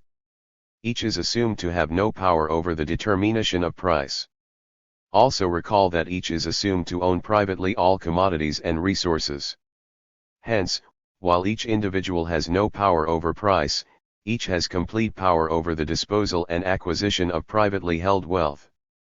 This asymmetry of individual power, on the one hand, bestows complete freedom to the market to determine prices of commodities and resources and, on the other hand, provides each person with the complete freedom to decide. 98 Chapter 2. What wealth and how much of it he or she will supply to and demand from others. The specify C decision taken by each in regard to this demand for and supply of privately owned wealth depends, as we have seen, on that person's unique maximizing behavior. In a sense, the condition of private property permits the self-ish behavior to take place.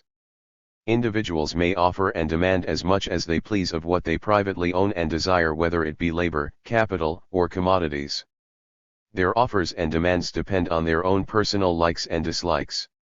The competitive fact of the market, however, forces them all to be price takers and thus constrains their offers and demands. We recognized this each time we presented a diagram showing the interaction between an individual's private utility maximization and various socially determined price constraints. In neoclassical theory, markets are sites of social interaction between existing owners and prospective buyers of wealth. Markets offer each group an opportunity to gain wealth. Individuals may do so by offering to either supply or demand some good or resource. The common goal of each individual is to reach his or her highest possible preference curve. Achieving that goal defines the neoclassical notion of maximizing social wealth. Efficient or competitive markets allow the maximum social wealth to be achieved by private wealth-seeking sellers and buyers. Neoclassicists often say the same thing in slightly different terms, that is, an efficient market is in equilibrium, for it cannot offer opportunities to one person to improve his or her wealth position without also making someone else worse off. In contrast, inefficient markets are not in equilibrium, for they offer opportunities for gain that individual buyers and or sellers may take advantage of without making anyone else worse off. Neoclassical theory combines the private decisions of all pleasure maximizing individuals to derive the market demands and supplies for all commodities and resources. Thus the power of each individual to make decisions in his or her own self-interest is competitively aggregated into the markets, which then act to negate any individual's desire for power over prices. The tyranny of the market as a ruler of price is a product of the very freedom individuals have to own and dispose of their privately held wealth as they see fit. In neoclassical theory, there is a precise and necessary correspondence between a fully competitive private property economy and an optimally efficient one. The insight of Adam Smith is retained in neoclassical economics. Each individual having the power, freedom, to act in his or her own self-interest will be led as if by an invisible hand, the fully competitive market, to actions that produce the maximum wealth, efficiency, for a society of individuals. Recall that when individuals maximize utility subject to given market prices and income, the private marginal rate of substitution between any two consumption goods is brought into equality with the ratio between their market. Neoclassical theory. 99. Prices. Let us write such an equilibrium equation for each of the many different individuals in a society. PMRSA 1 equals 12. P2 PMRSB 1 equals 12. P2 PMRSC 1 equals 12. P2 PMRSN 1 equals 12. P2 where MRSA 12, MRSB, and so forth, stand for the different marginal. 12. MRSC 12. Rates of substitution between commodities 1 and 2 for individuals A, B, C, and so on. Since each one of these individuals is, of course, unique, the marginal rate of substitution between any two commodities is unique to each as well. Yet these equations point to a striking fact: all of the private, unique marginal rates of substitution are brought into equality with a common price ratio. Utility maximizing buyers all face the same price ratio when confronting that market. It follows that their private rates of substitution must then be set equal to market price ratios and thus to one another. The competitive market has forced this equality, which may be formulated as follows. MRSA equals MRSB equals MRSC equals MRSN 12 12 12 12. Let us then summarize this key neoclassical conclusion. As each individual, A, B, C, N, maximizes his or her own selfish interest, there results, as if by some mysterious force, an equality among the private abilities of individuals to substitute one good for another. What is this mysterious force? The answer is clear: it is nothing other than the competitive market. First, the competitive market permits each person to make exchanges for the maximum gain possible. Then it brings those gains into balance or harmony with one another. The resulting equality of marginal rates of substitution is neoclassical theory's precise definition of an efficient distribution of consumption commodities among individuals in a society. This distribution of commodities is considered to be an efficient one, phi-RST, because each and every individual has reached his or her highest feasible preference curve, each has therefore made the most of the market opportunities faced, and in that sense each is best off. Second, the resulting equality of individuals' different marginal rates of substitution means that it is not possible to improve the welfare position, the consumption gain, of any one individual 100 chapter. 2. Without simultaneously damaging some other individual's position. Therefore neoclassical theory has shown that no other possible result could improve upon this particular competitive market solution. In that sense, the achieved distribution of commodities among individuals is optimal. Let us now turn to the production side of the economy. Recall that each producing unit is also assumed to act in producer's own self-interest by maximizing profits. Each unit has the complete freedom to produce any quantity the producer desires. As a result, the quantity chosen by each producer indicates that this is the point at which its marginal cost of production equals the given market price. What then determines this market price, if individual producers have no power over its determination? The summation of all phi-RMS individual supply curves produces the aggregate supply in the industry producing that commodity. Firms' individual supply curves result from their respective profit maximizing behavior, namely from before P equals MCQ. The summation of individual demands from all the utility maximizing consumers produces the aggregate demand for the commodity produced in that industry.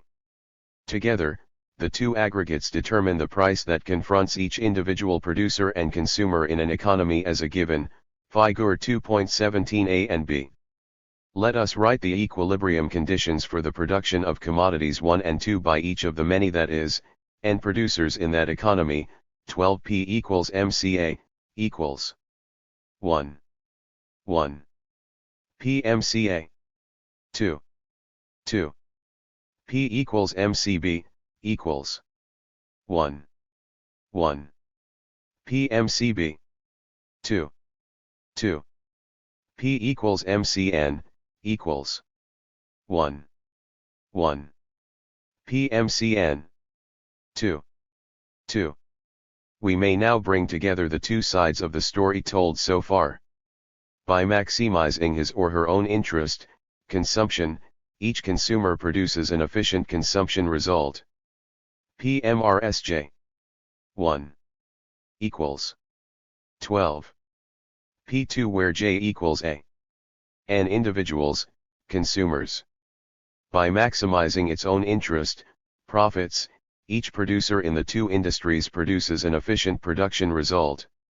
For the two commodities produced in the economy, we may write this result as an equality between the ratio of marginal costs for producers and the market price ratio. MCI 1P 1 equals MCI 2P2 where I equals A. N producers. Neoclassical theory. 101. The marginal rate of substitution for individuals and the ratio of marginal costs for producers are both equated to the same market price ratio. Therefore they are also equal to each other.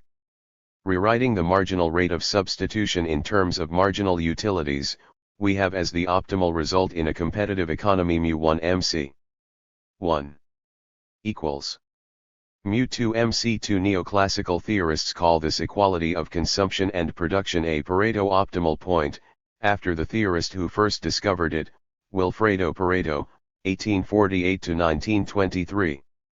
It indicates that the demand, ratio of marginal utilities, and supply, ratio of marginal costs, sides of an economy are in balance with each other. 2.3.2 Pareto optimality. The Pareto point is optimal in the sense that it signifies that a society has fully realized its potential output. It is operating at the outer limit of its productive capability, given the technology and resource endowments available to it. To see this, phi-rst consider the concept of a society's potential output. This refers to the total quantity of goods it could potentially produce with its given production function and its initial resource endowments. Neoclassical theory uses a geometric diagram to illustrate this concept. As shown in Figure 2.19, this diagram is called a production possibilities curve. The diagram indicates that a society produces its maximum output potential, Q1 and Q2, if it operates at any point along its frontier, PP, but not below it. This frontier is delineated by the PP curve in Figure 2.19. The curve itself is derived from the production functions of the two commodities and their given labor and capital resource endowments. In other words, these two neoclassical essences govern the shape and position of the curve. We may conclude, therefore, that the relative scarcity of commodities in a society follows from the relative scarcity of its resources and from the productive abilities of its producers.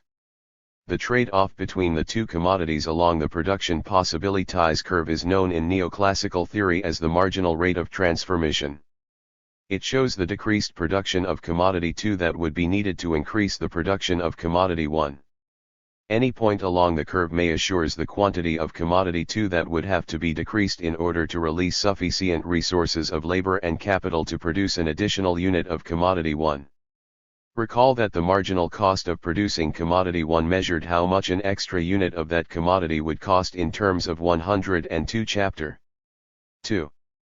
Commodity 2, Q 2 P 0 P. Commodity 1, Q 1. Figure 2.19. A society's production possibilities curve resources. If the production of commodity 1 were expanded by a unit, this cost would be MC1. By the same logic, if the production of commodity 2 contract, the marginal cost of resources saved would be MC2. The ratio of MC1 to MC2 relates the extra cost of resources required to produce one more unit of commodity 1 to the resources released by reducing the total production of commodity 2 by 1 unit. This ratio of marginal costs is therefore the same as the marginal rate of transformation, for they both measure the opportunities and costs that a society confronts when it considers producing more of some and less of other commodities, that is, moving along its production possibilities frontier. We may substitute the marginal rate of transformation for the ratio of marginal costs and write the Pareto optimal point simply as MRT12 equals MRS12. In a competitive economy where each individual maximizes his or her own utility and his or her own profits, an equality between this utility maximizing, MRS, and this profit maximizing, MRT, behavior will result. At this point the citizens of the society, the various utility and profit seekers, will have available to them the maximum wealth possible. The fact that MRS12 equals MRT12 means that the allocation of resources throughout the economy is Pareto optimal. However, if these marginal rates were not equal, then it would be possible to increase the welfare possibilities of neoclassical theory. 103. Sumption by means of a reallocation of resources. In other words, an inequality between these two marginal rates would indicate that consumers preferred a different output mix in the economy than the one produced. For example, suppose that the equated marginal rates of substitution of consumers equal 1 phi FTH. This means that individuals in the society are willing to give up 5 EE units of commodity 1 for each unit of commodity 2 gained. Suppose that the marginal rate of transformation at a point on the PP curve in figure 2.19 is 1/3. This means that 3 units of commodity 1 must be given up to produce an additional unit of commodity 2 in the society. In this situation the producers are making commodity 1 in excess of what consumers would like. Producers are making an additional unit of commodity 2 at a marginal cost of 3 units of commodity 1 given up, while consumers are willing to give up 5 EE units of commodity 1 to gain an additional unit of commodity 2. Consumers therefore can be made better off by a reallocation of resources in which more of commodity 2 and less of commodity 1 is produced. Suppose this happens. The society produces 3 fewer units of commodity 1 and gains 1 unit of commodity 2. Suppose that individual A's real consumption falls as a result of these 3 units of commodity 1 being given up. More than enough units of commodity 2 have been produced to compensate individual A for this loss in consumption and still have units of output left over to raise the welfare position of other individuals, B, C, etc., in society. To see this, recall that the MRS12 of each and every individual, including A, was 1 phi FTH. It follows that reducing A's consumption by the assumed 3 units of commodity 1 requires a 3 phi FTH increase of commodity 2 to maintain A's same level of satisfaction, Utility. Since society gained 1 unit of commodity 2 by moving along its PP curve, 3 phi FTHS of this gain may be given to A, with the result that there is no change in A's welfare position. The remaining 2 phi FTHS of commodity may second then be divided in a number of different ways among all the other individuals in society, B, C, N, thereby raising their welfare. This example illustrates that the output mix of an economy in which MRS12 is not equal to MRT12 is non-optimal, since by reallocating resources to alter this mix it is possible to raise the welfare position of at least one individual without hurting the welfare position of anyone else. In neoclassical theory, the achievement of a correspondence between producers' self-ESH maximization of their own profits and consumers' self-ESH maximization of their own preferences is also the achievement of a perfect harmony between physical and human nature, between scarcity and choice. The two parts of our human nature, unlimited wants and the ability to produce and satisfy them, are in balance. At this point the maximization of profits for each and every private producer is the same as the maximization of consumption economic well-being for each and every consumer. 104 Chapter 2. The demonstration that maximum profits are consistent with and indeed necessary for the maximum well-being of individual consumers is surely a radical conclusion for neoclassical theory. It underlies dramatic policy proposals and consequences. Neoclassicists can, and many times do, endorse government policies to enhance profits on the grounds that such policies would thereby benefit everyone. Similarly, they often oppose policies that would reduce profits, claiming that reduced profits would necessarily reduce the well-being of individuals. For neoclassicists, the equation of profit maximization with the maximization of consumer satisfaction seems to be in complete conformity with our nature as human beings. Yet, as will be shown in chapters 4 and 7, this conclusion is radically different from the one arrived at by Marxists, who argue that the maximization of profits corresponds to the maximization of exploitation, and thus discord, in society. The social implications of the two theories could not be more different. 3. Keynesian Theory 3.1 The challenge of Keynes. Ever since 1936, when John Maynard Keynes, 1883–1946, published the General Theory of Employment, Interest, and Money, there has been controversy over its meaning and its specific implications for neoclassical theory. To date, it has more or less split non-Marxian economic theory into two branches, microeconomics and macroeconomics. The former deals with the formal structure of neoclassical theory, the latter typically deals with the Keynesian contribution, although this has been changing as we will see in this chapter when we discuss post-Keynesian and new Keynesian economics. Despite the latter developments, non-Marxian economic theory is generally taught today in terms of this split, which began with a text written over 75 years ago. As might be expected, many economists are extremely uncomfortable with this dichotomy. They have labored over the years to synthesize the two parts, an effort sometimes referred to as the neoclassical Keynesian synthesis. Indeed, for some, the very term neoclassical means an attempt to shape the traditional classical and the Keynesian contributions into a new form of economic reasoning. This effort began almost as soon as the ink was dry on Keynes's book. In 1937 John Hicks, 1904–1989, produced a famous article that offered an explanation of the relationship between Keynes's contribution and the then dominant economic theory, Mr. Keynes and the Classics, a suggested interpretation. Since then economists of every political persuasion have offered their explanations. Over the years some economists have argued that the Keynesian theory provides a devastating critique of neoclassical theory. For them, it is as basic an alternative to neoclassical theory as we argue that Marxian theory is. In contrast, other economists insist that the Keynesian contribution is at best overblown and at worst logically flawed. For them, it merely suggests some important but overall minor changes needed by the basic and still quite adequate neoclassical theory. Between these two extremes a middle position has emerged. It is possible to integrate Keynesian and neoclassical theories, 106 Chapter 3. Thereby modifying both somewhat but yielding an enriched and strengthened economics. This middle position has dominated the thinking of most economists since World War II.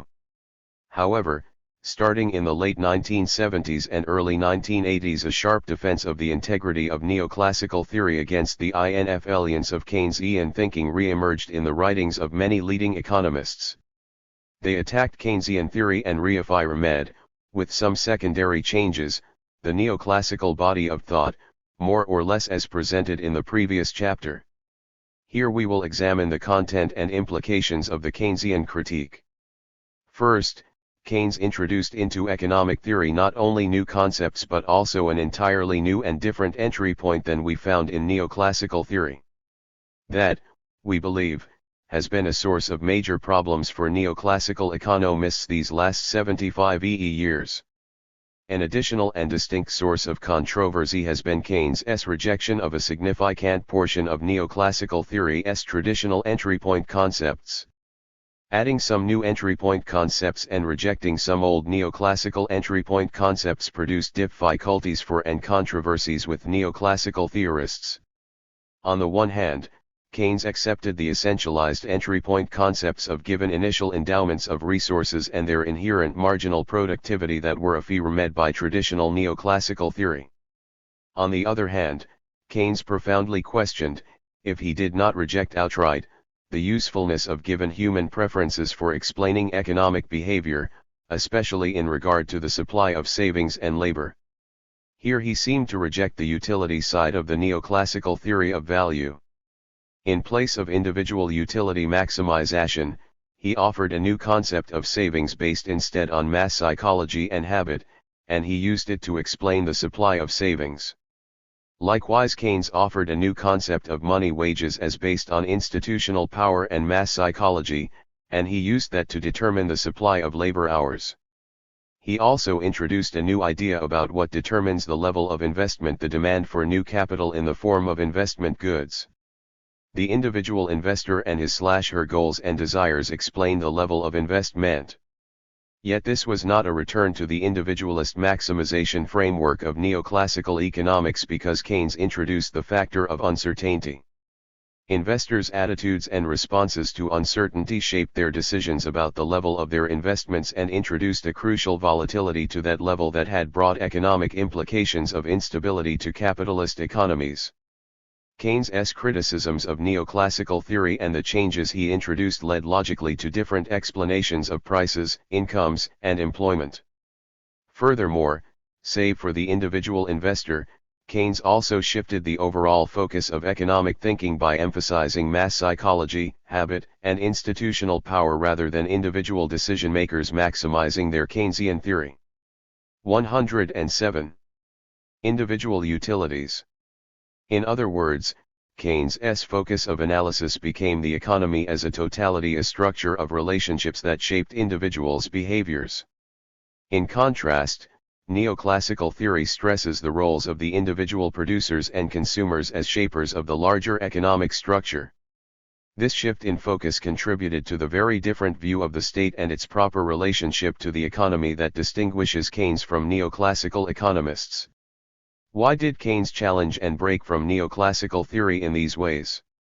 Why did he question the utility-based determination of the supply of labor hours, wages, and employment? Why did he question the utility-based determination of the supply of savings, interest rates, and investment? Why did he accept neoclassical theory's assumption of given resources and a given production constraint on the economy? Given Keynes' structuralist approach generally, why did he revert to a humanism only when discussing the individual investor's behavior? Our answers to these questions and the presentation of Keynesian economics they produce begin with some attention to the times in which Keynes taught and wrote. After World War I in Europe, the world economy experienced generally some 12 years of uneven but nonetheless continuous expansion. This growth ended dramatically with the Depression of the 1930s, which ushered in a period of economic decline. The capitalist economies experienced falling prices, incomes, and wealth and rising unemployment. The resulting suffering provoked many to question the existing economic institutions or even the entire system capitalism that delivered so much misery. The times imperiled the continuation of capitalism also because of the challenge of the contending Marxian theory, which was advocated by many around the world. Marxism not only explained capitalism as the source of the 1930s economic crisis and its social costs, it also offered an alternative set of social institutions that promised to abolish capitalist crises permanently. Like economists throughout history, Keynes and his writings were provoked in part by the events of the day, in part because some of Keynes's theory was developed before the Great Depression. Nonetheless, Keynes's theory and criticism of neoclassical theory responded to the threat that the Depression presented to capitalism. Broadly, his goal was to save capitalist society from the dangers posed by rising unemployment and falling wealth. He thus offered explanations for developments in the labor and savings and investment markets that differed from those presented by both neoclassical and Marxist theorists. Likewise, his disinterest in questions of scarcity of resources and products likely followed from the fact that huge quantities of productive resources were then sitting idle and not generating outputs. Perhaps most important of all, Keynes's work offered policies to end the Depression and preclude future depressions that would reform but not destroy the crucial 108 chapter. 3. Institutions of capitalist systems, especially private property and enterprises and only partly regulated markets. This Keynesian contribution is of no minor importance. Keynesian theory and most Keynesians recognize the severe social damage to workers unemployed in and by recessions and depressions. In a sense, their focus on effective demand in their approach reflects not only their object of analysis and policy but also their concern for workers. Unemployed labor is the deep problem of capitalism. Its solution lies in boosting effective demand via state action. 3.2 The neoclassical answer to capitalist recessions. To better understand the Keynesian alternative and solution, we return briefly to the neoclassical explanation for possible economic downturns. Their causes could include, 1. Changes in nature, such as a poor harvest due to lack of rain, 2. Changes in resources, such as a growth in labor supply due to newly arrived immigrants or reduced oil reserves, 3. Changes in technology altering commodity production functions, and 4. Changes in institutions, such as individuals acquiring monopoly power in markets or a change in the state's supply of money. Note that neoclassical economics explains economic decline in terms of exogenous events impacting the economic system from outside. For example, a temporary imbalance between the demand for and supply of labor may result from some change in nature. For example, improved rainfall produces an increase in the food supply that lowers the death rate and thereby increases the supply of labor, putting downward pressure on wages. To take another example, wages may fall when legal and illegal immigration increases because of problems in other countries. The existence of a temporary disequilibrium in any market is thus always a distinct possibility. Neoclassical theory treats changes in technology much as it treats changes in physical nature, as exogenous to human beings. For example, newly discovered ways of combining capital and labor to produce output would be treated like improved rainfall, as the gift of a changed nature.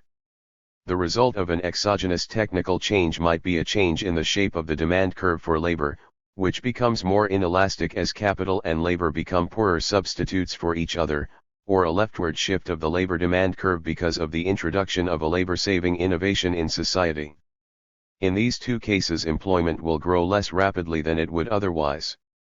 Imperfections in markets can arise due to our human nature, and they can produce temporary disequilibrium situations. For example, unemployment may arise because workers' union enforces a wage that is higher than the market equilibrium. The source of this market imperfection and the market disequilibrium it entails is found in individuals' will for power. Thus unionized Keynesian theory. 109. Workers may attempt to control markets in order to gain special advantages for themselves at the expense of others. All such neoclassical explanations for deviations in the wage rate from the full employment wage find their causes in either human or physical nature. This is hardly surprising since, as we have already noted, these are the essences to which neoclassical theory reduces all its arguments. It follows that these deviations are not endogenous to the capitalist system, not intrinsic aspects of how they function. Rather, the causes of deviations from equilibrium are found outside of that system in the essential determinants of economic life. The neoclassical solution to these deviations from full employment equilibrium holds that individuals need and should do nothing other than make their usual market transactions. That is because the market, if allowed to work free of external interference, is a perfect self-healing entity when troubled by exogenous disturbances of the sort mentioned above. There is one exception to this neoclassical solution, the case of market imperfections caused by individuals who have gained control over prices. The latter problem is special, it requires state intervention to rid the society of such barriers to the market's achievement of both full employment and maximum wealth for its citizens. It follows that the state, in one way or another, must tame the individual will for power over markets. It must do this to enable genuinely competitive markets to fulfill their destined role in capitalist society. Indeed, if the state intervened more than to maintain competitive markets and private property, its interventions might well contribute to economic depressions. In and for neoclassical theory, given private property and human nature, competitive markets inherently tend to equilibrate when each and every individual is left alone to maximize his or her own interest. That equilibrium is defined as one in which supply equals demand in all markets. In a word, society has achieved its Pareto optimal point. Assuming that the state performs its properly minimal role of securing the existence of private property and competitive markets, those markets will permit and encourage the society of private property owners and maximizers to achieve and reproduce the full employment and maximum output equilibrium. Consider, for example, the previously discussed aggregate labor market, depicted once again in Figure 3.1a. Suppose that there is significant unemployment there, as indicated by AB in the diagram. According to neoclassical theory, the proper solution is for money wages to fall from W0 until that excess labor supply of AB becomes zero at the equilibrium wage, W1, in the diagram. Whatever so-called unemployment remains at that equilibrium wage may be thought of either as transitional in nature or as strictly voluntary. The former idea indicates the possibility of temporary unemployment due to an individual's being in transition from one job to another. The latter idea refers to individuals who have decided of their own free will to choose leisure rather than 110 Chapter 3. A. Aggregate labor market money wage rate, W, mul AB SH equals sigma P mu W year. 0. W1. DH equals sigma P MPH. 0. S. Demand for and supply H equals DH of labor hours, SHDH, B, production function real output, year, R year equals F, HL, K, Y1. 0. HL, total labor. 1. Hour input, HL, Figure 3.1 derivation of employment and real output from the labor market Keynesian theory. 111. Income from working at the wage W1. Clearly, this unemployment is quite voluntary, it is not a social problem and warrants no governmental action because it is freely chosen by individuals who thereby maximize their well-being given the utility they derive from income and from leisure. This full employment level in the labor market also tells us what will be the corresponding level of full employment output in the society. To see this clearly, consider Figure 3.1b, which presents our previously specified neoclassical production function. We have lined up employment in the two diagrams so that by reading off the full employment point at which the aggregate demand for and supply of labor hours equal one another in Figure 3.1a, we can derive as well the full employment output level of YR1 in Figure 3.1b. The logic of this determination means that the neoclassical essence's preferences, the choice of individuals between real income and leisure, and scarcity, the marginal product of labor, govern the phi NAL equilibrium output in the economy. The stark implication of this reductionism is that the aggregate supply of goods and services, and by logical extension the full employment level to which it corresponds, are completely unaffected by changes in the aggregate demand for those goods and services. For example, suppose that the demand for all goods and services increases because the state increases the money supply.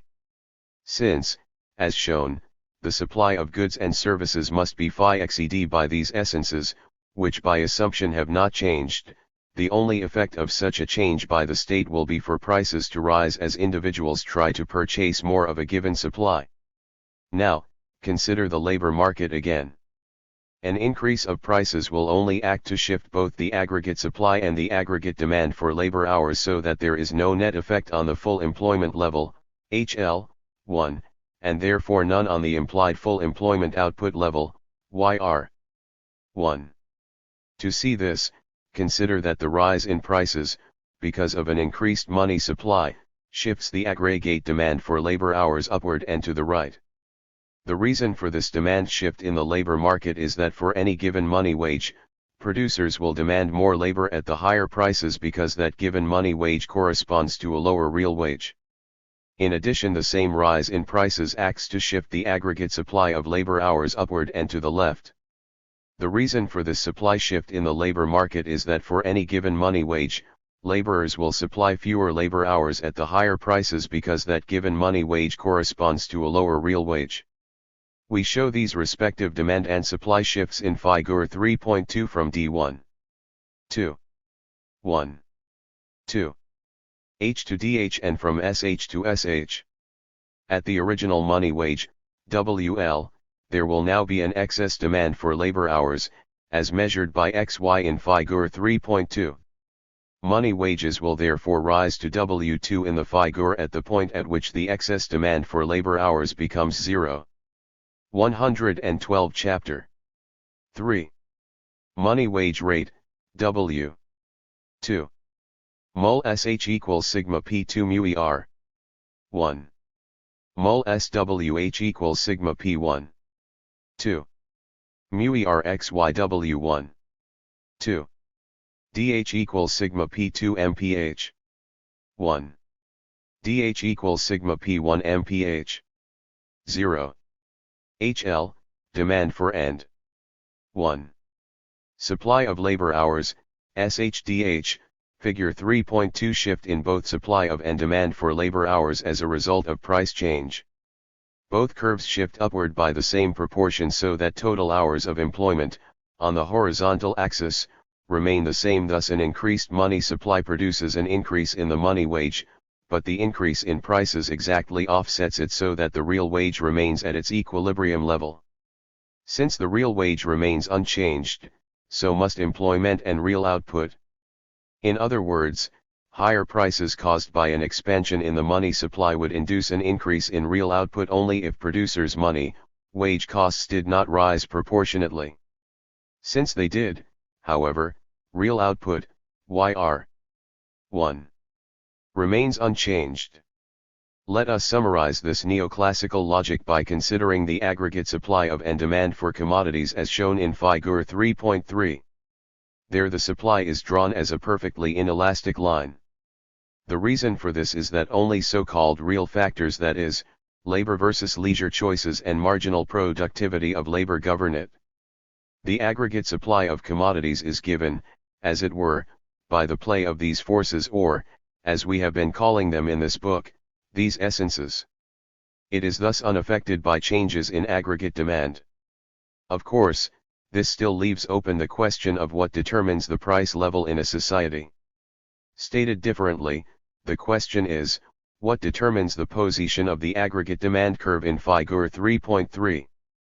The neoclassicists answer this question by specifying a new equation in which price level is related to the money supply. Keynesian theory. 113. Commodity price level, P. S. P2. P1. D. M2. D. M1. 0.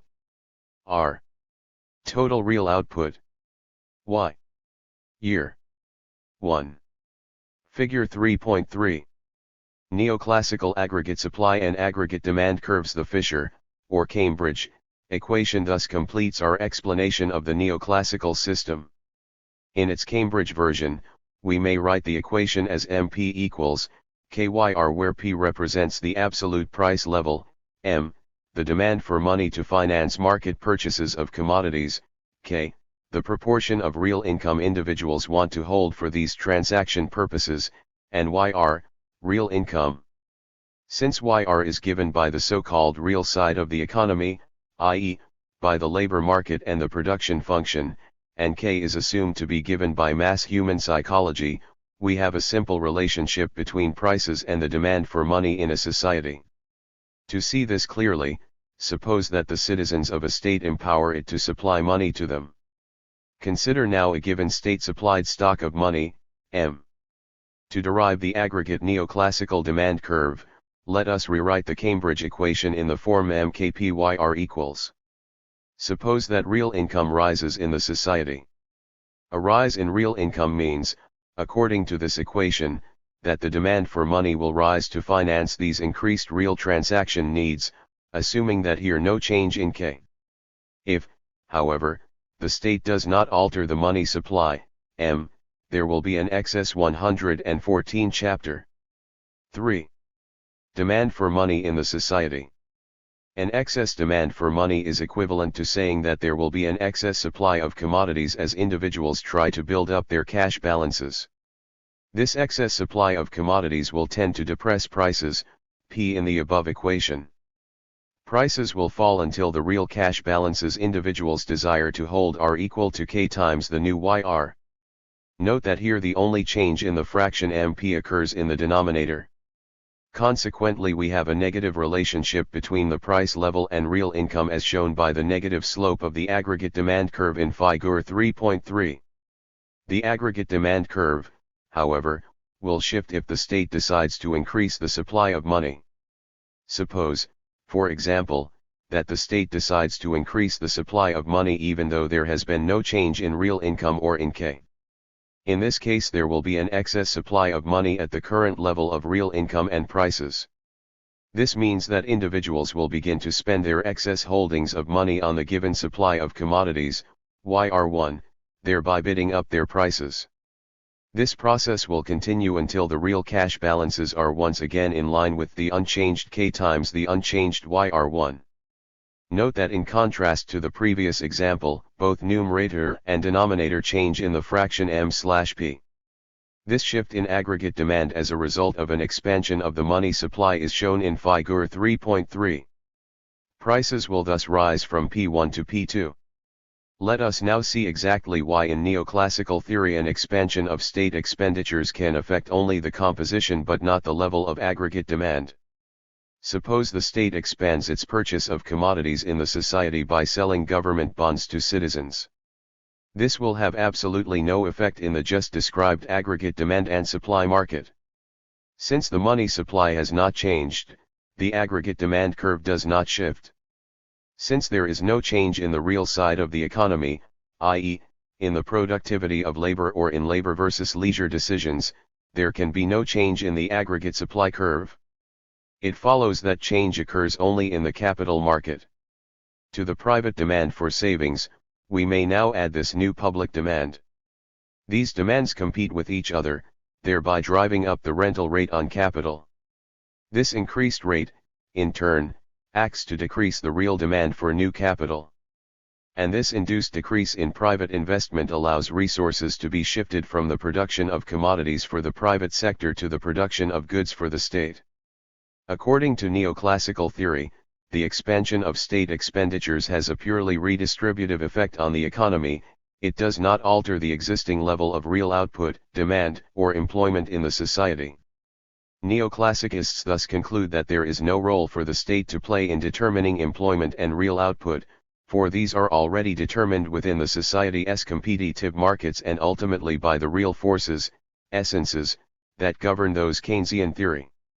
115. Markets. If left alone, competitive markets will correct whatever temporary disequilibrium may occur in the society. 3.3 The Keynesian answer to capitalist recessions. Keynesian economists criticize this neoclassical view and the implied policy of no state intervention. They argue that markets can and often do not adjust in the way that neoclassical economists wrongly presume, or they adjust too slowly, with the result that involuntary unemployment persists. In those situations, the state's economic interventions can correct or offset market failures or inadequacies. In effect, Keynes challenged neoclassical theory's explanation of what determined society's output and employment. He criticized and rejected the role of markets as automatic stabilizers by questioning their underlying determinants, especially the role of individual utility. Consider THIRD Keynes' position on the supply of labor hours. His notion is that workers' attitude toward wages reflects a given psychological propensity, namely to resist declines in their money wages. This propensity or rule of behavior belongs to the structure of societal customs. Workers' unions do likewise, and their behavior belongs to the institutional structure of society. Presuming the structures of social customs and institutions, Keynesian theory produces a perfectly elastic supply of labor hours at a psychologically and union-determined money wage.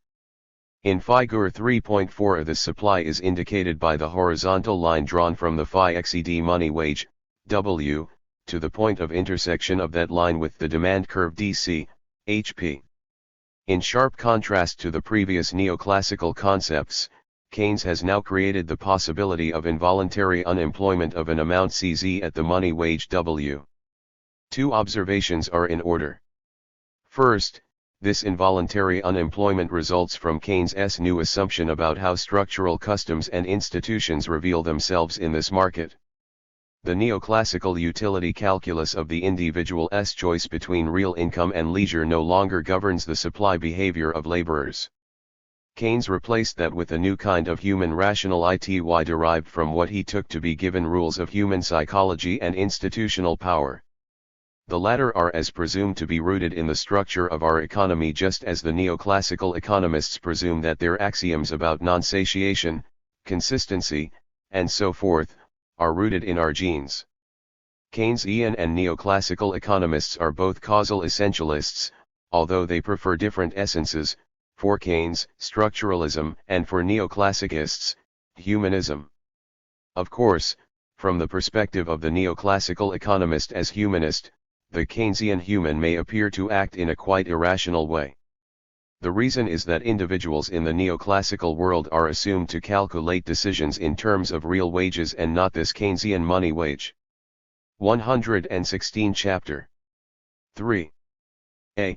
Aggregate labor market money wage rate, W, SH, P, ABCZWW1DC, HP, AP, DBD, HHP.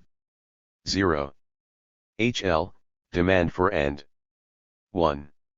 Supply of labor hours, SHDH, B, production function real output, year, R year equals F, HL, K, Y1 YRC YRB YRA.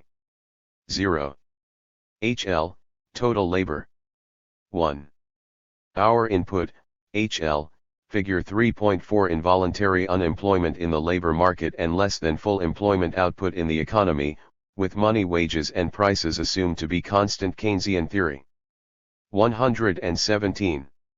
Indeed, the Keynesian human is often asserted to suffer from money illusion, which represents a way to describe this assumed irrationality. Second, this perfectly elastic supply of labor at the phi-XED money wage amounts to a kind of market imperfection such as those discussed earlier in this chapter.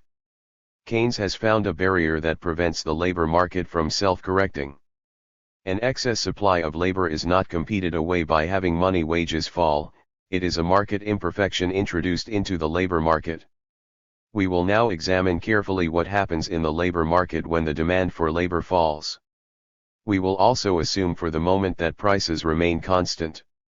The reasons for the latter assumption will be given after we explore the effects produced by a fall in the demand for labor. Given the assumption of constant prices, suppose that a fall in the demand for labor is caused by a decrease in investment, perhaps resulting from rising business uncertainty about future prospects for profitable sales. Shifts in the demand for labor to the left will trace out a series of different employment points along the given money wage line W. These points are shown in Figure 3.4 as C, B, and A. Each of these employment points will be below that of full employment at HL 1. At each point along the line CBA, there is involuntary unemployment. Individuals are willing to work additional hours at the wage W, but they are prevented from doing so by the very customary and institutional forces that set the money wage at that level. Clearly, market competition is not working properly in this labor market. Consequently, the equilibrium employment that results with any given demand for labor curve is not that of the full employment curve at HL 1. If we now take into account the production function as shown in Figure 3.4b, we can derive the real output in this economy for each of these less than full employment points. This is shown in Figure 3.4b, where YR 1 indicates the full employment output. Given these less than full employment real outputs, the aggregate supply curve is easily derived. Since prices have been assumed to be constant, the supply of real output must be perfectly elastic at whatever the given price level is assumed to be. The different employment levels in Figure 3.4a produce different real outputs in Figure 3.4b. Each of these employment levels, however, corresponds to the same given price level, P in Figure 3.4a. Since these different outputs are also related to the same price level, the aggregate supply curve must be a horizontal line. Such a Keynesian supply curve is shown in Figure 3.5. We have also noted there the previously derived neoclassical, perfectly inelastic supply at the full employment income YR1. It is worth noting that this neoclassical, perfectly inelastic supply curve is based on two key assumptions: 1, that all markets, including the labor one, are assumed to be completely flexible, and 2, that all agents of supply and 118 Chapter 3. Commodity price level, P. S. P. 0. R. R. R. Y. Y. YR. Y. Total real output. A. B. C. 1. Figure 3.5. Keynesian and neoclassical aggregate supply curve demand are assumed to be perfectly informed about price and wage movements. In fact, we have assumed implicitly that all laborers in the labor market are perfectly informed about price and wage movements and that the operation of this market is not hindered in any way by market barriers. In stark contrast to these neoclassical assumptions, Keynes' way of looking at the labor market produces a constant money wage there and a perfectly elastic aggregate supply curve. This constancy of money wages persists in the face of significant involuntary unemployment, the possibility of which neoclassical theory rules out. 2. There is another reason for this Keynesian, perfectly elastic aggregate supply curve. It too is based partly on the previous assumption that changes in the demand for phi RMS output do not produce changes in their prices. One might think of this assumption in terms of a given and constant marginal cost of output whenever phi RMS operate significantly below their potential capacity. Over that relevant range of their supply curve, the marginal product of labor may be assumed to remain more or less constant when additional labor is hired. This constancy of the marginal product, along with the unchanged money wage, produces a constant marginal cost and thus a constant output price. Recall that MCQ equals W/MPHL, and that for profit maximization P equals MCQ, if both numerator and denominator in this MCQ fraction are constant, then prices also will be constant. In a sense, the recession could be a cause of this situation for producing units because it creates so much excess capacity in the economy. Keynesian theory. 119. Let us now turn to the demand side of the Keynesian theory. With his new assumptions about supply conditions, Keynes produced the theory that demand is the essential determinant of aggregate output and employment. Instead of the neoclassical essentialization of supply, Keynes substituted an essentialization of demand. According to neoclassical theory, changes in demand have absolutely no effect on real output or employment. The supply or real output and the level of employment are essentially effects of utility and scarcity. Changes in demand do not touch those essences. In contrast, Keynes stressed that these neoclassical essences do not matter at all in situations of less than full employment. Their irrelevance is expressed geometrically by the Keynesian, perfectly elastic supply curve. Thus space was created for Keynes' new theory of aggregate demand behavior. There are basically two parts to this demand theory. One deals with the savings versus consumption behavior of individuals, and the other concerns the demand of individuals for money. We will begin with the savings versus consumption decision. Keynes rejected the role assigned by neoclassical economics to individual preferences as the key determinants of the supply of new capital or savings. For him, savings responded less to the rental rate on capital than to the real incomes earned by potential savers. Given any rental rate on capital, all individuals will save money because they all have a psychological propensity, habit or custom, to put aside some of their income for the future. This propensity, taken to be more or less constant, is called the marginal propensity to save, MPS, a savings coefficient that reveals how much of any additional income will be saved. Like Keynes' other psychological propensities, the MPS is also grounded in a kind of mass psychology. The other side of this psychological law of savings is the parallel law that determines real consumption. Whatever individuals do not save out of their incomes, they consume. Thus the total consumption by individuals is also a function of their real income. This dependence has been called the Keynesian consumption function. It specifies a more or less phi-xed relationship between added consumption and added income. That relationship has been called the marginal propensity to consume, MPC. To better appreciate the Keynesian theoretical alternative, consider the neoclassical analysis of the capital market. For the neoclassical economists, what produces equilibrium in the capital market is the movement of the rental rate for capital. The capital market works as follows: if investment increases, an excess demand for new capital will develop that will bid up the rental rate of capital and produce additional savings until a new equilibrium between investments and savings is established at a higher rental rate. Consumption will fall by just enough to release the necessary additional savings to fuel the increased investment goods desired by society. We may thus conclude that 120 Chapter 3. Increased investment creates its own increased savings by changing the rental rate of capital, the price of future relative to current consumption. Keynes' consumption function injects a new and important change into the neoclassical idea that adjustment inside the capital market alone produces equality between savings and investment. If savings are a function of income, then in a situation of less than full employment an increase in investment spending will raise incomes and thereby also savings. There is no necessary change in the rental rate of capital.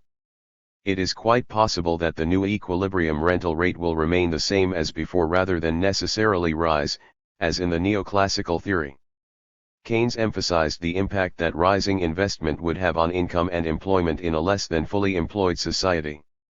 Keynes next expanded his theory for determining the rental rate on capital in the so-called money market.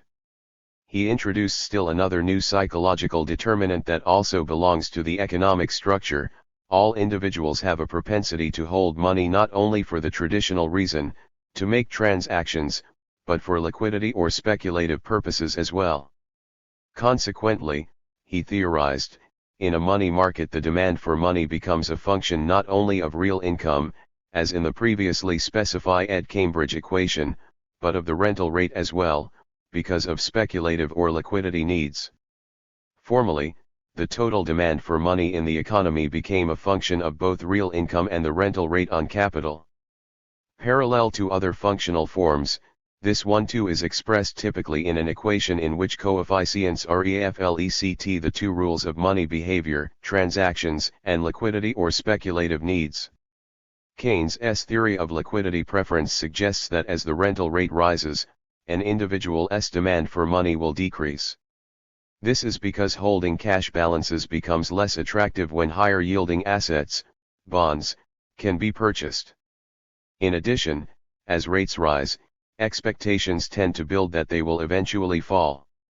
Given that expectation, it makes sense for an individual to try to buy higher yielding assets now because their prices will rise, yielding capital gains, when rental rates on capital do drop.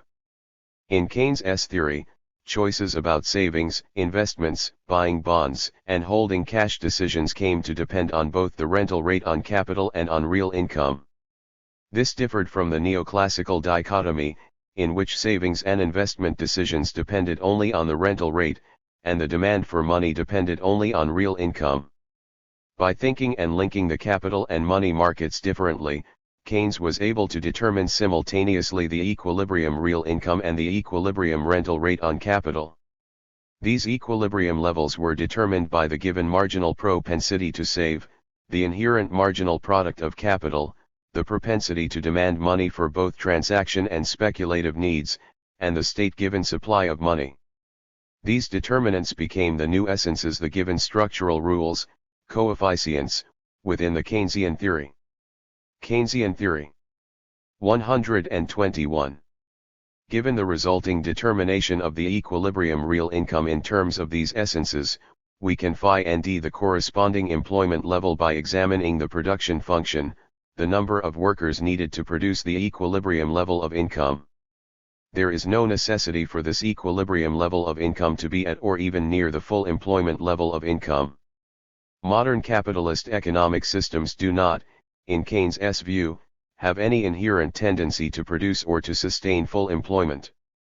In the neoclassical view, employment, determined by preferences between income and leisure, determines society's real output and its members' incomes.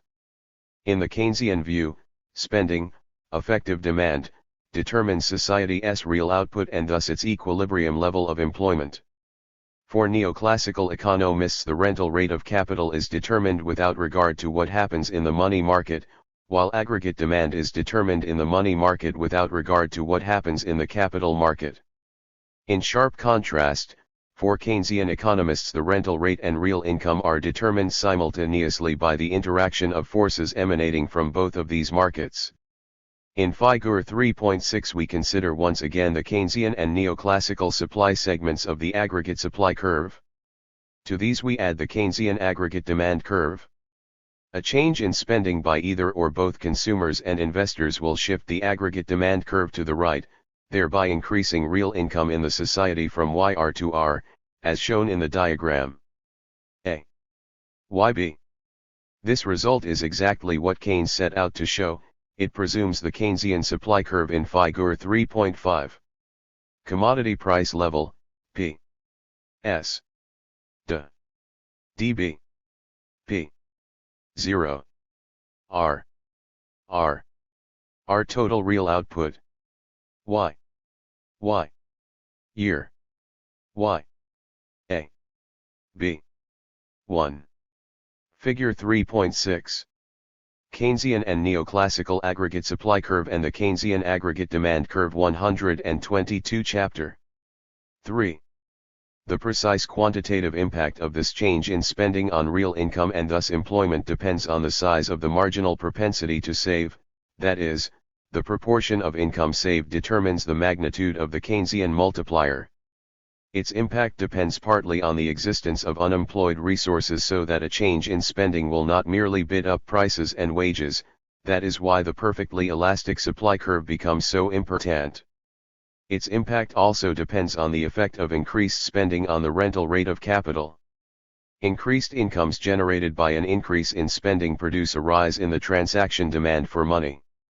With an unchanged supply of money, this rise in the transaction demand for money creates an excess demand for money, and rental rates are bid up. To the extent that investment is sensitive to such an increase in this rate, then the multiplier impact of increased spending on real income will be smaller. Yet if prices and wages are more or less constant or are slow to change, and if changes in investment spending are not that sensitive to changes in the rental rate, then a change in aggregate spending in society will have a significant impact on the level of real incomes. A problem arises: in depressed economic conditions there may well be little reason to expect investment demand to increase. Indeed, as explained in the next section, poor business expectations help cause a lack of effective demand. In addition, since consumption spending is tied to real income, when incomes stay depressed, there is not much hope that consumption will rise. Therefore, since increased spending is the essential Keynesian solution to the depression, that spending becomes the state's task. It must increase its spending and the supply of money in order to shift the aggregate demand curve to the right and thereby secure full employment equilibrium. However, suppose that in times of depression the propensity of individuals to hold their wealth in the form of cash balances is high. Then any increase in the money supply will largely be held as cash balances, not used to purchase bonds, and thus have only a minimal impact on lowering the rental rate, the so-called Keynesian liquidity trap. In this case, the ultimate determinant of real output and employment becomes state spending. The key to achieving full employment is for the state to run deficits, increased spending whose impact is not offset by increased taxes, sufficient to push the otherwise inert economy to full employment. 3.4 Investment behavior. In the Keynesian system we have seen how structural rules govern what occurs to most economic variables such as consumption, money holdings, pricing, and the labor market. However, Keynes abandons his structuralism on one point, when he considers the demands of investors for investment goods. Keynesian theory. 123. Attributes of individual human nature determine investment spending. In this sense, Keynesian macroeconomics remains a mostly structural approach, save for this one remarkable and consequential shift into humanism. For Keynes, uncertainty is key. Investors suffer from the human imperfection of not being able to know now what will occur in the future. Uncertainty haunts them when they try to calculate the expected profitability of new investments. Their calculations today are affected by everything happening around them and its possible impacts on the future. Business investment is therefore highly unstable, expanding or contracting because of how almost any societal change today affects investors' minds and moods and their resulting profit calculations. Most important, their erratic behavior can propel the entire economy into expansion or contraction. Keynes made the instability of capitalism an effect of its capitalists' unstable individual investment behavior grounded in their imperfect natures, a philosophical humanism. Consider how an economic downturn or contraction might occur. Investors' confidence in the future profitability of planned investments might be undermined suddenly because of an unanticipated fall in common stock prices, a government announcement of a rise in housing foreclosures over the previous quarter year, or some international political crisis, even though these events need have little direct bearing upon the profitability of those proposed investments. What matters is that today's business climate or mood darkened because of these events. For a different example, investors may begin to worry that an expanding economy cannot be sustained. After all, they like everyone else have memories of booms too often and too quickly turning into busts. Acting cautiously and prudently, they postpone new investment spending. They begin instead to hedge their bets, to reduce future risk. More of their net profits are used to purchase relatively safer financial assets, example U.S. Treasury notes, than perceived risky investment goods. In these examples, the mind and mood of investors have turned pessimistic, resulting in their demand curve for investment goods to shift downward and leftward. This reduces effective demand and hence overall income in the economy. Because much of investment is concentrated in the hands of a few hundred corporations and their boards of directors, the changed investment decisions of these few can have a major impact on the many. Of course, the curve could alternatively shift up and to the right because of different circumstances. Optimism might rise because of a rising stock market, rumors of a technological breakthrough, election of politicians thought favorable to business, a newly signed peace treaty, discovery of vast reserves of crude oil, and so on. In these cases the minds and mood of investors exude confidence that good times will continue or soon will arrive. Whether the response of investors to their imagined future environment is to contract or expand spending on additional capital goods, two key questions 124 Chapter 3. need to be asked, to which Keynes provided answers. The first is, what will be the impacts of more or less investment on the overall level of income in society? The second is, why might other markets not correct/offset downward or upward spirals resulting from changes in investment spending and their impacts on income? Answers to both questions are based on Keynes' assumed structuralism. We can calculate precisely the quantitative impact of, say, a fall in investment, I, on society's income, y, by calculating the system's multiplier. That multiplier merely reflects the quantitative combination of the presumed structural rules.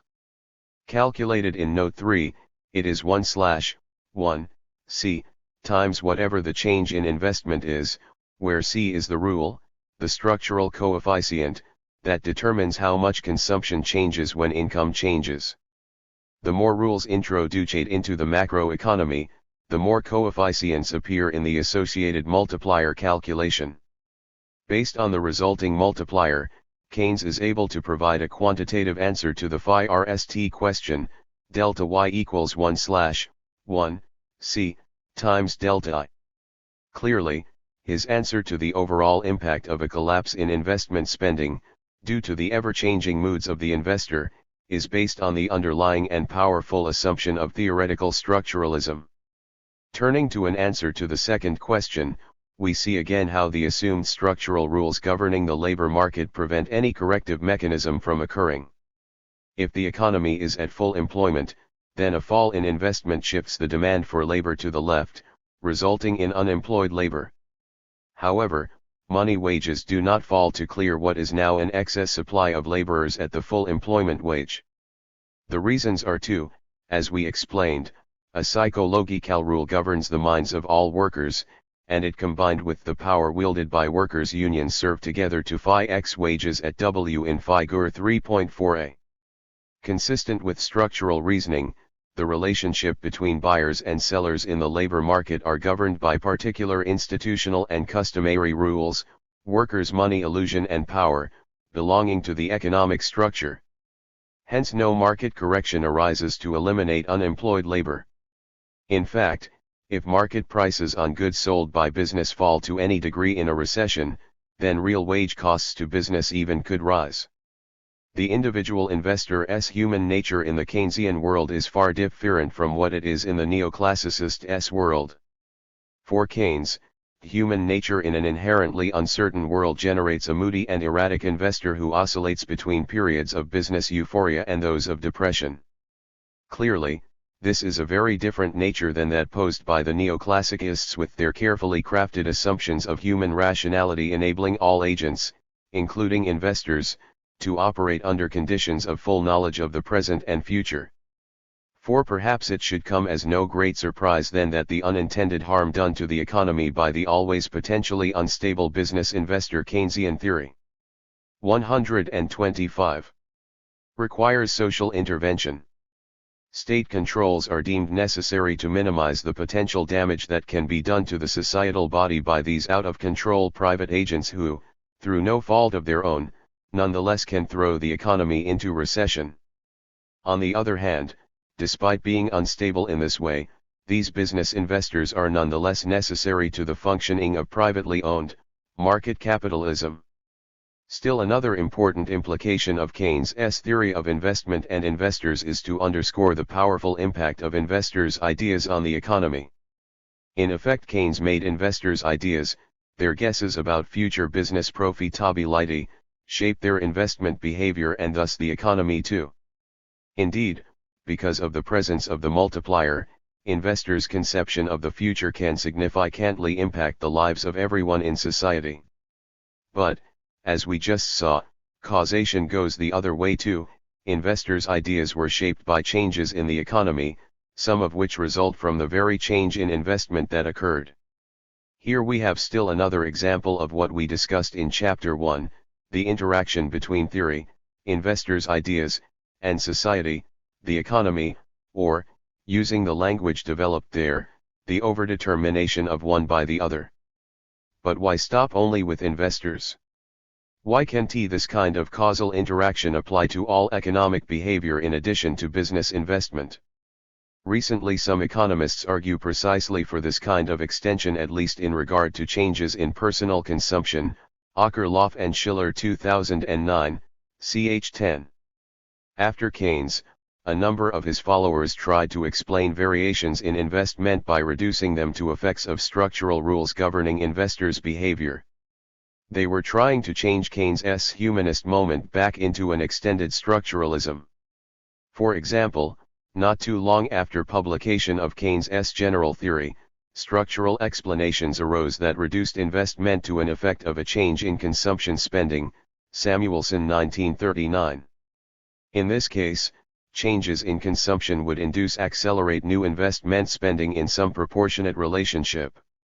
This move allowed a calculated quantitative impact of investment on the economy by combining both the multiplier, the measured impact of changed investment on income and consumption, and a newly defined net accelerator, the measured impact of changed income and consumption on investment.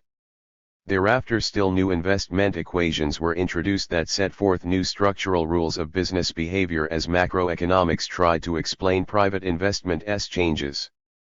3.5 Post-Keynesian economics and other reactions to Keynes. Perhaps because Keynesian theory speaks to abiding problems presented by capitalist economies, the reactions it has provoked among economists. 126 Chapter 3. And those who think about economics have kept it a very lively and enduring tradition of thought and policy.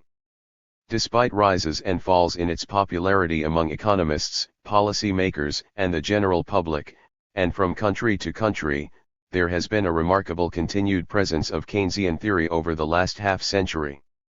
For those who rejected the neoclassical tradition and likewise Marxism and Marxian economics, Keynesian theory always offered an attractive alternative. However, it is also true that two more partisan responses have also been prominent among the reactions to Keynesian theory. The first of these partisan reactions was very defensive.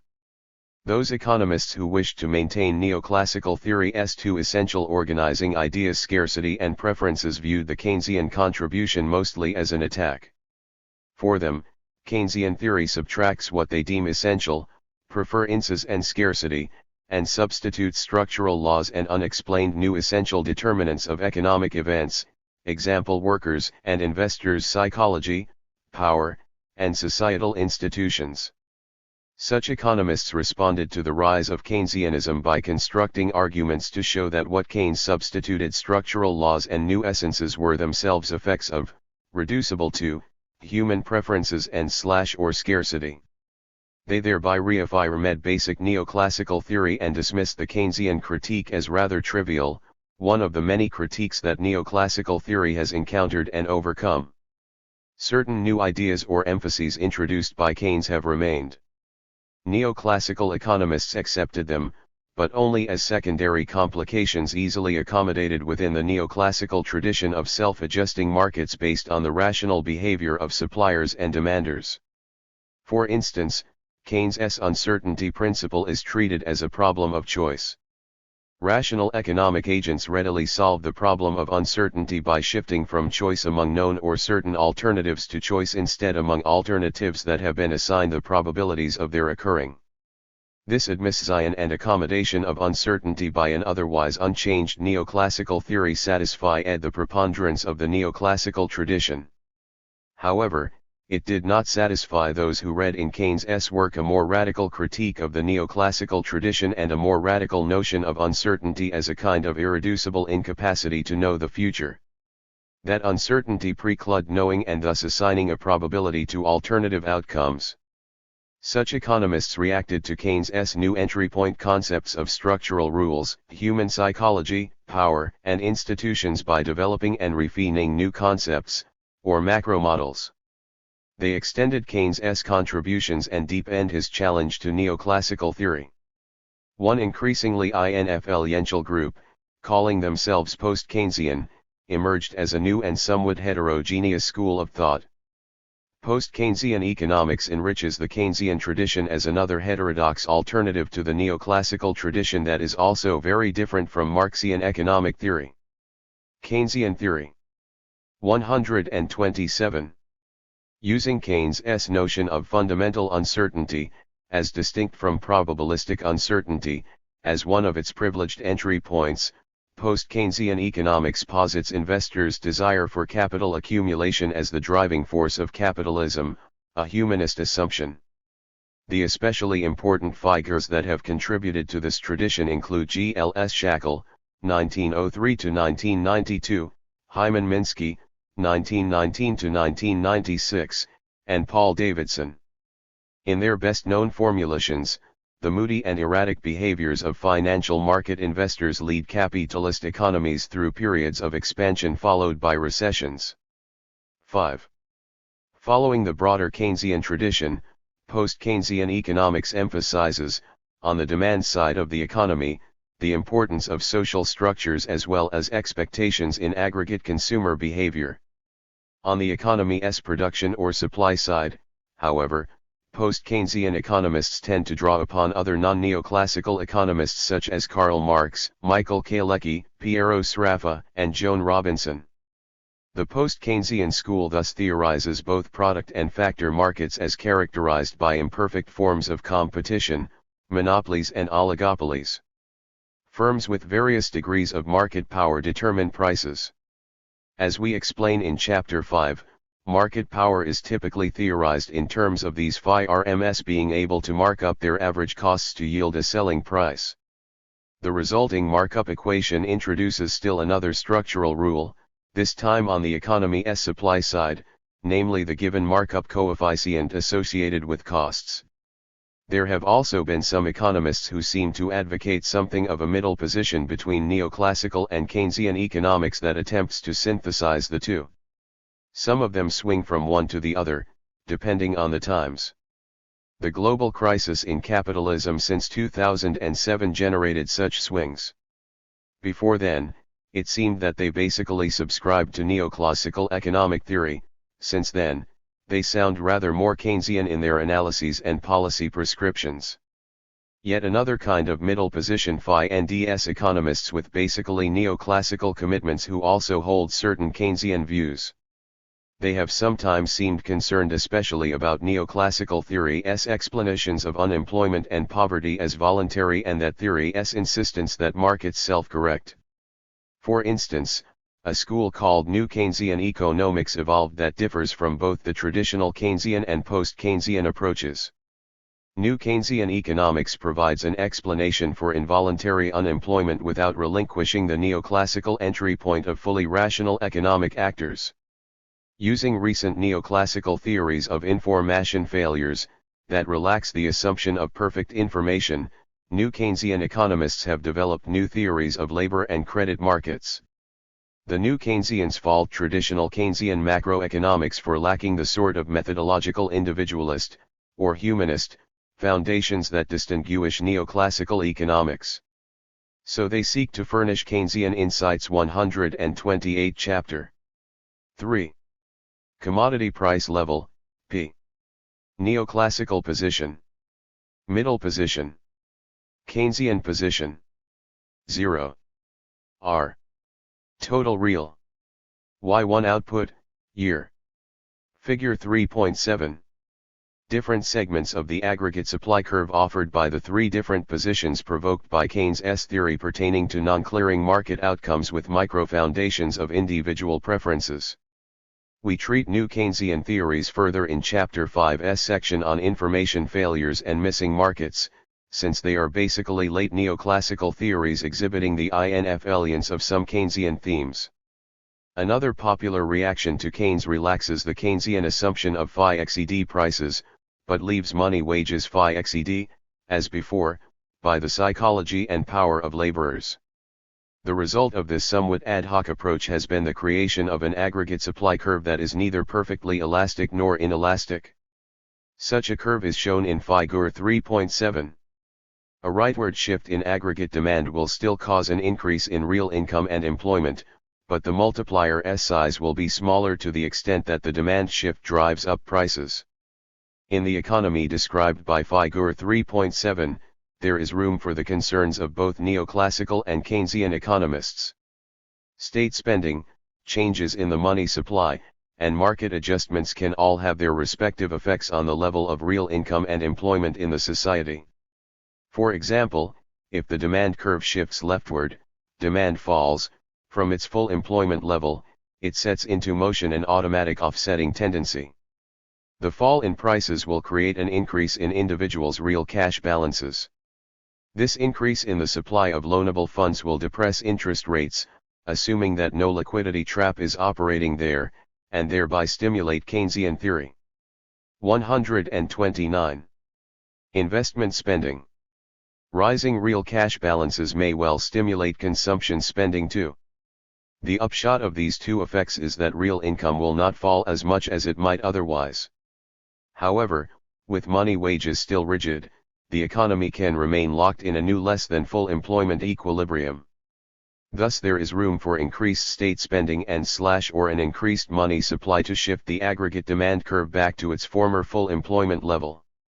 The need for state intervention is reduced the more important these automatic market adjustments become. In other words, a kind of variable mixing of neoclassical and Keynesian elements is at work. Interestingly, such mixings can veer to either extreme. For example, why not theorize the possibility that wages are as flexible as prices? That is precisely what happened in the years before the crisis hit in 2007 in the development of what some called a new macroeconomics. If wages and prices are theorized as freely adjusting to whatever changes occur in demand and supply, we return to a perfectly inelastic aggregate supply curve. In other words, we have rediscovered the neoclassical theory in which there is no way for the state to influence aggregate real income or employment. Once again, preference calculations and scarcity determine the value of all commodities, the level of employment, and the aggregate real incomes of all individuals. This last approach has been called Neoclassical theory. It is an appropriate name, for the content of that new theory is precisely what has been presented in the previous chapter. And what becomes of the Keynesian criticisms of and alternatives to neoclassical theory? Basically, by reaffirming the inherent market rationality of all individuals, neoclassical theory reacts to Keynes by making Keynesian economics disappear. 3.6 Role of the state in capitalist society. Keynesian theory divides total private spending in an economy into two parts, consumption and investment, and claims that consumption spending is the more stable. The theory then infers that an economy operating at less than full employment has likely suffered a fall in investment spending, mostly by private businesses. As we noted above, consumption spending follows prescribed structural rules in Keynesian theory, whereas investment does not. Confronting uncertainty, business investors must make investment decisions that are unavoidably dependent on predictions and expectations about an inherently unknowable future. Keynesian theory thus uses its structural rule operating on the side of consumption to show that savings, the residual of income left after consumption, remains more or less stable in society, a relatively phi-xed portion of aggregate 130 chapter. 3. Income. On the other hand, business investment is dependent on relatively unstable predictions and expectations about an uncertain and unknowable future, and it is therefore unstable. The result is always the possibility and usually the likelihood of disruptions between savings and investments. In this sense, declines in investment spending are nobody's fault, the cause is ultimately reduced to our imperfect human nature. When investments drop relative to savings, declines in production, employment, and income result. Because of market imperfections, such as Keynes' liquidity trap and his wage and price rigidities, the economy is not able to correct itself and restore the full employment equilibrium. Therefore the state must enter the picture. The state's visible hand, equipped with Keynesian insights, guides the economy back to that full employment, Pareto optimum point where individuals finally have the freedom to choose whether or not they want to be unemployed and whether or not they want to be rich or poor.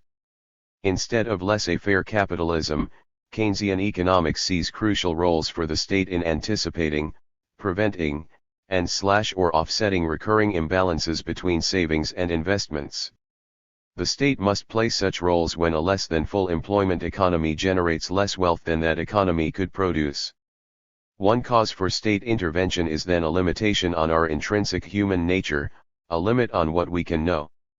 We need to plan and carry out investments now whose success depends on future conditions that are uncertain, volatile, and that we cannot know now. Our consequently unavoidable guesswork can and often does prevent achieving an economy's potential output. Other causes of the state's necessary economic interventions. Other market imperfections can be traced to the nature of the macroeconomy, given psychological propensities or rules of aggregate behavior, institutional power, and societal customs. The Keynesian understanding of the economy is very different from the neoclassical view. The Keynesian view is strongly structuralist, save for the investor. The neoclassical view is strongly humanist or individualist. Even when Keynesians break with structuralism and borrow a humanist perspective in their theory of investor behavior, theirs is a very different human nature. It is far from the neoclassical economists' notions of human natures that make continuous utility calculations with perfect foresight and full knowledge of all their options. Neoclassical and Keynesian economists do share something in common. Neither theory has any place for the alternative Marxian view that explains how the functioning and contradictions of a society's class structure can, in a wide variety of circumstances and for quite heterogeneous reasons, generate a crisis, in the sense of a decline in investment spending. Some post-Keynesian economists would disagree with our characterization. While not fully embracing the Marxian class approach and analysis, they have grave doubts about the capacity of the capitalist institutions of private property and markets to achieve Keynesian theory. 131. A fully employed society. The combination of an institutional structure, a societal distribution of power, and uncertainty promises continually to plunge capitalist societies into deep and recurrent crises. In conclusion, the state, for the Keynesians, and the market, for the neoclassicists, generate social effects that are similar to those often attributed to religion. Each reforms whatever evil is given to society by our natures and limits as human beings. However, both Keynesians and neoclassicists share the view that capitalist economies with the relation of employer and employee at the productive core represent the optimum social arrangement for generating and distributing wealth, the fruits of labor. Marxists do not share that view. Nor do they believe in the theoretical systems of the neoclassicists and the Keynesians. Their different theory offers an altogether different interpretation of the structure and problems of capitalist economies. Appendix: Rational expectations. One might expect neoclassical economists to worry about the assumption that human beings somehow possess perfect information about price and wage movements. Consequently, for this reason alone, deviations from the full employment equilibrium are always a possibility, since individuals will make mistakes in foreseeing future prices and wage changes. In recent years, the issue of imperfect individual forecasts has occupied a number of neoclassical economists. A so-called rational expectations school has developed to deal with the problem. Neoclassical economists working on this new approach have modified the basic neoclassical theory presented so far in this chapter by introducing new concepts into the theory in regard to how individuals form expectations of future price and wage movements. As might be expected in logically extending the concepts informing neoclassical theory, individual expectations or forecasts are made in a rational way. This extension amounts to a new attack on the Keynesian approach. In particular, it is an attack on the Keynesian assumption that at least in the short run, with money wages fixed, a shift in the demand for labor to the right, caused by a change in the money supply, will increase the level of employment in the economy. Suppose, for example, that individuals expect the supply of money to increase. The expected rise in the money supply will shift the aggregate demand curve to the right, and prices will then be expected to increase. In turn, this rise in prices will shift the demand curve for labor hours to the right in the labor market. In the Keynesian world, in response to this rise in prices, the supply curve of labor hours will not shift upward and to the left, at least not in the short run. Thus a rightward shift in the labor demand curve, combined with an unchanged supply of labor curve, indicates that employment and real output are on the rise in the economy. However, the assumed world of rational expectations modifies the movements of these curves to obtain a very different analysis and outcome. With rational expectations, the supply curve of labor hours will shift upward and to the left in the short run because workers rationally expect that a rise in the money supply will increase prices in the economy. Therefore, being rational, these labor suppliers demand higher money wages per hour of their work, unlike their irrational Keynesian counterparts. The labor market reaches a new equilibrium at a higher money wage and price level, but no change takes 132 Chapter 3. Place in the real wage. The result pictured in Figure 3.2 is reproduced here. Thus the labor market returns to its initial full employment level, and consequently real output in the economy does not change. Comparing the two approaches, we can see how in the Keynesian world, laborers are fooled by or react slowly to price increases induced by changes in the money supply, whereas in the rational expectations world, laborers are never systematically fooled by policy changes. The rational reaction to an expected increase in the money supply is to demand higher money wages to offset higher expected prices. It follows that the rational expectations school has in effect returned us to the neoclassical world. Once again, the state cannot, even in the short run, affect any real part of the economy, for instance, its level of employment or its real output. For Marxian theory 4.1, the Marxian tradition and its theories. Marxian theory is a class theory. Its originality lies not in claiming that classes exist. People have said that for thousands of years and used class to understand their societies. Marx's originality lies in how he understands and defines class, then derives his notion of exploitation, and finally shows how class and exploitation influence people's conceptions, perceptions, and actions. Marxian theory concludes that class exploitation occurs at multiple sites in modern society and that our politics, literature, family structures, sports, television programming, religions, and incomes are all complexly shaped by exploitation. Of particular relevance to this chapter, we will explain how prices, incomes, wealth, and so on, are shaped by class exploitation. These may be bothersome conclusions. They force us to contemplate a relationship, a connection, between social institutions we may hold dear: political freedom, the family, private enterprise, and markets, baseball, religion, and the like, and a social relationship we typically find bad, namely exploitation. Marxian theory also suggests the likelihood of tensions and struggles and even revolution in our society, exploiters versus exploited.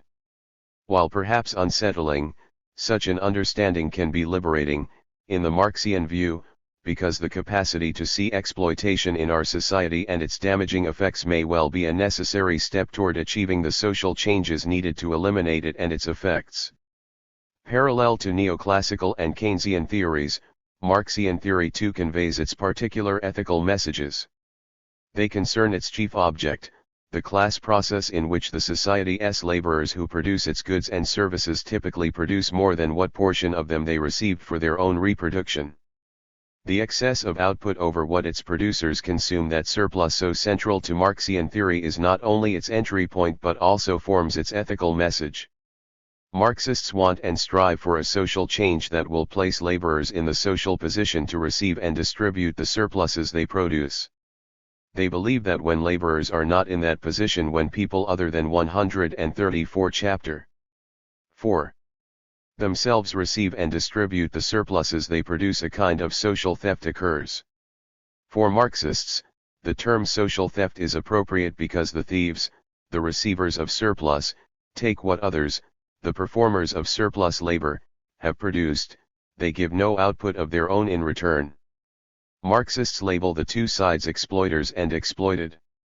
Just as we become upset and angry when personal theft strikes us, our families, and our communities, Marxism encourages parallel emotions in response to the existence of exploitation, the social theft of one group's surplus labor by another. Just as society has established laws, morals, teachings, and customs that oppose and condemn personal theft, So Marxism calls for society to do likewise in regard to social theft. It analyzes class to draw people's awareness and attention toward ending exploitation. In the Marxist view, neoclassical and Keynesian economic theories celebrate modern capitalism, while differing over the appropriate interventions of the state in capitalist economies. In contrast, Marxian economic theory takes a critical position toward the exploitation that it shows to be central to capitalist economies, and it seeks social change beyond capitalism in favor of a non-exploitative economy and society. Marxian theory also underscores how capitalist society has produced ideas, politics, and economic structures that not only repress knowledge of exploitation as social theft but also encourage the growth and spread of capitalism as economic progress without recognition that this entails more exploitation.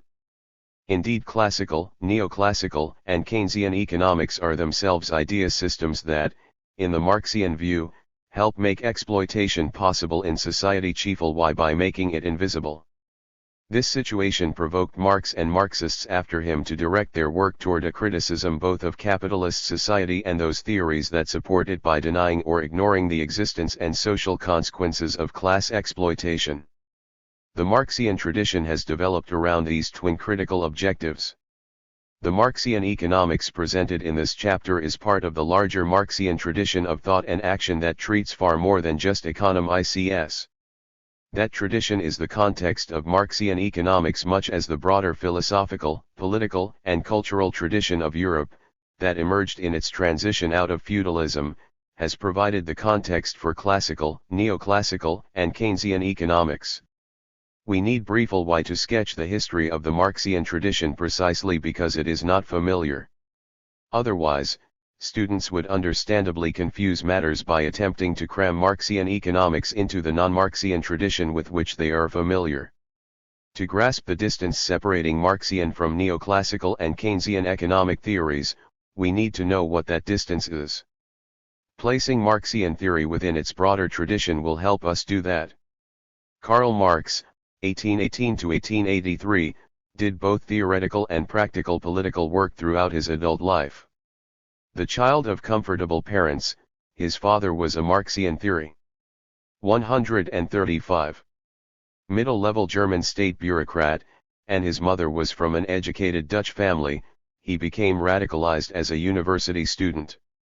He responded to, and joined movements for basic social changes, for democracy against the despotic aristocracies and monarchies of Europe, for free thought instead of religious dogmatisms, and for economic well-being distributed to all rather than reserved for rich minorities. The legacy of his lifetime of analytical writing and active political organizing has been a growing Marxian tradition, including both theoretical output and practical political organizations. The tradition that Marx's work inaugurated has since extended into many areas not touched by Marx himself. Marx did not theorize much about how parents interact with children or about the way artists' works impact on society or about the economic problems of lawyers and doctors. Indeed, he said little about how future socialist or communist economies might operate.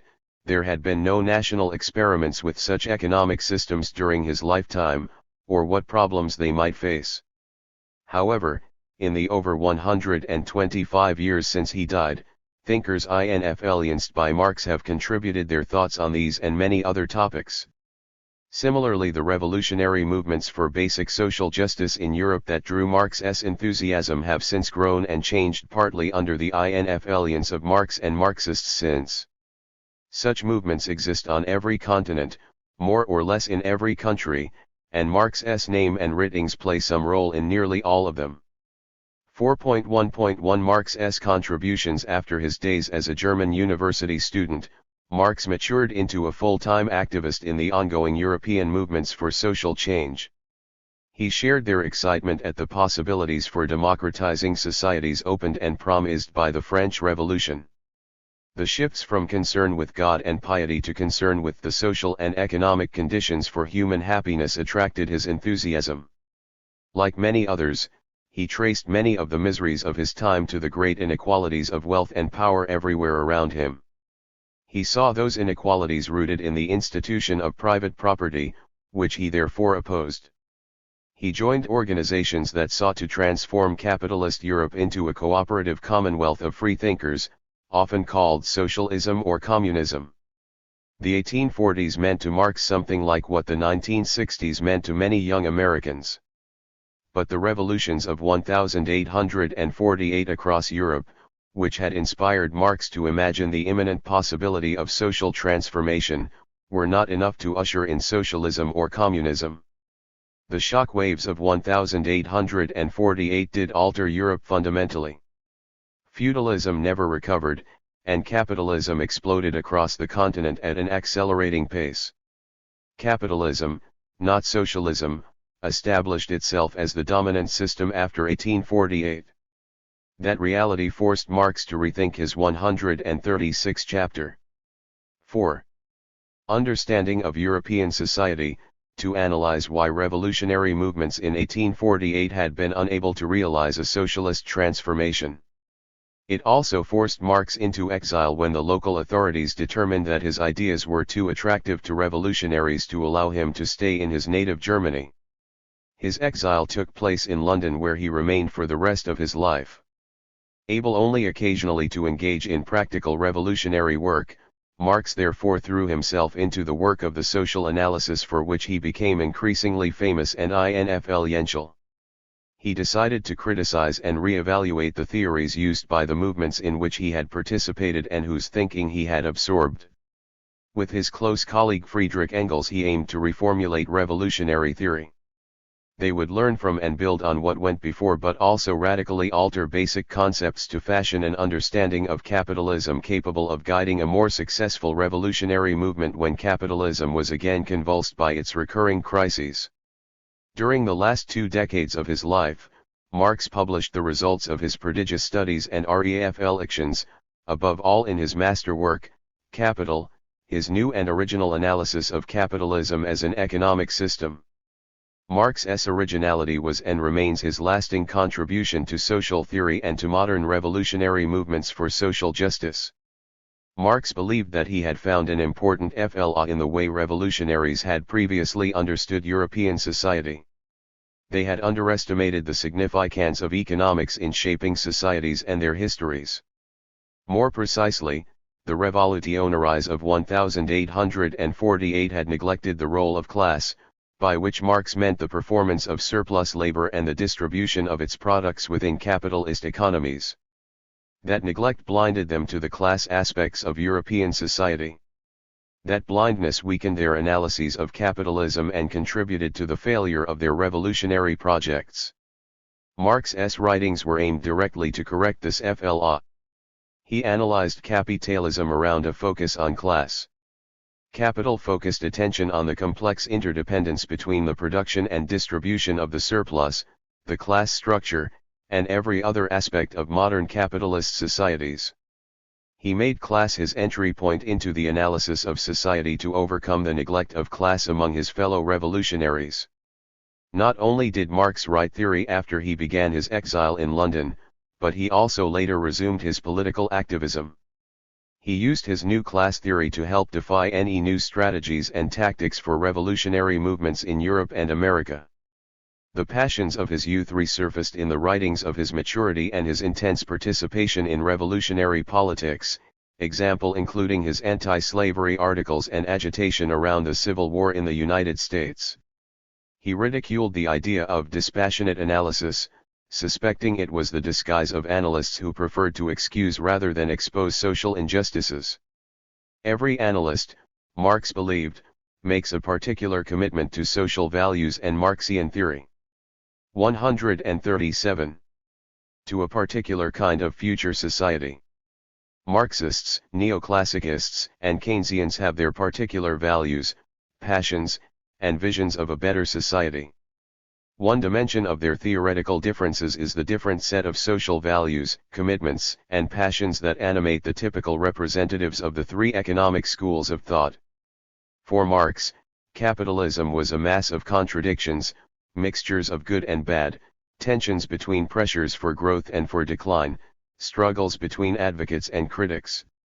For example, on the one hand, He praised capitalism for its technological dynamism that promised an output of wealth on a scale unimaginable to prior generations.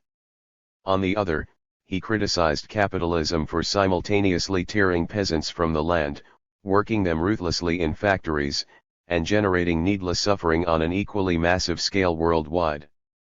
The promise of plenty contradicted the reality of degradation as chronicled by such novelists of 19th-century capitalism as Dickens, Zola, Dostoevsky, and Balzac. On the one hand, capitalism celebrated human relationships based on free, voluntary contracts between adults. On the other, it put people into such unequal situations that the poor and oppressed entered voluntarily into exploitative relationships with employers since their alternatives were even worse. On the one hand, Marx readily acknowledged, capitalism stimulated vast new developments in human knowledge and cultural creativity.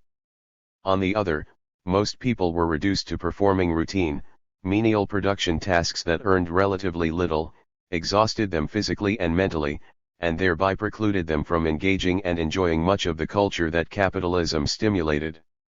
Marx's theory, like the Marxian tradition it engendered, understood itself to be one particular product of capitalism that was not only critical of capitalism but was also an attempt to save and enhance its positive contributions while overcoming its negative qualities. The point was to analyze capitalism in order to transform it, to liberate its potential by removing its oppressive components. In Marx's view, to liberate the possibilities created by capitalism required a social transformation to a different system, a kind of collective, community of workers whose productive enterprises would not be internally split into exploiters and exploited. Capitalism was too hopelessly mired in contradictions that condemned the vast majority of people to needless and unjustifiable denial and suffering. Marx applied a particular name to the community of associated workers that he viewed as the preferable future to capitalism. That name was communism, a term he borrowed from past social critics who had long opposed divisions within their societies, unequal wealth distributions and undemocratic power distributions, that had set citizens against one another. Marx shared the idea that such divisions which capitalism entrenched inside each enterprise were the enemies of peace, prosperity, and social solidarity. The Community/Communism of Workers Who 138 Chapter 4 overcame such divisions, by themselves collectively running enterprises as well as working within them, could liberate the fruits of technology and cultural creativity so that they could benefit everyone equally. Marx did not spend time or effort analyzing communism, he rarely and only briefly sketched its broadest contours since he seems to have frowned on speculation about a future no one could know in advance. His work concentrated on understanding capitalism. His analysis focused on class. Marx believed that without a full appreciation of class, society could not be liberated from the negative consequences of capitalism, with its divisions, struggles, and destructive social consequences. Class had to be added to people's understanding of capitalism, and class changes had to be added to political agendas if the projects for social transformation aimed at community and solidarity, i.e., communism in those senses of the term, were to succeed.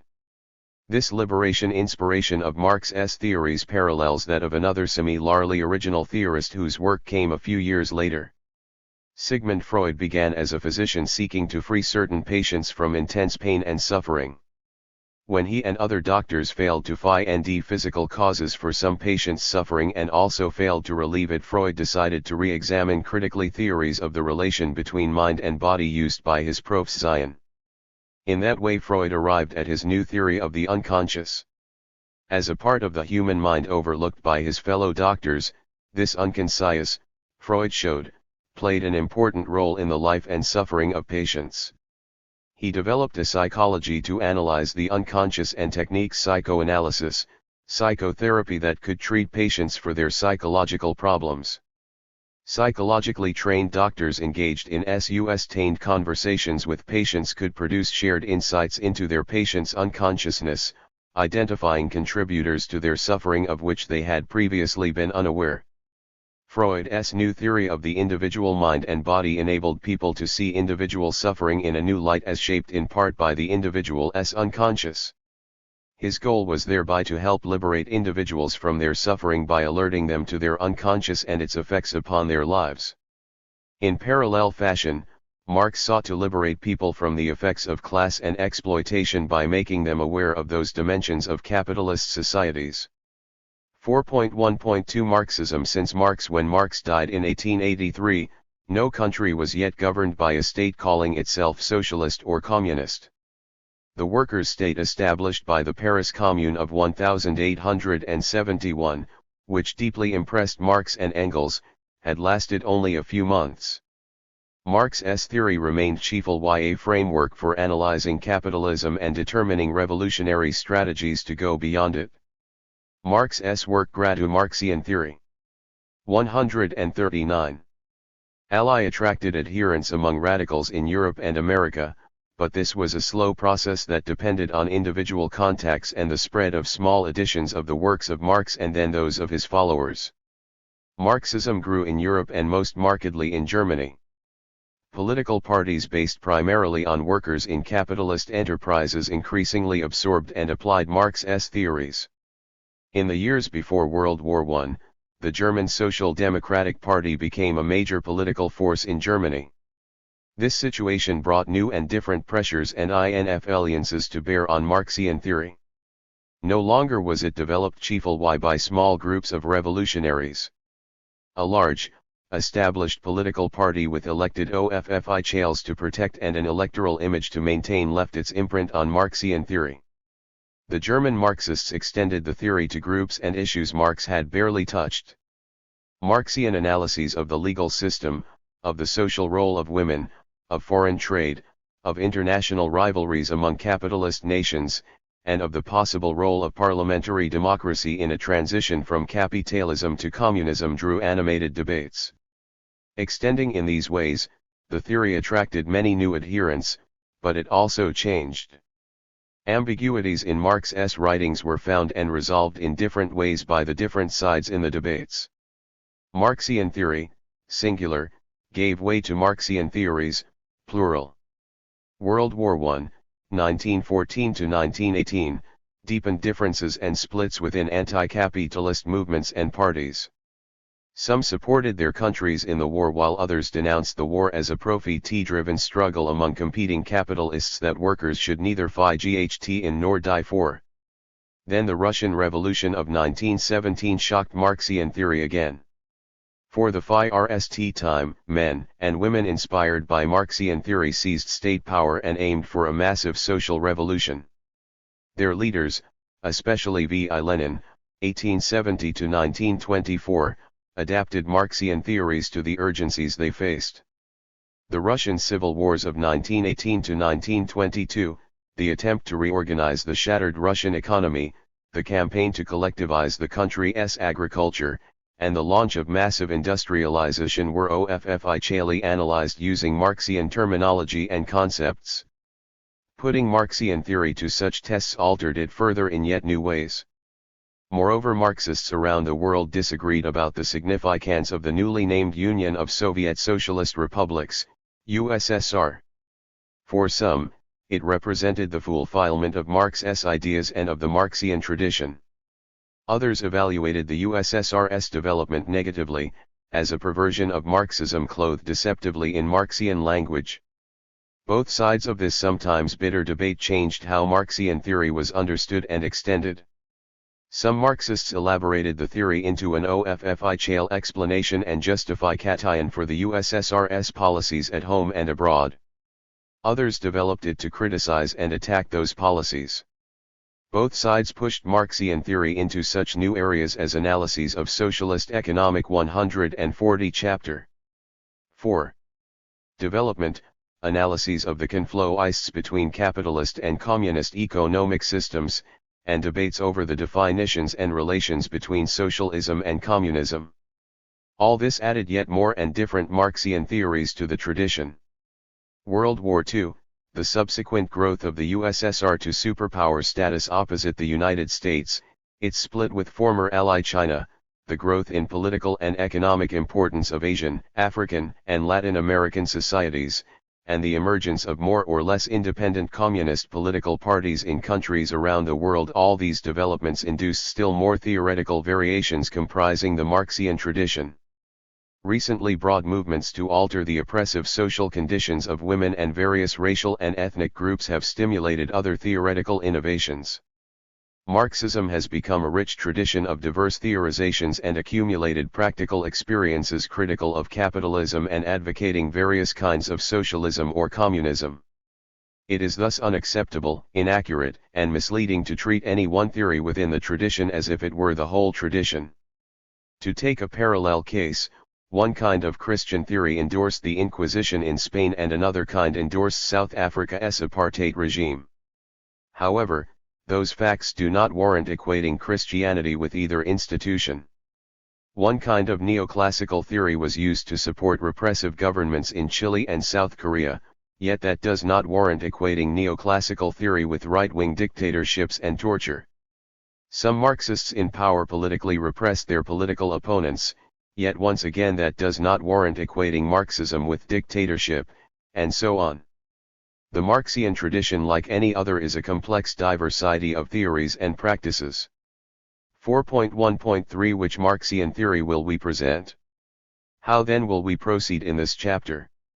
To attempt somehow to encompass everything in the tradition would produce a long, tedious survey. To present one theory within the tradition, even one growing in importance, would invite criticism that we left out alternative Marxian theories. Nevertheless, we have chosen the second path. We do present one particular Marxian theory. It is the one we have found to be the most coherent, systematic, and persuasive, especially as a clear alternative to neoclassical and Keynesian theories. Since it is one Marxian theory and we do not pretend that it is Marxism in general, we are obliged to explain and justify its place at the center of our attention. Over the last 30 years, the Marxian tradition has changed radically. There are many reasons for this. The pro versus anti-Soviet pole around which many Marxian debates swirled after 1917 largely dissolved in the aftermath of the Marxian theory. 141. USSR's disappearance. Movements for social transformation arising in advanced, industrial capitalist societies, feminism, environmentalism, anti-racism, etc., added new concerns and dimensions and thereby changed Marxism. Globalization, capitalism's ever deeper penetration and integration of ever more parts of the world provoked new currents of resistance to capitalism that contributed their experiences to Marxism. Since 2007, capitalism's worst economic crisis since the Great Depression of the 1930s has brought many to engage or re-engage Marx and Marxism. The promise that modern capitalism's various 20th century reforms and stabilizers would prevent deep and long-lasting economic downturns had been broken. The high unemployment, home foreclosures, loss of job benefits, and precariousness of employment prompted many new critics of capitalism. They not only found their way to the Marxian tradition's accumulated analyses and experiences with capitalist crises, they also added new insights to the tradition. Marxism in the 21st century is already significantly different from what it was across the 21st century after Marx's death. We have chosen to present here a Marxian theory that responds to all of these developments. It begins on the solid and systematic logical foundation set by Marx. It builds on the achievements and strengths of Marxism in the 20th century while avoiding and rejecting its weaknesses and mistakes.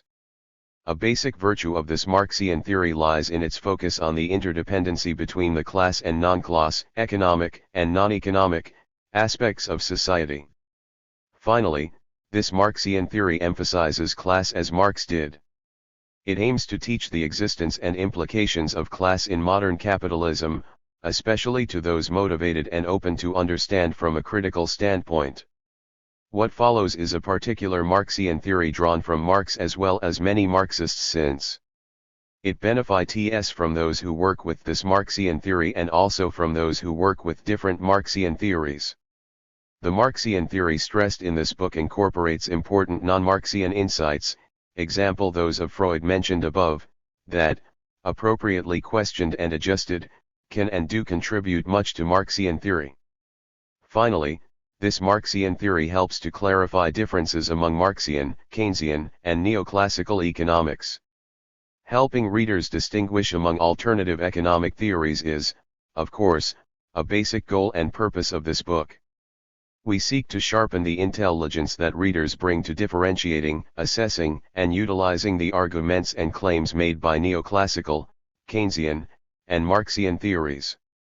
We hope readers will learn to go beyond the simplistic notion that there is a right and a wrong economics. After all, the study of economics is like the study of any other group of theories. It requires attention to the differences among them rather than presuming and then searching for some finally and absolutely correct one. 142 Chapter 4. 4.2 The logical structure of Marxian theory. Marxian theory helps to produce a distinctive understanding or knowledge of how economies work and change. That understanding or knowledge depends in part on the concrete facts presented to Marxists by the world they wish to understand and in part on the particular theory used to gain that understanding. So we begin with an examination of that theory's logical structure. 4.2.1 The basic concepts of Marxian economics. Marxian theory approaches economics with a major concern for the relationship between the economy and the society as a whole. Thus economics refers to all those processes in any society that involve the production of goods and services and their distribution among producers and consumers. The term non-economic then refers to all the other kinds of processes that, together with the economic processes, form the totality called society. There are three different kinds of those non-economic processes: the natural, the cultural, and the political. Natural processes are those involving the transformation, biological, chemical, etc., of physical properties of matter. Political processes are those involving the control, legislative, judicial, administrative, etc., of individual and group behavior within society. Finally, cultural processes are those involved in the construction and dissemination of meaning, speaking, writing, making music, praying, studying, etc. To get at an important see difference between the Marxian theory we develop here and many alternative theories, it is useful to consider how different theories understand the relationship between economic and non-economic aspects or processes of society. Alternative theories typically make one the cause and the other the effect. In some of these, economics is thought to make the world move. Phrases appear such as money talks or the business of society is business or money makes the world go round to express the idea that economic aspects of life determine everything else. How often have you heard someone insist that it was not love nor politics nor religion nor nature that caused some event, it was economics? How often have politicians chided one another by explaining political outcomes as follows: it was the economy, stupid. Such thinking is called economic determinism. Determinist reasoning is what we also encountered in Neoclassical and Keynesian theories. Some basic causes determine the workings and history of society. Economic determinists generally locate the final or essential causes of social events in its economy. Marxism is often equated with economic determinism. Yet that kind of reasoning is just as frequently found among non- and anti-Marxists. For example, a Marxian theory. 143. Former president of General Motors, Charles E. Wilson, famously said, "What's good for GM is good for America." Although many Marxists and non-Marxists theorize in economic determinist ways, there are those on both sides who do not. The Marxian economic theory analyzed in this book rejects economic, or any other kind of, determinism. Instead of a determinist linkage between economy and society, Marxian theory here is committed to a linkage called overdetermination. As noted in Chapter 1, we will use this term rather than the traditional term dialectics to describe the existence of an interaction among all aspects of society, economic and non-economic alike. 4.2.2 Overdetermination and process. From the standpoint of an overdeterminist theory, the economic and non-economic aspects of society inf aliens indeed, as explained below, create each other. Determination F allows in both directions, not only in one. For example, economic considerations certainly influence decisions about marriage and family life, but the latter likewise influence the economic decisions people make. Economic calculations affect U.S. foreign policies, and foreign policy decisions make their marks on our economy as well. In short, the Marxian theory presented here assigns no determining priority to economic over non-economic aspects of society. All the different aspects shape and are shaped by all the others. No one part of a society, neither the economy nor any other part, determines the whole society. Every aspect of society, including the economic, is overdetermined by all the others. Economic or any other kind of determinism is rejected here in favor of overdetermination. The unique overdeterminist way of understanding causation clashes with the reductionisms presented as the basic logics of neoclassical and Keynesian theories. Marxian theory, as presented here, explains the causes and thus the existences of individuals, institutions, and indeed everything in society in radically different ways. Each aspect or component part of society is approached as the combined effect of all the other aspects or parts of that society. This idea is best described by the word constitutivity. Each aspect or part of society is constituted, literally created, as the combined effect of all the other aspects or parts. Nothing can exist independently of everything else, or as the ultimate cause of everything else, since it is everything else that constitutes whatever exists. It follows that each aspect of society owes its existence to the other aspects.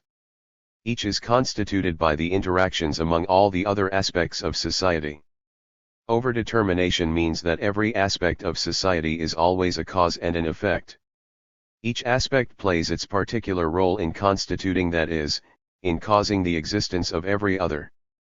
In contrast to overdetermination, 144 chapter 4. Neoclassical theory assumes that some aspects, scarcity and preferences, are causes but are not also effects. These causal aspects have a prior existence, they occur first and serve as the ultimate determinants/causes of other aspects of society. Much the same applies to the economic structure in and for Keynesian economic theory. Neoclassical and Keynesian theories do not assume that causes constitute their effects while being simultaneously constituted by them, but that is precisely what an overdeterminist theory does assume.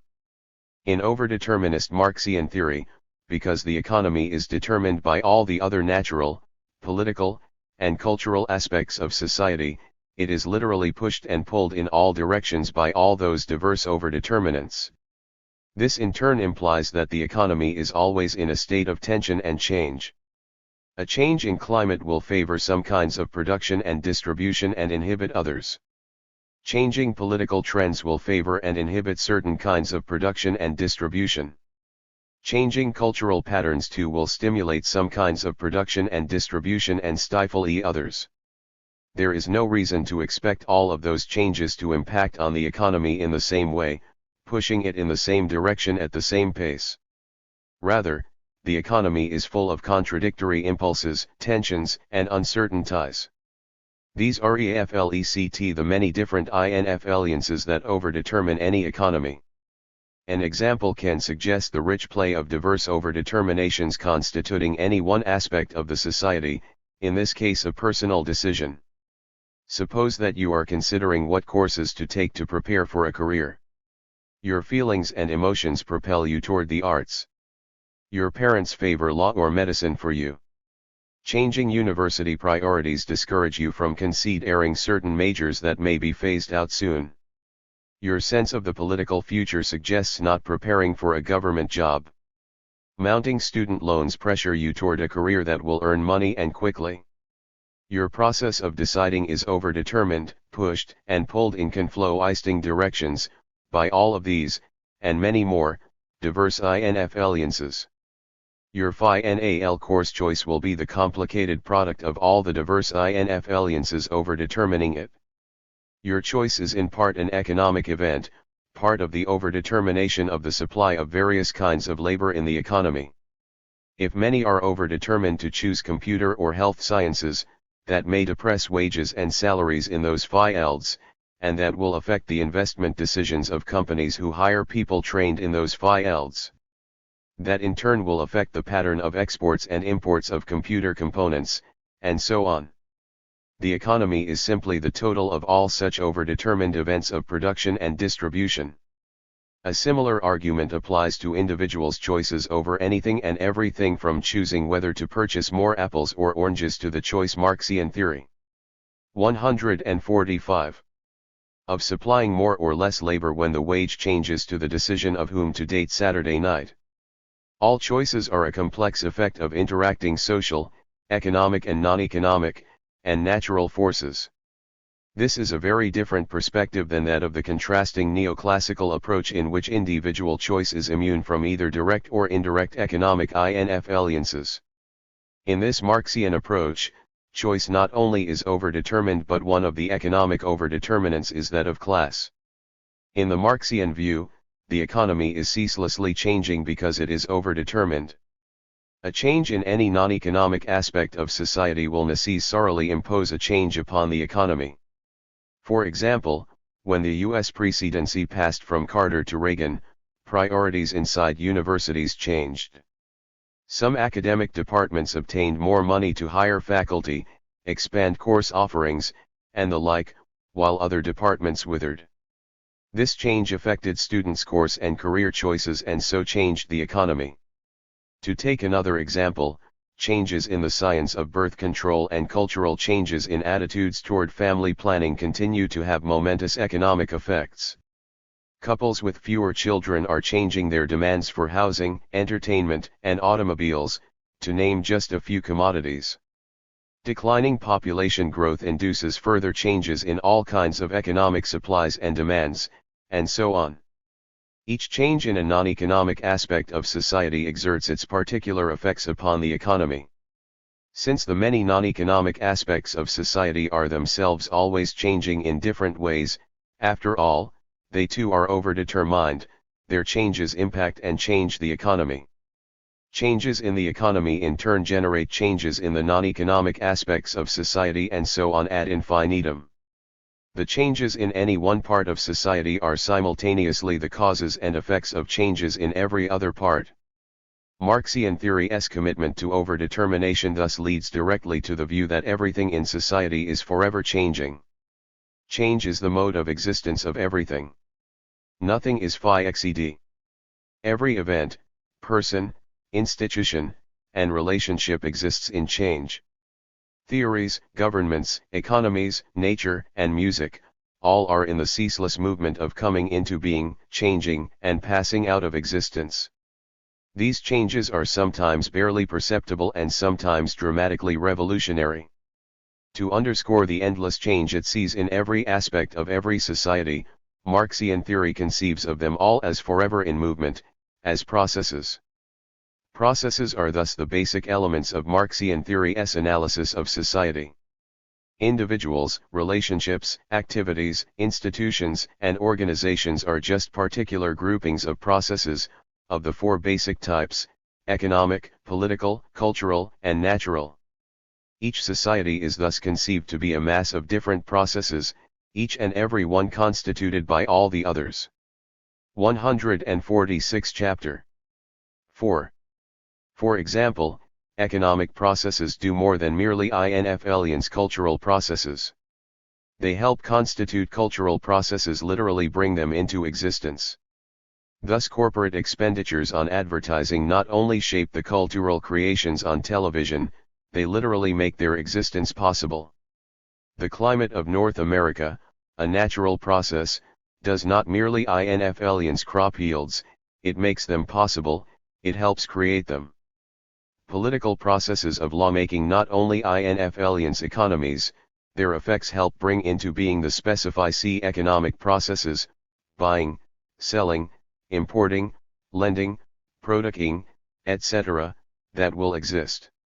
To take another example, consider people engaging in the economic process of saving money. They do so because of, as the complex effect of, all the other processes in society. The cultural processes that help constitute savings include ideas about frugal living, expectations about the future, religious convictions, articles in newspapers, and the like. Political processes play their role. For instance, laws are passed that establish our right to own and control what we save, judicial decisions deter others from taking such savings, administrative procedures govern inheritance, and so on. Natural processes also participate in overdetermining the process of saving. Fears and uncertainties of climate and health provoke savings, deteriorating tools necessitate saving to pay for their replacement, and so on. Finally, other economic processes also overdetermine savings. Paying interest induces savings. Price fluctuations sometimes provoke savings as insurance against market downturns, while in times of inflation they discourage savings. Central bank management of supplies of money influences savings decisions, and so on. All the other processes in society have effects that together bring into existence the one particular process of saving. They give it whatever particular features it displays in a particular society at a particular time. Change or remove any one of those other processes or introduce a new one, and the consequence will be to change or remove the saving process. It only exists because they do. No one of them causes saving, they all do. Saving is not merely the effect of any one or a subset of the other processes in society, it is rather the overdetermined effect of them all as they interact with one another. And the same is true of every other process. Overdetermination functions within the Marxian theory presented here as the logical connection among the processes that together form any society. It is the glue that links the parts into the social whole. Its centrality has two profound consequences for the theory. We have already noted the THIRD-1, a change in any one process leads to changes in all the other processes, which then impact back on the THIRD process to change it, and so on. Marxian theory summarizes this implication of its commitment to overdetermination by stressing the ceaseless change that characterizes every process in society and hence the society as a whole. Marxian theory. 147. 4.2.3 Contradictions. A second consequence of the Marxian idea of overdetermination is the parallel centrality of contradictions. Since every process exists as the effect of all other processes, each process is consequently a bundle of contradictions. That is, each social process contains within itself the pushes and pulls emanating from all the other processes that make it what it is. As all those other processes change, so do the pushes and pulls they exert, and that gives movement to the process they overdetermine. For example, the process of loving another person is overdetermined and hence contradictory. It contains within itself the different effects of the need for companionship, sexual desire, ego gratification, financial considerations, religious taboos, parental preferences, peer group pressures, fears of loneliness, and so on. All of the other processes surrounding both people that overdetermine the process of love between them likewise push and pull that love in conflicting directions.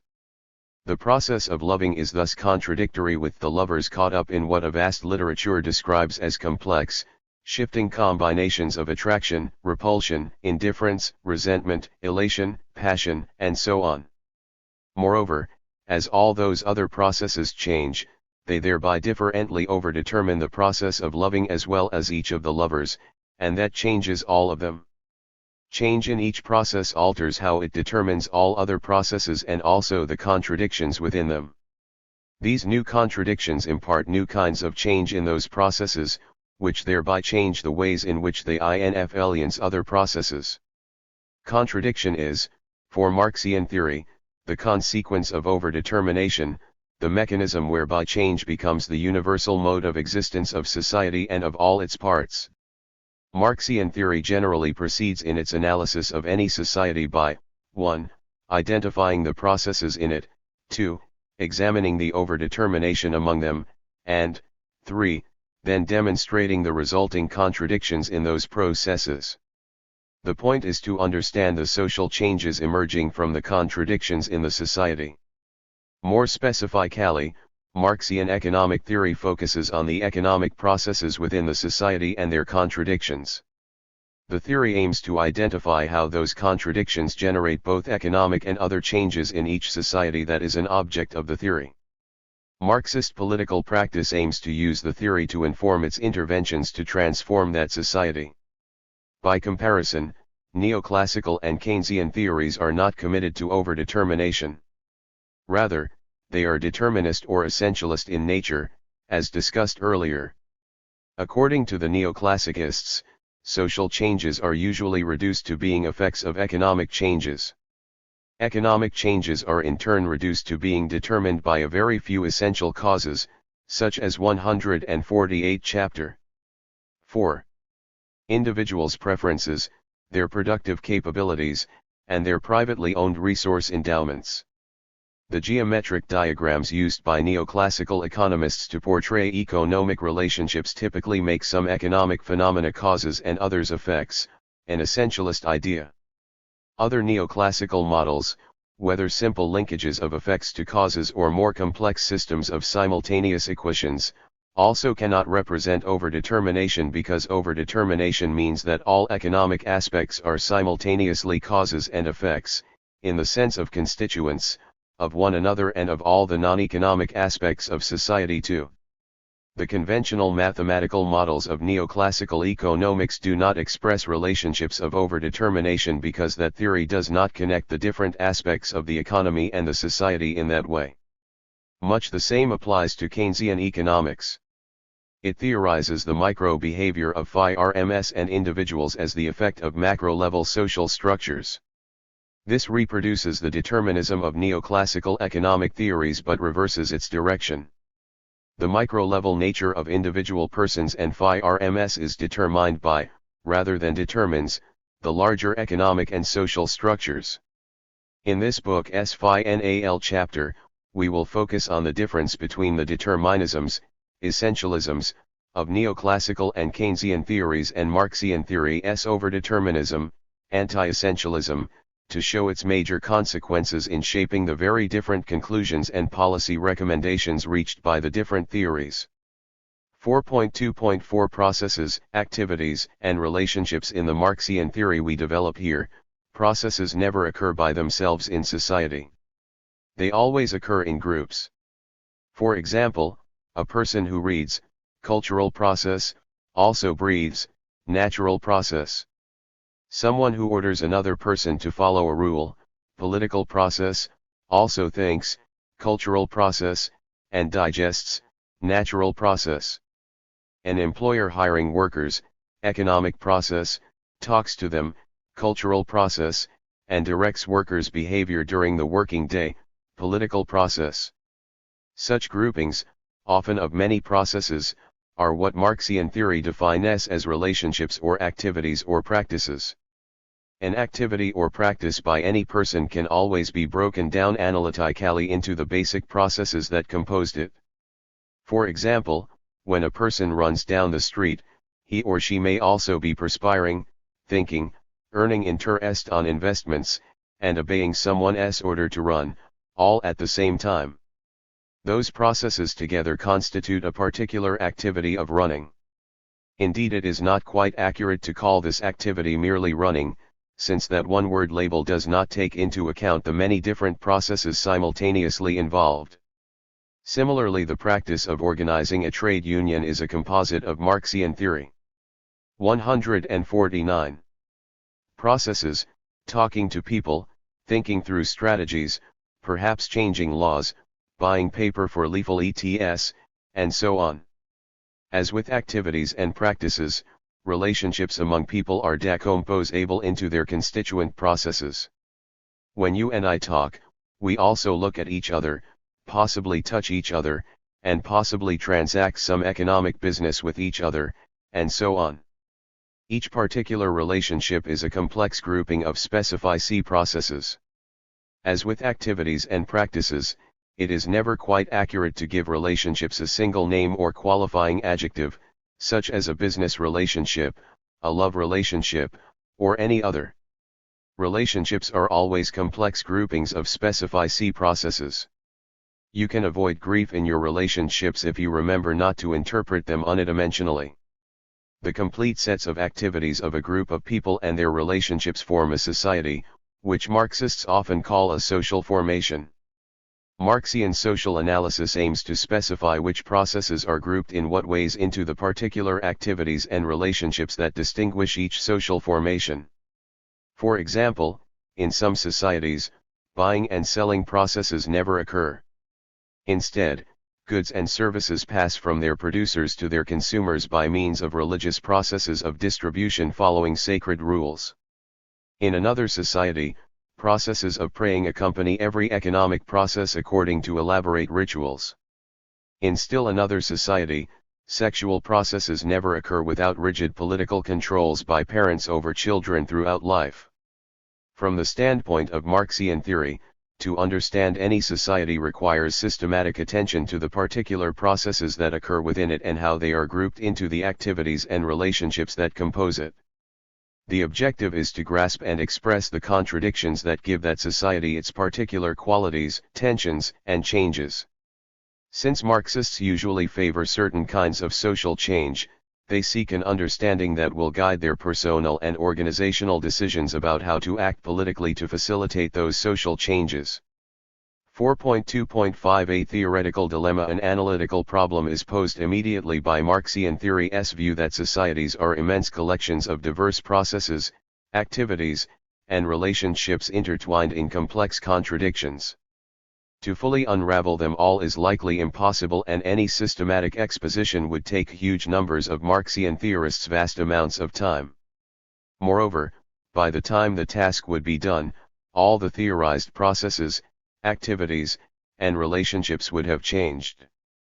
The analyzed society would have become an historical relic superseded by the new, current society in which the Marxists lived and which they presumably wanted to change. They would have to start all over, but the same dilemma would confront them. 150 Chapter 4. This dilemma is still more troubling given the idea of overdetermination. If any one social process exists and has its specific qualities and contradictions by virtue of the effects of all the other social processes, a theorist would have to study them all to ever completely understand that one social process. Such completeness is not practically possible. From the Marxian standpoint, the task of a comprehensive social analysis is, in principle, not achievable, neither for Marxian nor for any other kind of theory. It is rather like people achieving bird-like flight, without mechanical help, or avoiding death or eliminating all loneliness from a lifetime. Like those impossibilities, the human incapacity to produce complete social analyses need not and should not bother us very much. To deny or dwell morosely upon our limitations promises little beyond bitter disappointments or bouts of depression or both. The point is rather to recognize that the limitations influence but do not prevent our efforts to build productive personal and social situations. In this spirit, Marxists recognize that all social analyses, no matter which theoretical frameworks are used to produce them, are partial and never complete or finished. No one can fully understand or write the whole story about how a society is structured and how it is changing. No one ever has done that. Every theory involves an inevitably partial stab at social analysis. Marxists reject as vain any hope that one analysis will be complete while others remain partial. Nor should anyone credit the claims of those who, frightened by the limits of our theoretical capacities, imagine and insist that they have found some miraculous way to completeness, the truth, the final explanation. This recognition of the partiality of all theories and the social analyses they can produce is controversial among both Marxists and non-Marxists. Some Marxists find it unacceptable. They remain committed to the idea that somehow, someday, a complete analysis will be accomplished and that they are working toward that end. However, the kind of Marxian theory being discussed in this book, based as it is on overdetermination, contradiction, and process, logically arrives at a direct affirmation of its own partiality as well as that of all other social theories. Is this admission of partiality debilitating? Does it mean that there is no point in trying to explain anything since we can explain nothing fully? Does Marxian theory's insistence on its partiality invite us to ignore its arguments and conclusions? 4.2.6 Marxian theory and its entry point. The answer to all of these questions is no. Marxists committed to overdetermination do not hesitate to generate their analyses by using their theory. They Marxian theory. 151. Accept partiality as a quality common to all theories and social analyses. What distinguishes one theory from another is precisely that they are partial in different ways. Different theories produce different partial analyses, as is exemplified by Marxian and non-Marxian economic theories. That no theory can produce a complete analysis does not bother the Marxists. They argue that all theories, notwithstanding their partiality, exert specific effects on the societies in which they occur. The economic analyses produced with neoclassical and Keynesian economic theories are socially influential. They participate in overdetermining everything else in the society where and when they occur. The different partial analyses produced by those using Marxian theories likewise participate in overdetermining everything else in society. The point is that the three kinds of theory influence, push, shape, the society in different ways and different directions. How is one theory partial in a different way from another theory? As we have seen, the answer lies partly in the important notion of entry points. All theories of society confront a complex social totality, a multidimensional mass of diversity. Every theory has to begin somewhere with some selected aspects or part of society. Starting everywhere is not possible and would, in any case, entail incoherence. Every theory makes its particular sense, knowledge, understanding, truth, of society from, and partly depending on, the perspective of its particular entry point. Social theories are always partial because of the impossibility of theorizing from or about every aspect of the social totality. Neoclassical theory's partiality is identifiable by its three broad entry point concepts: individual preferences, technology, and initial endowments. Neoclassical theory builds up its particular analysis or knowledge of modern economies by entering into that analysis from these distinctive entry points. The same applies to Keynesian theory in relation to its entry point concepts of specific social structures, mass psychological tendencies, and uncertainty. Marxian economic theory has a very different entry point class and builds its distinctively partial analysis by entering into the study of the economy via its particular concept of class process. Our analysis of Marxian theory thus requires that we examine carefully what is meant by the Marxian entry point concept of class. Doing so will enable us to clarify this basic difference between Marxian and both neoclassical and Keynesian economic theories. Then we can proceed to clarify their other differences by tracing how their different entry points lead them to sharply divergent understandings of economics. The Final chapter of this book explores the social significance of these theoretical differences, how our lives depend on the struggles among the differently partial theories and among those committed to them. 152 Chapter 4. 4.2.7 The class process. Marxian theory generally begins its study of any society by first inquiring into its class processes, aspects, that together comprise the class structure of that society. It then proceeds to examine how the society's class structure is overdetermined by all of the non-class processes that are its social context or framework. Finally, Marxian theory aims to show how, in turn, its class processes participate in overdetermining all of the non-class aspects of the society. Class is thus the entry point concept of Marxian theory. It is that particular aspect of society which this theory aims to highlight, focus upon, and understand. Class operates in Marxian theory rather like the concept of individual human nature operates in neoclassical theory, and the concepts of social structures and psychological propensities function in Keynesian theory. Each theory begins with definitions of its respective entry point, S, and elaborates from there its complex understanding of how any economy works and interacts with the rest of society. The Marxian economic theory developed in this book defines class in a very particular way that it takes from Marx's work. Class refers to a particular social process, namely the production of surplus labor, defined in the next paragraph, by some members of any society. Every society is assumed to require that at least some of its members interact with nature and one another to produce goods and services consumed by all members of the society. This interaction is called the labor process, the expenditure of human muscles, nerves, and brain power to transform objects found in nature into goods and services satisfying human needs and wants. Those members of society who do this labor are called direct laborers. What then is surplus labor? All labor takes time. Part of the direct laborers' work time produces the goods and services that they themselves consume in order to reproduce their capacity to work. That part of their work time is necessary labor. It is necessary in the precise sense of being required to meet the direct laborers' consumption-focused demands for goods and services. However, direct laborers always perform more labor than the necessary labor. They work for a longer period of time than needed to supply their own needs and wants. That extra labor time is what Marx called surplus labor. Direct laborers thus participate in two different processes, the labor process of transforming nature, and the class process of performing surplus labor. It is one thing to transform nature through human labor, it is another and different thing to be involved in the production of surplus labor.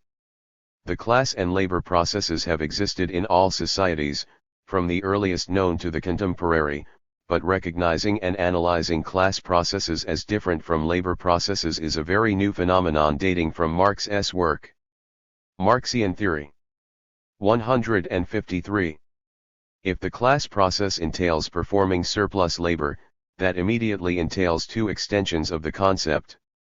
The THIRD concerns what we call the product of the surplus labor, the output of goods and services not consumed by the direct laborers themselves. This will be henceforth referred to as the surplus product or simply the surplus. The second immediate extension of the concept of surplus labor refers to what happens to the surplus after its production by the direct laborers. Marx handles this in a straightforward way as a matter of the distribution of the surplus. We may now summarize the concept of class that functions as Marxist economic theory's entry point, the economic processes of producing and distributing surplus labor. Notice that class as a singular process has morphed into class as a plural process. Class refers not only to the production of surplus, but also to its distribution. We will return to this complexity below. Class processes coexist and interact with the entire natural, political, cultural, and other economic processes, non-class processes that constitute any society. Class processes are overdetermined by all those other, non-class processes. Like any other processes, class processes are contradictory and constantly changing. Similarly, they participate in overdetermining all the non-class processes and hence in shaping the contradictions and changes of the entire society. Notice that Marxian theory, by making class its entry point, arranges the complexity of the society it seeks to understand into two contrasting parts or aspects, class and non-class. The theory thereby organizes the topics it will treat around the task of thinking through the relationships in any society between its class and non-class aspects. The analyses generated by Marxian theory focus upon the interdependence between the class and non-class parts of the social whole. 4.3 The Marxian concept of class elaborated. The Marxian concept of class that we have defined in terms of surplus labor is only one of many different concepts of class used for centuries before Marx and also used since. It is important therefore to separate the concept of class developed in this chapter and book from the many and very different other concepts of class that have appeared and continue to appear in the works of some Marxists and most non-Marxists. For example, since ancient Greece, class has been used for groups of people according to the wealth or property they own. The class of haves confronts the class of have-nots. The rich classes confront the poor, and the high-income class confronts the lower classes. These are variations of a definition of class in terms of property ownership. A second and very different definition of class, as old as the THIRD, refers not to ownership. 154 Chapter 4. Of wealth or income but to power. This concept of class groups people according to whether they wield power over others, give orders, have authority, etc., or have power wielded over them. Variations on this definition of class speak of the ruling class or the power elite or the class of the powerless. These property and power concepts of class are probably still the most widespread understandings of the term. They differ from our surplus labor concept of class. We, like many others, are interested in how wealth and power are distributed in societies past and present. We, like many others, have learned from social analyses that have focused on wealth and power distributions.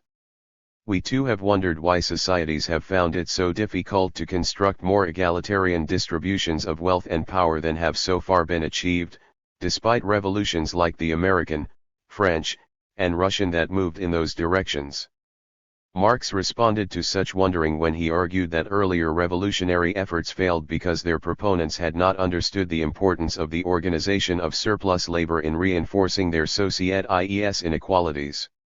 They had likewise failed to understand the need to transform the organization of the surplus if sustained movement toward egalitarian wealth and power distributions was to succeed. So Marx aimed to refocus class analysis and social movements for equality onto what they had earlier overlooked, the social organization of the surplus. To drive home his basic point, Marx used class to refer not to wealth and power distributions but rather to processes of producing and distributing surpluses in society. Marx himself was not 100% consistent in his new usage of class in terms of surplus. He sometimes slipped back into using the concepts of class developed before him, those that referred to rich and poor, rulers and ruled. After all, he was very enthusiastic for the egalitarian goals of the French and American revolutionaries who often used class defined in terms of wealth and especially power. However, Marx's unique and lasting contribution was to invent and develop a new concept of class and class analysis. He aimed thereby to provide an understanding of how each society's organization of the production and distribution of surpluses shaped its operations, its history, and the opportunities and obstacles for those seeking to establish more egalitarian distributions of wealth and power. 4.3.1 The fundamental class process and exploitation. In his writings, Marx sometimes attached the adjective fundamental to the class process.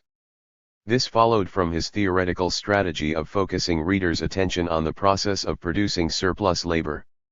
However, he seems to have wanted the adjective also to distinguish one kind of class process from another.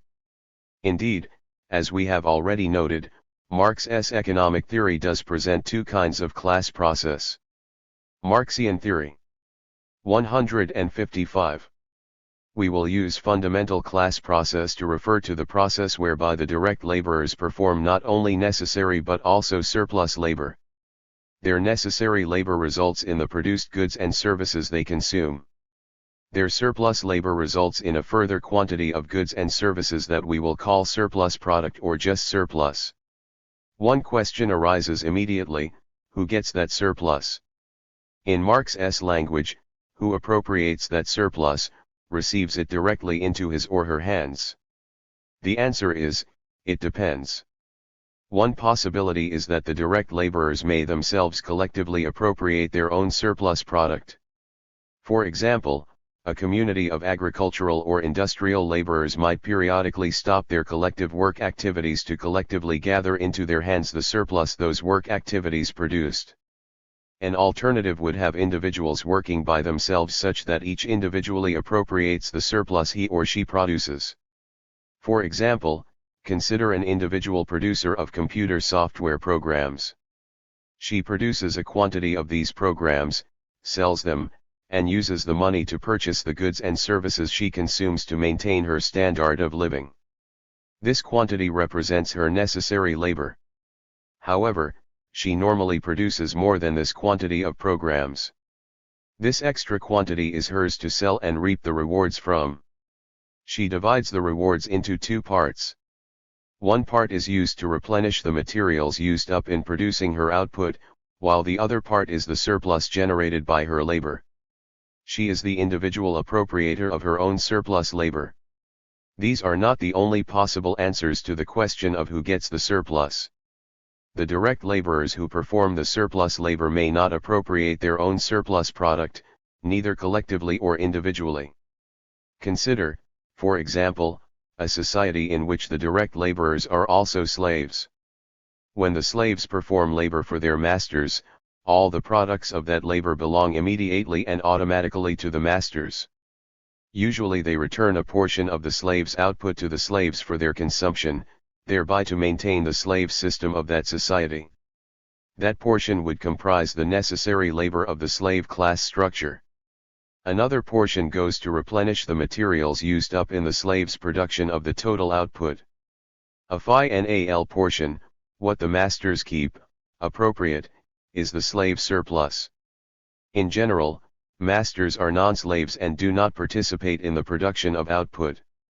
Precisely the situation, when the direct laborers do not appropriate their own surplus labor, is what Marx called exploitation.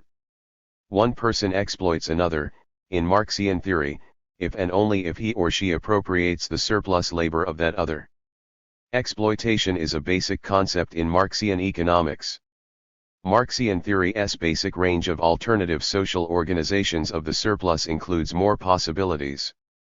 If the direct laborer is not a slave, is rather legally free, cannot be owned by another, and is the hired employee working in a factory or OFFICE, the system is called capitalist. In this case the direct 156 chapter. 4. Laborer, usually a wage or salary earner, helps produce goods and or services for sale. Called commodities, these goods and services, once produced, are automatically and immediately the property of the employer. The direct laborers who produce them have no ownership of them. The employer normally sells them for money revenues and uses part of that money to pay the direct laborer's wage or salary. That part represents the laborer's necessary labor. The employer usually uses another part of revenues to replenish the tools, equipment, and raw materials used up in producing the commodities. Finally, the employer appropriates the remaining part, the surplus. This system is called capitalist for historical reasons. Capital was a concept that referred to the use of wealth to beget more wealth. For example, money functions as capital when it is lent at interest. A certain sum of wealth, say 100, is lent for a period of time. At the end of that time that sum must be returned to the lender plus an interest payment of, say, 5. The lender is a capitalist because he or she has used wealth to beget more wealth. The same applies to a person who buys a commodity in order to sell it at a higher price. Such a person, historically called a merchant, is also a capitalist because he or she is using wealth to beget more wealth through commerce. Money lending and merchant capitalists have existed for a very long time in human history. A modern employer, a more recent historical phenomenon, especially as a general way to organize production in an economy, is someone who buys, hires, the capacity to work of direct laborers and also buys the tools, equipment, and raw materials for them to work with and on.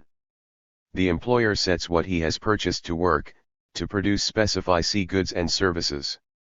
The employer is also the owner and seller of the commodities that result from production. When the resulting revenues exceed the costs of hiring the direct laborers and buying the materials used up in production, the excess represents the surplus produced by the direct laborers and appropriated by the employer.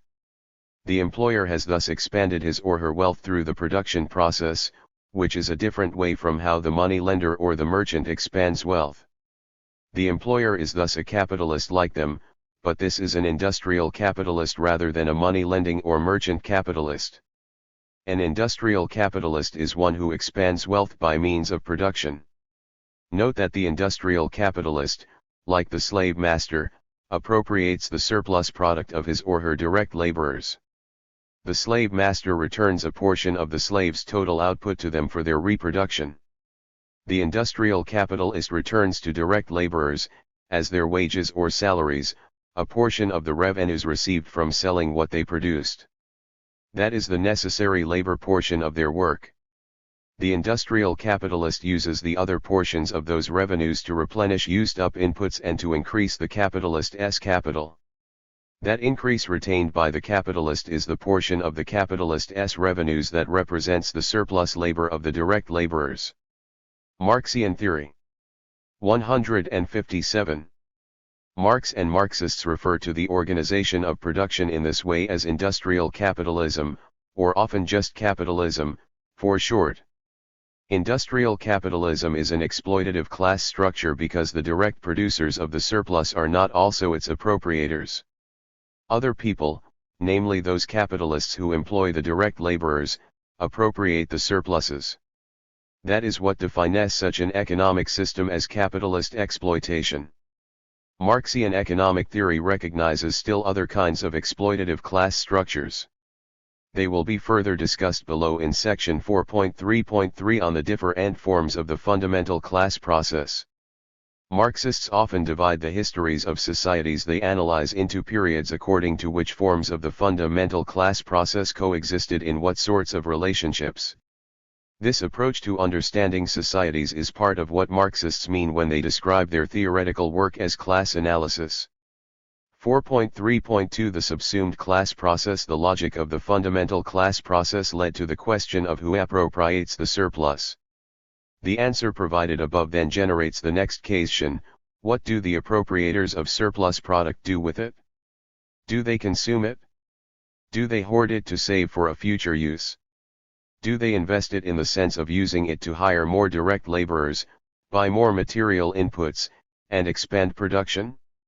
Do the appropriators distribute the surplus to the masses in periodic festivals and carnivals? Do they use it to feed and arm special groups that do no productive work but rather engage in wars? Actually, those are just some of the many possible ways for surplus appropriators to distribute it across their societies. The distribution of the surplus by its appropriators will be called the subsumed class process. It is thus different from the production and appropriation of the surplus that we call the fundamental class process. In the rest of this chapter and book, the combination of a fundamental class process and a subsumed class process comprise a class structure. Any society's actual subsumed class processes its actual ways of distributing the surpluses it generates influence how life is lived by its people. How the appropriators divide up the surplus and to whom they distribute the portions will help shape the structure, contradictions, and changes characterizing that society. Marxian theory therefore analyzes the complex causes that together overdetermine the subsumed class processes as well as fundamental class processes in any society chosen for examination. It likewise analyzes the consequences of both class processes for the structure and changes in that society. In articulating his theory of the fundamental and subsumed class processes, Marx stressed the contradictory position of the appropriators. On the one hand, 158 chapter 4. They receive into their hands the surplus, the fruits of human labor above and beyond what is needed to produce the generally accepted standard of living of the direct laborers and replenish means of production. On the other hand, the appropriators of the surplus dispose of what is basically the discretionary fund of the society. On the one hand, this positions surplus appropriators in a heady position of power. On the other hand, it ties their hands. As Marxian theory shows, appropriators are always under multiple, complex pressures to distribute the surpluses to others. The basic pressure to distribute the surplus comes from the fact that failing to do so risks their position as surplus appropriators and the very production of surplus itself. On the one hand, it is obvious that without a fundamental class process that generates a surplus and delivers it into the hands of appropriators, there could not be a subsumed class process, surplus distribution. On the other hand, as Marx stresses, the reverse holds as well. Unless the surplus is distributed in certain ways, the fundamental class process will not survive. Fundamental and subsumed class processes depend on and shape one another within the context of all the non-class processes that overdetermine the two class processes and their interaction. We can illustrate this basic theoretical point in Marxian economics by considering a slave master who exploits some slave direct laborers. They do necessary labor, the product of which the slave master allows them to keep, enabling them to continue working. They also do surplus labor, the product of which the slave master appropriates. However, the slave master's happiness at being the recipient of this surplus is quickly overshadowed by anxiety. He or she worries about many possibilities. For example, the slaves may rebel against constantly delivering their surplus product to the slave master and refuse to do so. The slave master would then lose the surplus and the position of surplus appropriator.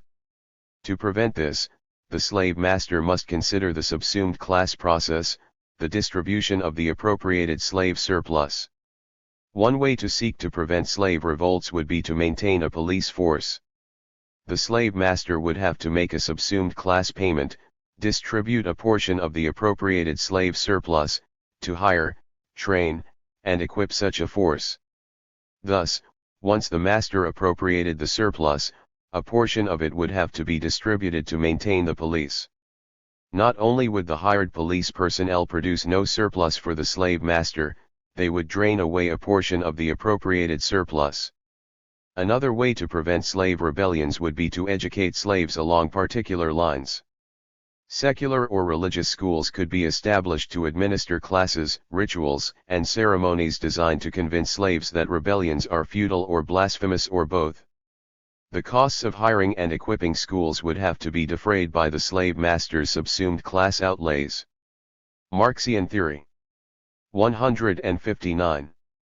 Many other non-class processes beyond policing and educating may be required for the slave fundamental class process to continue providing surplus to slave masters. Slaves who die must be replaced. If that necessitates ship expeditions, hired crews, etc., to secure new slaves, those expeditions' costs are claims upon the slave surplus. The ship crews do not produce any surplus, like the slave direct laborers, but their maintenance and equipment costs drain a portion of the slave surplus.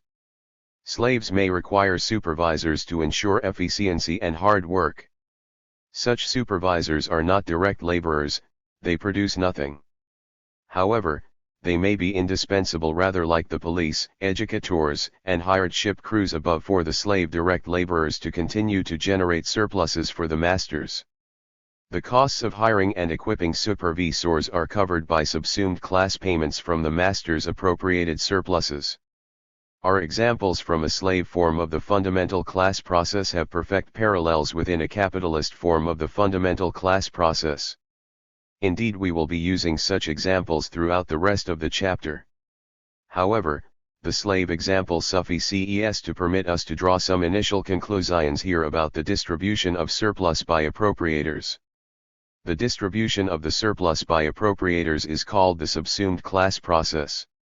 It is a class process because it directly concerns surplus labor and its fruits. It is called subsumed because it seems logical that we consider the distribution of the surplus after we consider its production, which is the fundamental class process. The subsumed class process occurs after the fundamental class process. It is motivated by the appropriators' aim to continue the fundamental class process and their position in it. The subsumed class process is the way appropriators pay for the performance of certain non-class processes without which the fundamental class process could not exist. In our example of the slave fundamental class process, the police and military processes, the educational and religious processes, the shipping and supervisory processes, were all precisely non-class processes.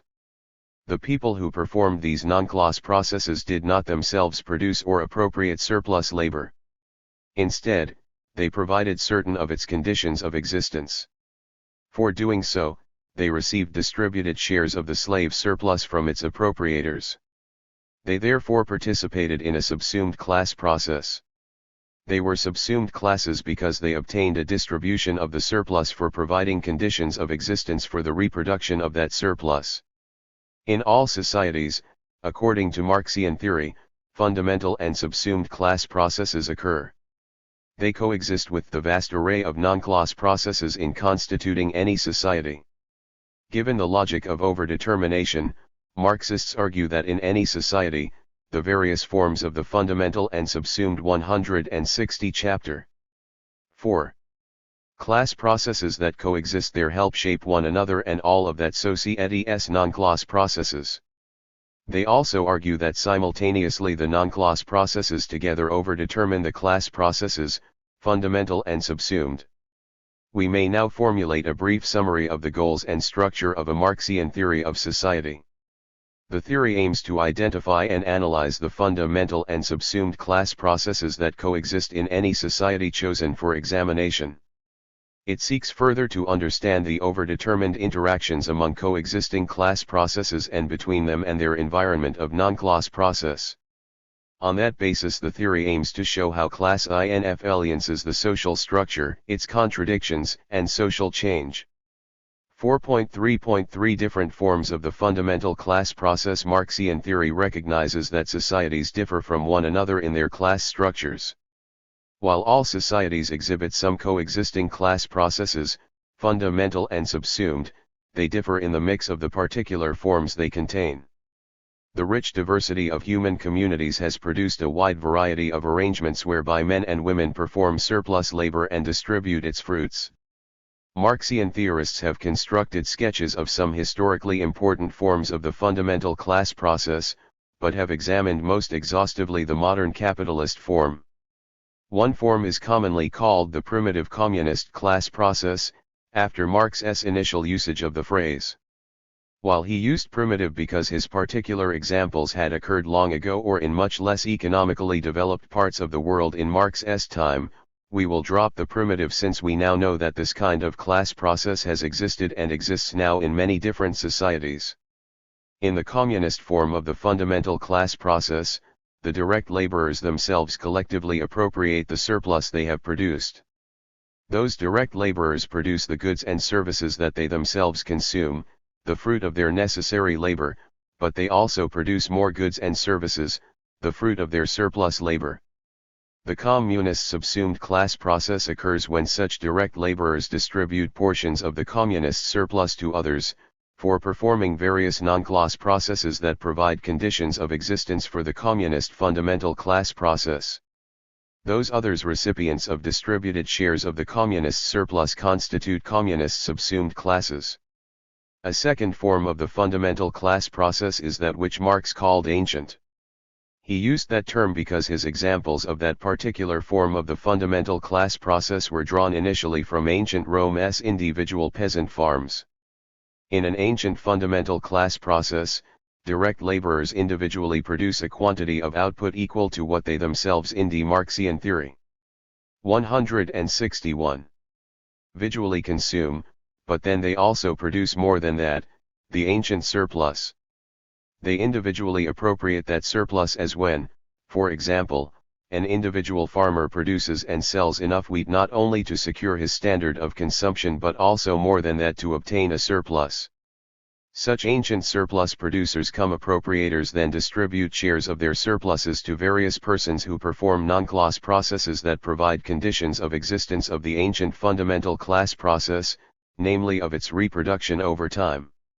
Individual producers/sellers of computer software programs, craft products, medical care, and plumbing repair, and so on, are examples of the ancient fundamental class process.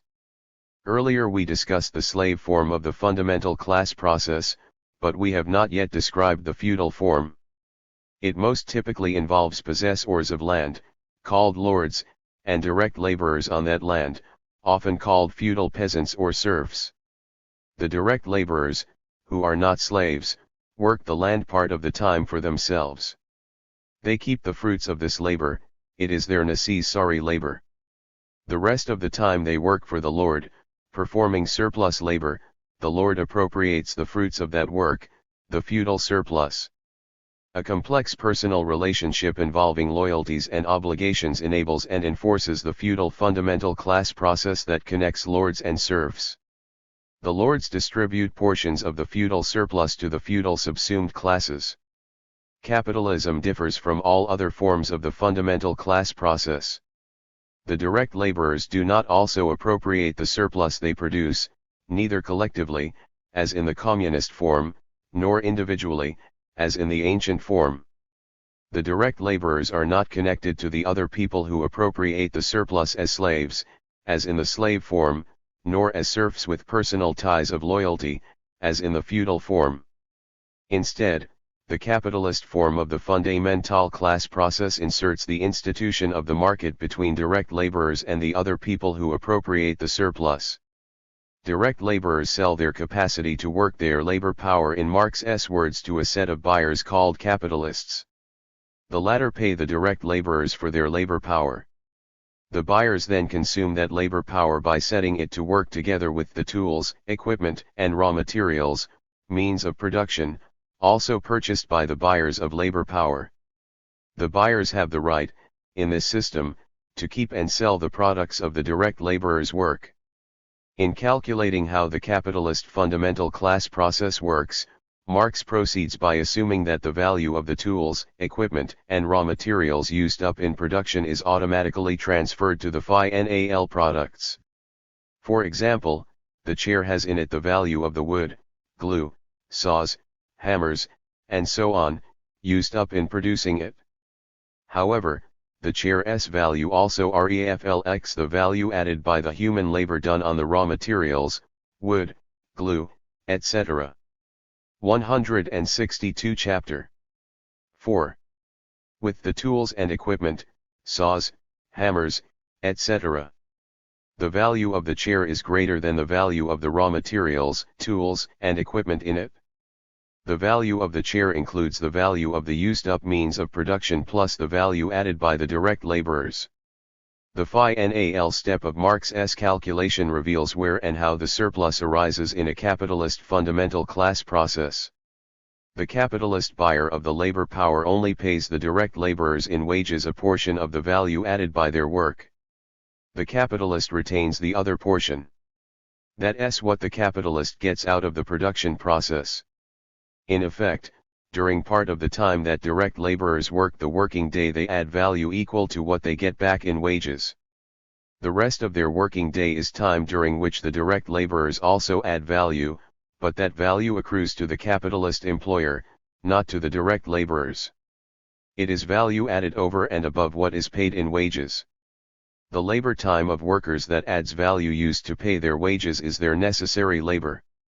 The time of workers that adds value going to be retained by capitalists constitutes the capitalist surplus, and Marx calls that surplus value.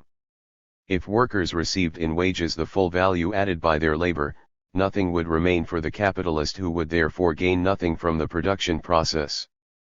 Capitalists appropriate the surpluses of direct laborers by hiring them in the market, setting them to work with purchased means of production, and taking exclusive ownership of the products of that work. Another way to grasp Marx's point is to consider what capitalists do with the revenues they receive from selling the products of capitalist production. They divide those revenues into three parts. The first part goes to the direct laborers as their wages, payment for their labor power. The second part goes to purchase replacements for the raw materials, tools, and equipment, means of production, used up during production. The third part is the surplus appropriated by the buyers of labor power. There are key differences separating the 5 basic forms of the fundamental class process that Marx and Marxists have identified and elaborated: communist, ancient, slave, feudal, and capitalist.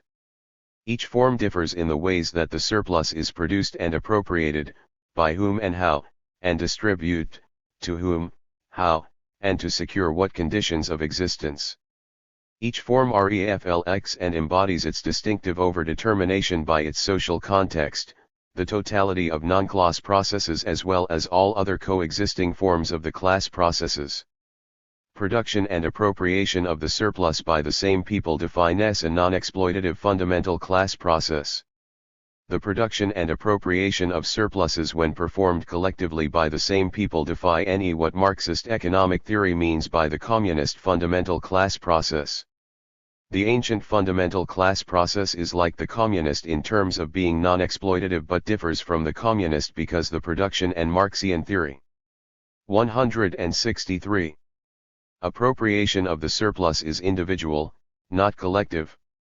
Very different from both of them is the slave fundamental class process. It is exploitative. The producers of the surplus are not identical to its appropriators. Indeed, the producers are the private property of other persons. Finally, There are two other forms of exploitative fundamental class processes. First, the feudal differs from the slave because it does not entail human beings owning other human beings. Instead of slaves and masters, feudal fundamental class processes have people connected by relationships of loyalty, personal obligations, and religious sanction. Those relationships condition and impel one group of people to produce a surplus appropriated by another group. For example, serfs and landlords in classical European feudalism. The last of Marxism's 5 basic forms of the class processes is the capitalist. There, the mass of direct laborers is free, not slaves. There, free laborers are not bound by loyalty, personal obligations, and religion to others who appropriate the surpluses they produce. They are not serfs. Instead, they enter into market relationships of employer/employee such that the latter produce a surplus appropriated by the former. The capitalist fundamental class process is exploitative like the slave and the feudal, but in a systematically different way centered on markets and the transformation of productive resources, especially labor power, as well as products into commodities, objects produced primarily for sale. Last, Marxian theorists have a long-standing interest in establishing modern forms of the communist class process. They prefer that non-exploitative fundamental class process to the exploitative capitalist form now globally prevalent. They also prefer the INF alliance of communist over against capitalist class processes on the rest of society. Most Marxists have recognized that the transition they seek from a predominantly capitalist to a communist class system would likely take time.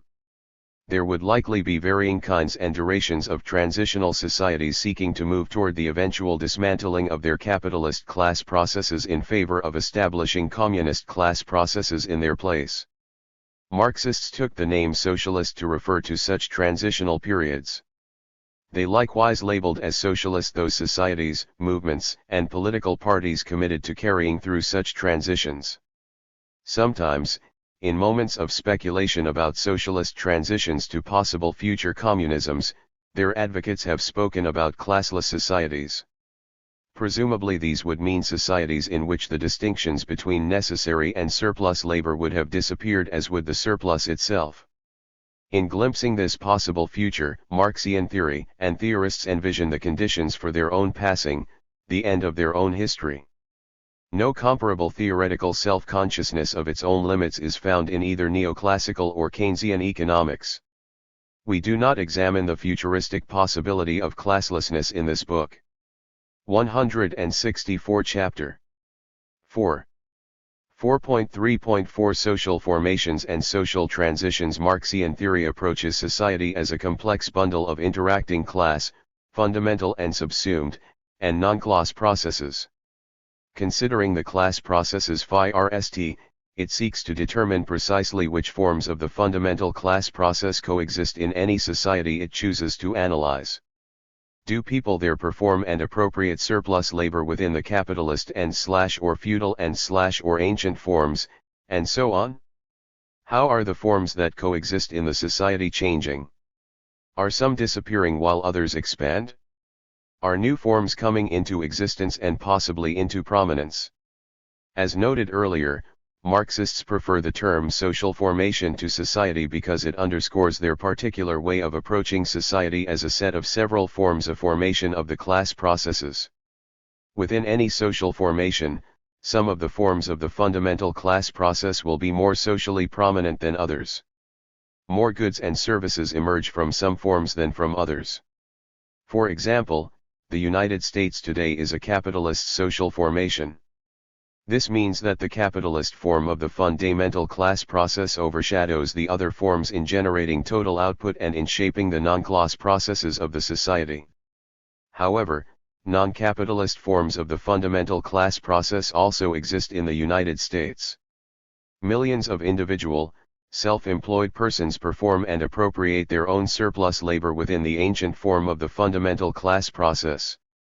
Some Americans today live and/or work in religious or secular communes that exhibit sometimes the primitive communist and sometimes the feudal form of the fundamental class process.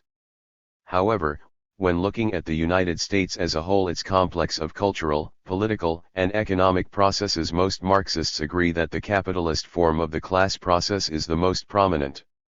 For this reason, Marxian theorists refer to the United States as a capitalist social formation.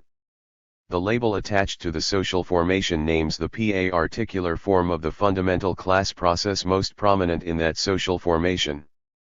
After identifying the most prominent and the other coexisting forms of the fundamental class process in the United States, Marxian theory undertakes the equally important task of assessing the changes or transitions occurring among and within those forms. We will use the word change to describe the constant alterations occurring within and among the various forms of the class processes coexisting within a social formation. We will reserve the word transition to describe a situation in which a formerly prominent form of the fundamental class process in a society is giving way to another form that is becoming prominent. Changes, from the standpoint of Marxian theory, are always occurring in and among all of the forms of the fundamental class process in every society. However, transition is different and happens relatively rarely. Marxian theory. 165. In the United States today, changes in all of its non-class processes are overdetermining changes in and among all its coexisting forms of the fundamental class process. And those class changes are reacting back upon the non-class processes of the United States in a constant back and forth dialectic of mutual transformation. While the predominant capitalist class structure in the United States and beyond has been in a major crisis since 2007 and subject to growing criticism, it is an open question whether a class transition may be underway. During the early part and middle of the 20th century, communist political parties leading several countries, Soviet Union, People's Republic of China, several Eastern European countries, Cuba, etc., undertook transitions from societies in which the capitalist form of the fundamental class process was predominant toward societies in which the communist class process would become predominant. Marxists debated then, and still do, what those countries' efforts at socialist transition achieved, how far their transitions progressed, and whether and why they set in motion reverse transitions to a renewed prominence of capitalist class processes. The early 21st century certainly displays far less socialist transition than typified the 20th century.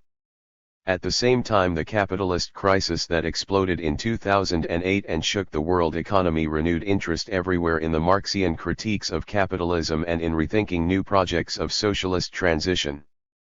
4.4 The Capitalist Fundamental Class Process and Commodities. Marx's three-volume work, Capital, provides the foundation and the broad logical structure of Marxian economics. In Volume 1, Marx concentrated on the capitalist fundamental class process. In Volume 2, he stressed the uniqueness of his theoretical approach to economics by differentiating it from others. He did this by concentrating on a class analysis of the market circulation of commodities and money. In Volume 3, he focused chiefly on the capitalist subsumed class process. There he showed how the interdependence of these fundamental and subsumed class processes constituted the specifically capitalist class structure of the West European social formations he aimed to analyze. While we will explore how Marxian economic theory has evolved since Marx's beginnings, we start as Capital, Volume 1, does, by describing the capitalist fundamental class process. Like Marx, we will begin by defining and discussing commodities. That provides a basis for contrasting Marxian economic theory with neoclassical and Keynesian theories. Where they focus on commodities and markets, exchange and distribution, Marx and Marxian economics discuss them as secondary aspects of their analysis of capitalism. For Marxian economic theory, the primary focus is on 1. The production and 166 chapter 4. Appropriation of a surplus and 2. On the subsequent distribution of that surplus to secure the continued production and appropriation of surplus. 4.4.1 Products, markets, and commodities. In all human societies, people take objects given in nature, land, water, plants, animals, etc., and transform them to meet human needs and wants, the labor process. Its results are produced goods and services, products. Usually some members of society produce them while all members get distributions of them, since survival is rarely possible without access to at least a minimum of such products. The products are not necessarily commodities. For a product also to be a commodity, it must not only be useful, it must also be exchanged, for money or for another commodity, on some market. In modern societies, products usually pass through a market in their journey from producers to consumers. For most of human history, products made that journey without going through markets, and thus without having prices attached to them. After production, most societies arranged for the distribution of the products by means of customary rules. Elders, chiefs, clerics, or variously constituted councils of the community often decided who was to get what share of community output. Sometimes religious or customary rules guided the social distribution of products. In short, most historical societies distributed products much as most families today distribute products they make or buy with their incomes. The parent who cooks dinner does not usually charge children a price to buy it. One spouse does not charge the other for taking out the garbage. Instead, complex rules of family interaction govern decisions about who does what labor tasks, and products get distributed among family according to prevailing notions of appropriate family behavior that usually exclude market exchange. True, markets as means of product distribution have existed at various times and places in history, but most products did not go through them. Only very recently, in terms of historical time, have most products in any society gone through markets and thereby acquired prices. This remarkable new feature of modern society struck all early economists as especially significant. They addressed the historically new problem of explaining why one product fetched a high price on the market while another did not, or why the price of a product was high now but low earlier, or high here but low in a market some distance away. Of course, it was not only economists who wondered about prices, the rest of modern society wondered and worried too. When markets were inserted among and between producers and consumers, everyone had to be concerned about prices. Making or doing something well to meet community needs no longer sufficed to assure a person a comfortable place in the community. Now another test had to be passed. Could that in the Marxian theory 167 individual's product be sold in the market, and would the price it fetched allow him or her in turn to buy enough of the products of others to lead the sort of life he or she desired? Market conditions became central to everyone's life, yet no one had any clear ideas about what determined those conditions. What caused prices to be high or low, to rise or fall? 4.4.2 Commodity values. Most early economists attempted to unravel the mystery of markets. They invented theories of value to explain commodity prices and price movements. In the 16th and 17th centuries, Europeans wrote many articles, pamphlets, and books proclaiming their various value theories. Toward the end of the 18th century, two writers sifted critically through that literature and arrived at a general theory that has been part of economics ever since. Adam Smith, 1723 to 1790, wrote THIRD, and then David Ricardo, 1772 to 1823, corrected and condensed this general theory. It explained the price of a commodity as chiefly reflecting the labor embodied in it, later named the labor theory of value. That particular theory was their centerpiece of what we now refer to as classical economics. Their basic idea was relatively simple. The price of a good or service in the market was determined by the amount of labor, toil and trouble, devoted to its production. If a pair of shoes required an average of 2 hours of labor to produce, it would be priced an average of twice as high as a vase that took only 1 hour. In the market, one pair of shoes would be exchanged for 2 vases. If shoes cost $10 per pair, then vases would cost $5 each, and so on. A century later, Neoclassical economics would reaffirm the classical economists' focus on markets and prices as the core concern of economic analysis, but would reject the labor theory of value in favor of a utility theory of value. In contrast, Marx had responded to Smith and Ricardo differently. His theory did not focus on markets and prices. His entry point was class, understood as the production, appropriation, and distribution of the surplus. For just that reason Marx applauded the labor theory of value presented by Smith and Ricardo. By linking market prices to labor, they had in Marx's view gone halfway the distance to seeing and theorizing his central concern, namely surplus labor. So Marx structured his Capital, Volume 1, to begin with a brief discussion of commodities, values, and markets, because that is what his contemporary readers understood economics to be about. He there stresses his own different and developed version of the labor theory of value. After and based upon a few initial chapters on those topics, Marx takes his readers the rest of the distance to a discussion focused on surplus value, surplus labor, and exploitation in production. The remainder of Volume 1, and also Volumes 2 and 3, of Capital then elaborate this class analysis of capitalism to constitute the core 168 chapter. 4. Of Marxian economic theory. It stands as a systematic alternative to the market-focused, utility-based analysis of neoclassical economics. The two represent very different and opposed interpretations and developments of the foundation of modern economics established by Smith and Ricardo. 4.4.3 Commodities and fundamental class processes in Marxian theory. Commodities in modern capitalist social formations are the fruits not only of the processes of labor and exchange but, in addition, of the capitalist fundamental class process. Direct laborers not only produce goods and services and thereby endow them with value later realized in commodity exchange, when those goods and services are sold. Those direct laborers also participate in the capitalist fundamental class process. They perform necessary and surplus labor.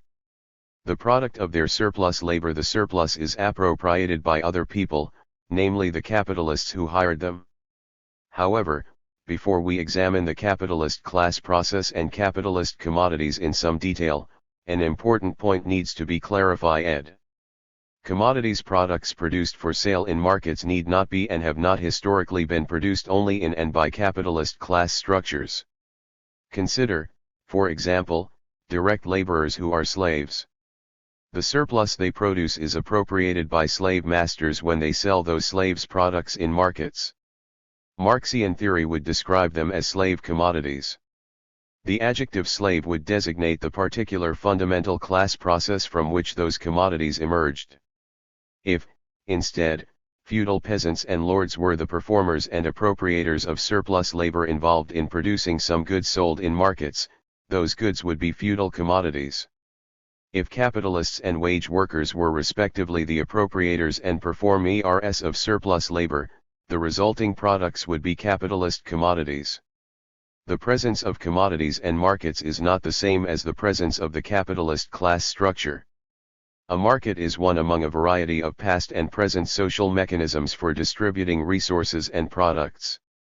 A class structure is an organization of the production, appropriation, and distribution of surpluses. Markets can coexist with any or all of the different kinds of class structures: feudal, slave, communist, ancient, and capitalist. Likewise, any or all of those class structures can utilize alternative, non-market mechanisms for distributing resources and products. There is no need or warrant in Marxian theory for confusing or conflating markets and capitalist class structures. Marx and Marxian theory often begin with discussions of commodities for two main reasons. First, most modern societies contain capitalist class structures that happen, for historical reasons, to coexist with markets as their major mechanisms of distributing resources and products. Second, the major alterna Marxian theory. 169. TIV economic theories. Classical and neoclassical economics and also Keynesian economics focus almost exclusively on commodities and markets to the point of defining economics per se as the study of those objects. Thus Marx and many Marxists after him have thought it wise to begin their works by discussing initially what readers expect as objects of texts on economics, commodities and markets.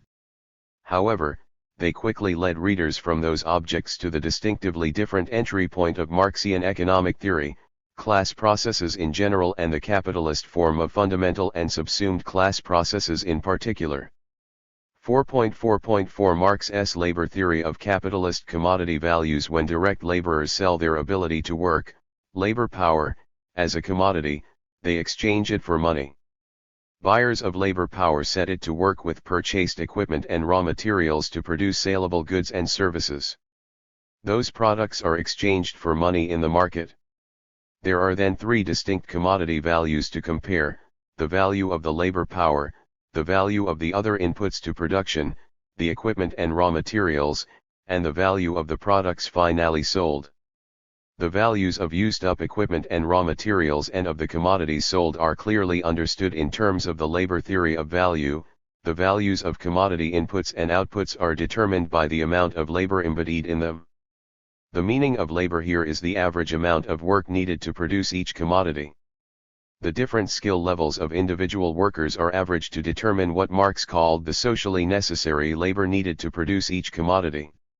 That average, not each individual worker's productivity, is what determines each commodity's value. Theorizing about the value of labor power is somewhat more complicated. The value of labor power is understood to be equal to the value of the goods and services that laborers require to keep selling their labor power day after day. In other words, the value of the commodities that direct laborers consume equals the value of the labor power reproduced by that consumption.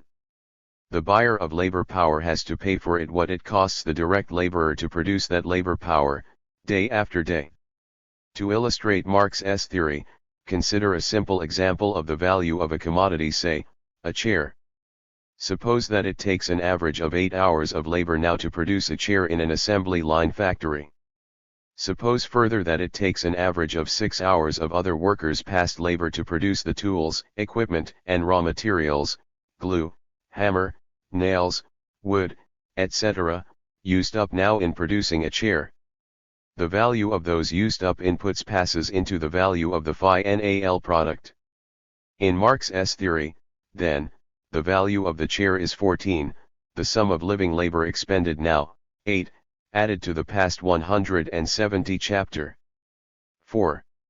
Labor embodied in the tools, equipment, and raw materials, 6, used up in the chair's production and thereby transferred to its value.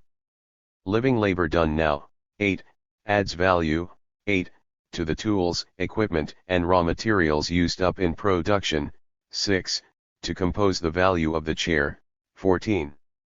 To keep our example simple, we assume an average 8-hour working day, thus 8 hours of daily labor produce a chair worth 14.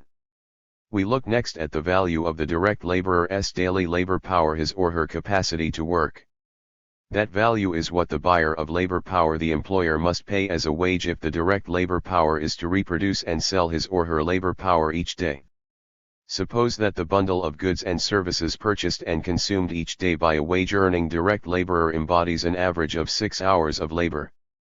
In other words, it takes 6 hours of socially necessary labor to produce the wage commodities, food, clothing, shelter, entertainment, travel, etc., required by workers to reproduce and keep selling their labor power. Thus the buyer of labor power must pay the direct laborers the value of their labor power, 6, as their daily wage. Now all is in place to make a key point in Marxian economics. 8 hours worth of living labor is embodied in the daily commodity output of one chair. We will label this living labor LL. Additionally, 6 hours worth of previously embodied labor is used up and thereby transferred into the finished chair's value. We will label this embodied labor L.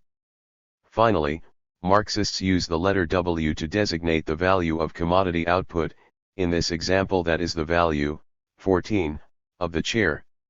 The relationship between values going in and values coming out of the commodity production process can then be written as L plus LL equals W, where embodied labor, L, 6 hours, plus living labor added, LL, 8 hours, equals the total value of commodities produced, W, 14 hours.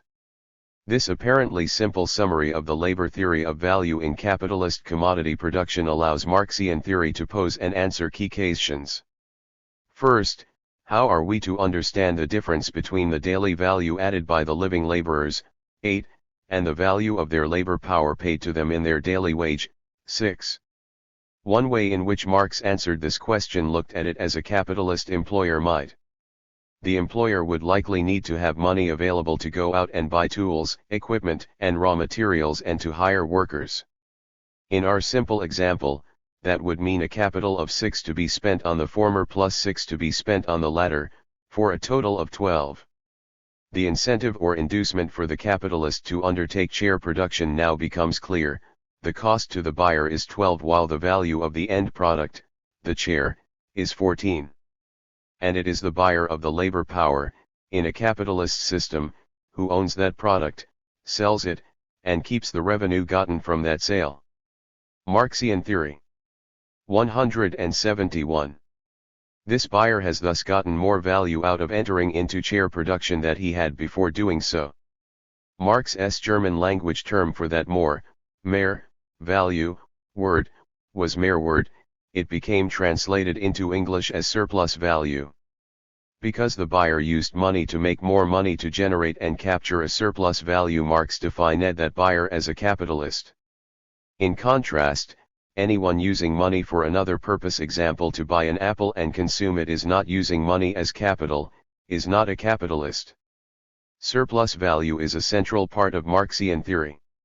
It emerges in and from production as follows: the direct laborer adds 8 hours worth of value during the production day, but is paid a wage, equal to the value of labor power, that is less than that, 6 in our example.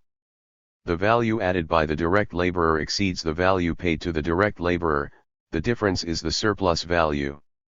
The values of capitalist commodities, those that emerge from the capitalist form of the fundamental class process, include that surplus value. Marxian theory analyzes, decodes, commodity exchange values to reveal the class process from which they emerge.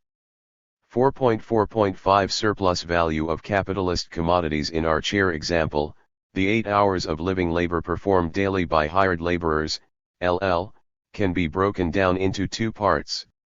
During the first part, the laborers add a value, 6, equal to what their employer must pay them for purchasing their labor power. During the second part, the laborers add a value, 2, that is extra, more, or surplus to the value paid to them for their labor power. In the terms of Marxian economics, part of living labor is paid for and part is not. The unpaid labor yields the surplus value. We can now rewrite our earlier equation to take account of the division of living labor, LL, into its 2 parts, the paid, LLP, and the unpaid, LLUL plus LL plus equals PLUW, where LL equals LL plus PLU. With this equation, Marxian theory can draw a conclusion intended to take readers over the theoretical bridge from commodity analysis to class analysis. Surplus value arises and accrues to a capitalist because, 1, he or she can buy labor power from a direct laborer, and, 2, the value wage paid for that labor power is less than the value added by the direct laborer. Capitalism, as a system of production, only survives where and when the conditions exist to enable, 1, and, 2, above. Surplus value represents the unpaid portion of the direct laborer's living labor, the portion of the total output that is appropriated by persons other than the direct laborers who produced it. Surplus value is the form taken by surplus labor in the capitalist fundamental class process. 172 Chapter 4. This fundamental class process occurs together with the labor process in production and the commodity exchange process in markets. One of the aims of Marxian theory is to unravel the complex interconnection of all 3 processes, class, exchange, and labor, in order to highlight the fundamental and subsumed class processes. In contrast, Neoclassical and Keynesian economic theories focus primarily on the exchange process and markets and only very secondarily on the labor process. They deny the existence of the fundamental and subsumed class processes that Marxian theory makes its entry points. It is then not surprising that these different economic theories reach different conclusions and interpret economic events in divergent ways. 4.4.6 A summary of Marxian value theory. Marxian theory explains the value of a capitalist commodity in terms of the embodied and living labor materialized in it. Living labor is further divided into paid and unpaid labor. That unpaid labor is shown to be the capitalist form of the surplus labor appropriated by the capitalist employer as surplus value. Thus the capitalist commodity is analyzed in terms of the conceptual focus of the theory, class processes, on which the rest of the theory also focuses. The overdeterminist logic of Marxian theory is also at work in its explanation of commodity values. The amounts of labor socially necessary to produce capitalist commodities are overdetermined by all the other processes existing in society. Economic processes of exchange, competition, and lending, for example, will influence how much labor will be required to produce chairs. So too will political and cultural processes ranging from legal factory regulations to technological inventions affect labor requirements. In their unique ways each will participate in overdetermining how much labor will be socially necessary to produce chairs. Throughout Capital, Marx showed how various economic, political, and cultural processes exercised their influence on commodity values. The role of overdetermination can be further illustrated in terms of the basic equation connecting embodied and living labor to the value of commodity outputs. This is meant to be a two-directional relationship, L plus LL plus left right arrow PL W. It is not Marxian theory's idea to reason that value inputs determine value outputs in a unidirectional way. That would be a kind of essentialism. It would reduce the determination of commodity values to socially necessary labor inputs. Instead, Marxian theory insists that outputs also participate in overdetermining inputs. For example, production of a new commodity output might induce laborers to demand such commodities and the higher wages to pay for them. This, then, Marxian theory 173 would be an output, W, that influences inputs, LLP. Another example would be the output of a new piece of machinery for making chairs. Suppose that this machine altered the efficiency of both lumber utilization, fewer board feet needed per chair, and labor utilization, fewer workers needed per machine and so per chair as well. In that case an output, W, would again exercise its influence on various inputs, L and LLP. To take a different example, a change in some commodity output's value could well provoke changes in buyers' attitudes toward this and related commodities. Buyers' reactions to a changed value of outputs, W, could and would likely alter the quantities and values of the inputs, L and LL, used in production. Here commodity output values influence inputs. Such examples could be multiplied endlessly. Every output exercises its unique effects on everything in its environment, including, of course, inputs to commodity production. Marxian theory's overdeterminist arguments and explanations contrast with the reductionisms of neoclassical and Keynesian theories. The former utilize a unidirectional explanation of values, reducing them to a predetermined human nature and its three governing essences. Keynesian theory deploys a similar unidirectional explanation reducing values to a predetermined structure and its governing rules. In contrast, the Marxian theory we present here makes its causes and effects mutually interdependent, outputs, inputs, and their values are interdependent, no aspect of an individual or society is predetermined. In striking contrast to this Marxian theory, traditional Marxism displays an essentialism quite parallel to that found in these non-Marxian theories.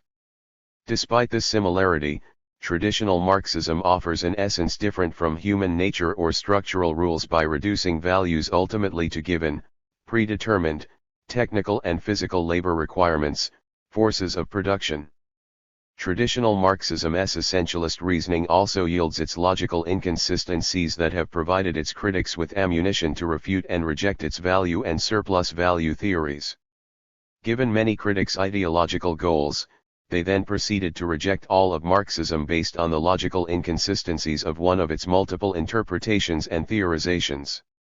We devote this chapter's Appendix B to a brief overview of this controversy and to explain why and how an overdeterminist perspective to understanding values resolves the issue of logical inconsistency.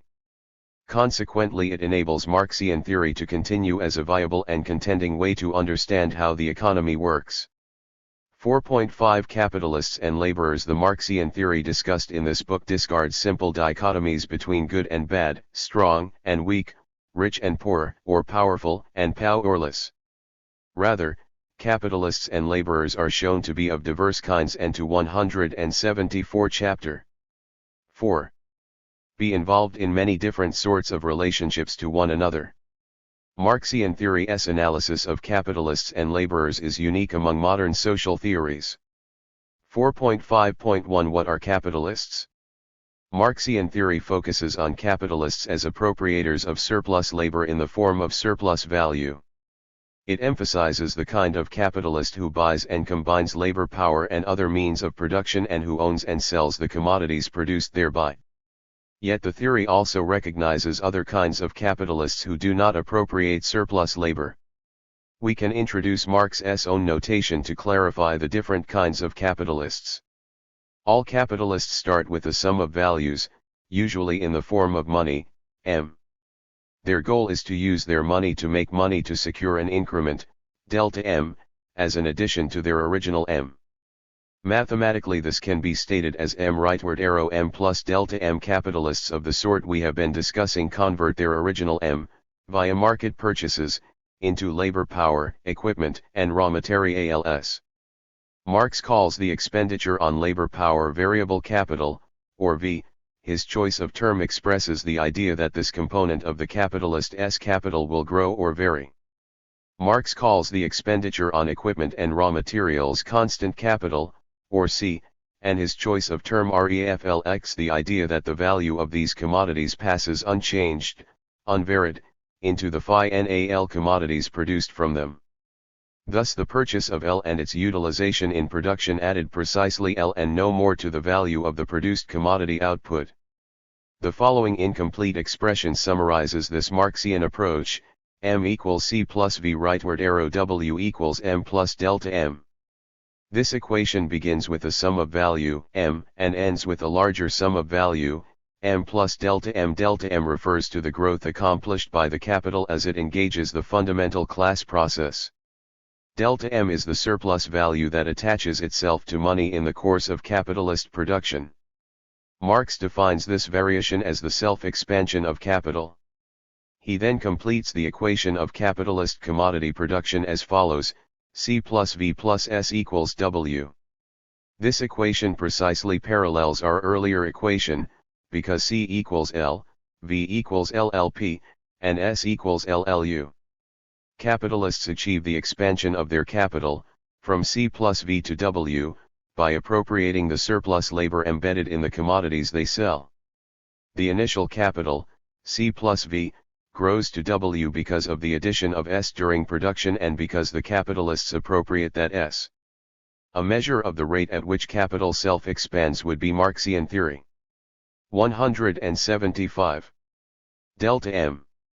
S equals M. C.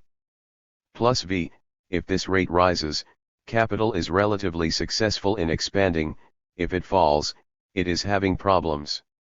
Marxian theory attaches the label productive to such capitalists to distinguish them from other kinds of capitalists. All capitalists appropriate surplus value, but only productive capitalists do so by appropriating the surplus labor of direct laborers. This raises two closely connected questions. What other kinds of capitalists exist? How can a person appropriate surplus value without at the same time appropriating surplus labor? Marxian theory defines capital as a sum of money that expands itself by going through some social process, literally, as self-expanding value. The fundamental class process is one way for a sum of values, M, to expand itself into M plus delta M. However, the fundamental class process is not the only way that values expand themselves. Lending money at interest is another way. If M is lent to a person and then eventually repaid plus an interest, M plus delta M, that interest, delta M, is surplus value for the lender, the amount of self-expansion for the lender's capital. Another example is the process of renting out land. A sum of values, M, is spent to buy a piece of land. Usage of this is then granted to another person for some agreed time in return for a rental payment, delta M. At the end of this time, the landowner retains the land and its value plus the rental received, the landowner's capital as expanded to M plus delta M. The rent is surplus value for the landowner. A third example is merchant capital. Merchants typically begin with an amount of money, M, spent to buy commodities for resale at a price higher than their purchase price. The revenues from the resale, M plus delta M, include a surplus value for the merchant, delta M. The merchant's money becomes capital self-expanding value by means of engaging the purchase for resale sequence of market exchanges. Money lending, landlord, and merchant capital are called unproductive capital, because no surplus labor is involved in them. Their self-expansions do not occur in production. When I lend money to you at interest, I am not employing you or obtaining any commodities from your labor. You must return to me more money than I lent to you. My gain is your loss. In the borrower-lender relationship, no new value is produced, no labor or surplus labor is done, no new commodities are created. The same applies to surplus value obtained through renting out land or merchant transactions. In contrast, productive capital is defined as self-expanding money engaged in production and more precisely in the capitalist fundamental class process. There, hired direct laborers perform surplus labor whose fruits are appropriated by employers. The surplus value thereby accruing to employers measures the self-expansion of productive capital.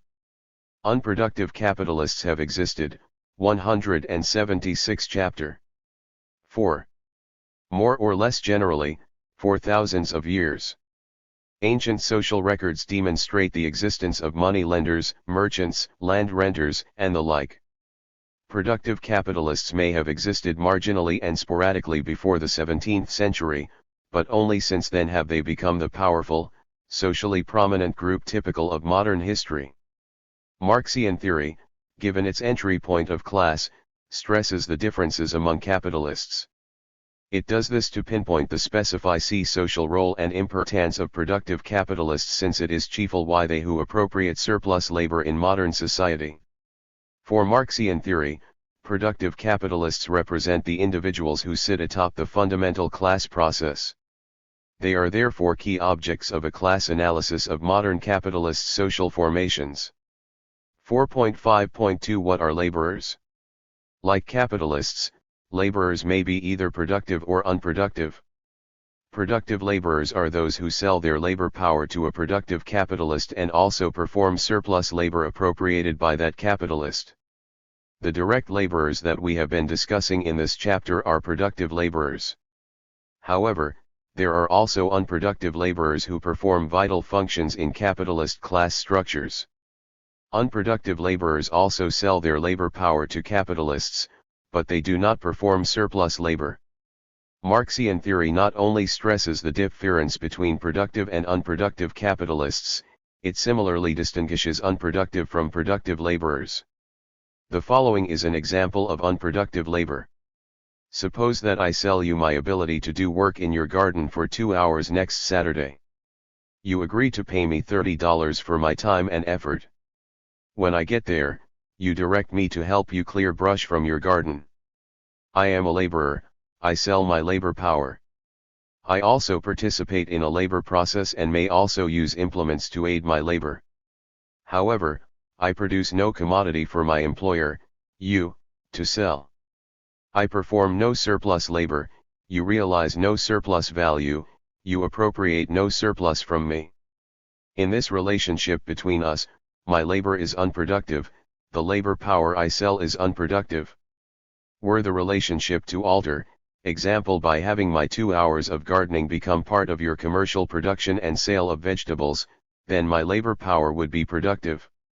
In other words, by adding the fundamental class process to the relationship, the same labor becomes productive. Consider a second example. I sell my labor power to a productive capitalist, perhaps the one in our earlier example of the enterprise making and selling chairs. This productive capitalist does not, however, combine my labor power with equipment and raw materials to produce chairs. Rather, the productive capitalist directs me to provide certain conditions that enable productive laborers to perform their surplus labor. One such condition is disciplinary supervision. Marxian theory. 177.